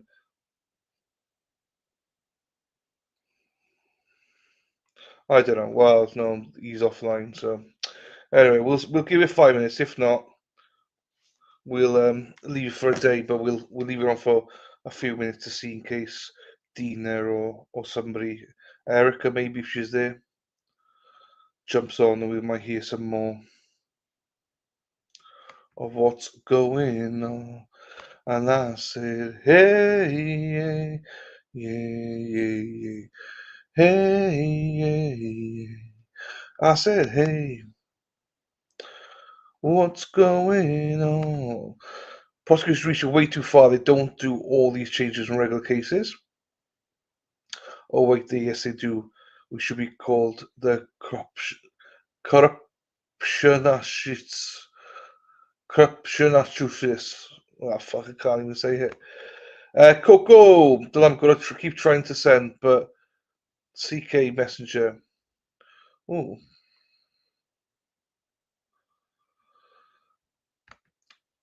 I have no way to get in touch with Hippie Chick. You have to message me again, Deb, what your phone is. I don't remember. If you message me. Are you not friends on Facebook with her? You should be friends. Okay, that's fine. I can pass something on to her. That's fine. Bye, LC. See you, Miss Hack, later. Yeah. The Boston police were wicked corrupt back in the day. B was a rookie back then, learning the best. Hi, Coco. It's okay. Just send it to wherever. That's fine. Scott is live. Scott is live tonight. I got it, Deb. No, I don't. No, it's fine. I send a Facebook message to you. Okay, Karen. I got shit tons of Facebook messages. I will try and keep an eye out. Yeah, there you go. Robin G will give it to her. Robin, yeah, you give it to her then, Robin. It's easier before I forget. There you go. Thank you, Carol. I'm just staying on for a few more minutes to see if anyone jumps on. If not, we'll call her a night. But thank you, Carol. Right. And I said, hey, hey, hey, hey, hey. I said, hey, I hate knowing that. I hate not knowing what's going on. No, I can't see anything there. Hang on, maybe we get here. Ba-da-da, ba-da-da-da-da-da, ba-da-da, ba-da-da-da-da. You would think that this would get dismissed, this case, because it is a bull. They call it in French bullshit. This case is bullshit. Karen reads. Karen reads. Laugh. Let's see if we got more. Or is there anybody saying anything? Oh. Is there anything on Twitter? Oh, Jessica Shadow's not in, she, so that sucks. She's really good normally to keep us informed about what's going on.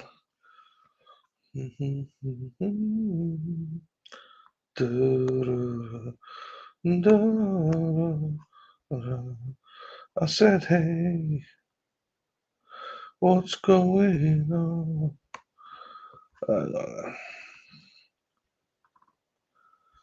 I'm just trying to see if there's anything that we've missed. Ba-ba.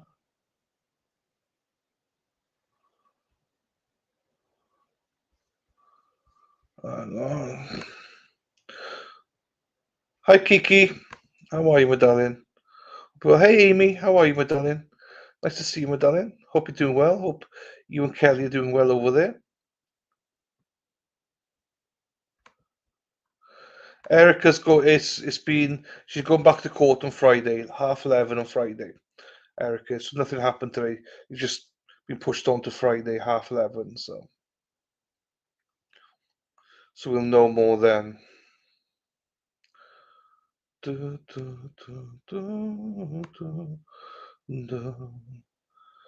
said, hey. I can't see anything. No movement anywhere. I can't see any updates. Hang on, now I can. Bear with me, we got it. Yeah, baby, we got it. Hang on, people, I got it here. Ah, motherfucker. Get on, you bollocks, you.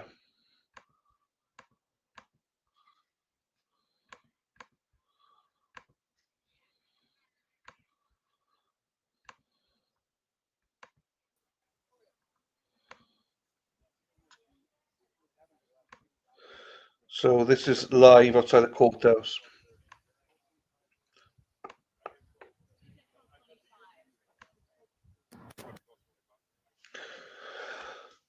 So let's see what they say. I have put it on full in volume as well. Here we go.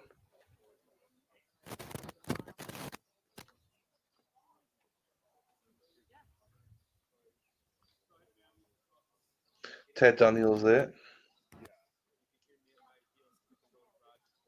Is this cameraman drunk or something? Jeepers, dude. Oh, nice, but oh, he needs to clean his ears. Nice.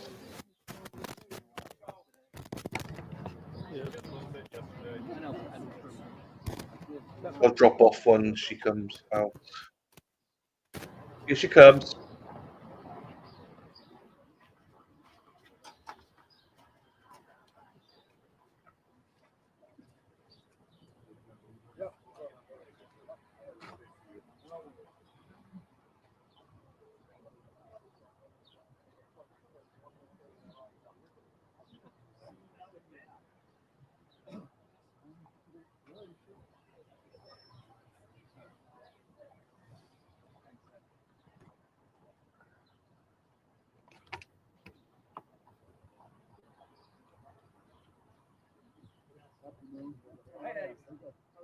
Any reaction to the clip scan that are being played? No. How about Shannon Burgess? What do you think about his performance? I had to get him on. Incredible run.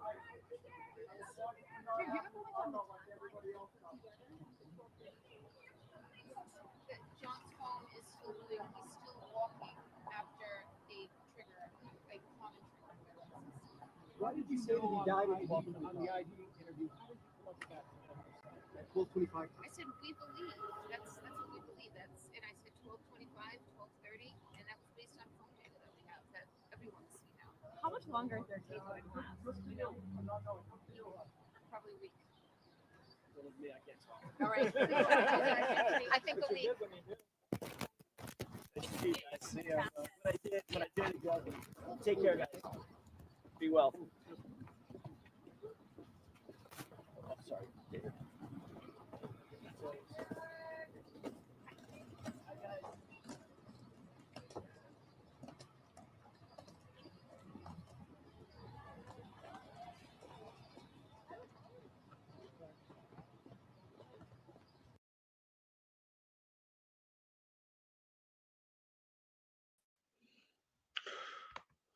Okay.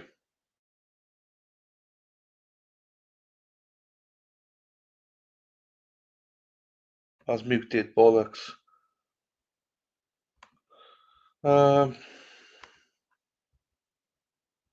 See if anyone else was covering it as well. Nope. Couldn't really hear that much of that. Said, hey. Nope, nothing there or there. Let's try Core TV, see if they had that as well. I don't think they did, or Don't Cry maybe. No.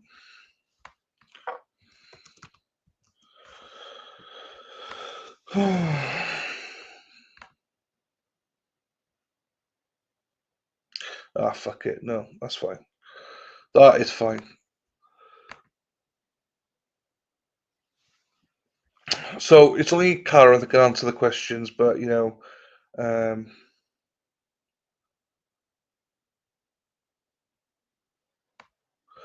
where's Resisted the Silence? I'm confused. Well, it's a joint stream, Cuba. It's a joint stream between The Alternate Corner and Resisted the Silence.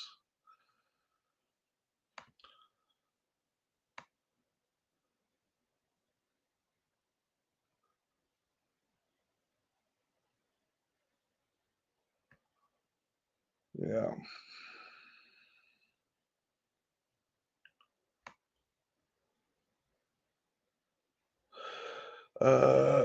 That was Boston 10 they were filming that. Let's try to see where else. No one. That was just Boston 10 filming. That's it. No one else. No one else. Right. I did try and check that. No, nothing there. Fine.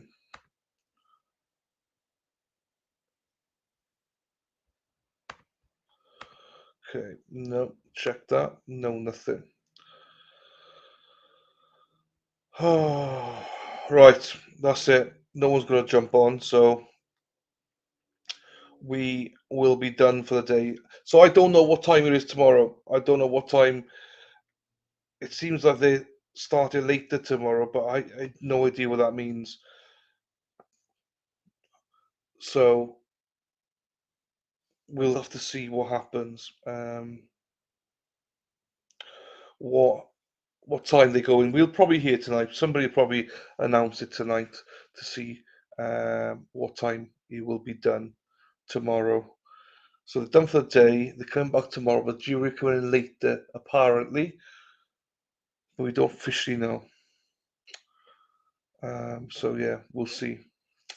Right, so as far as I'm concerned, we'll probably still go live at 6:30 tomorrow, but 7:30, sorry. But if not, we'll reschedule it. So we'll see what tomorrow brings. I don't know.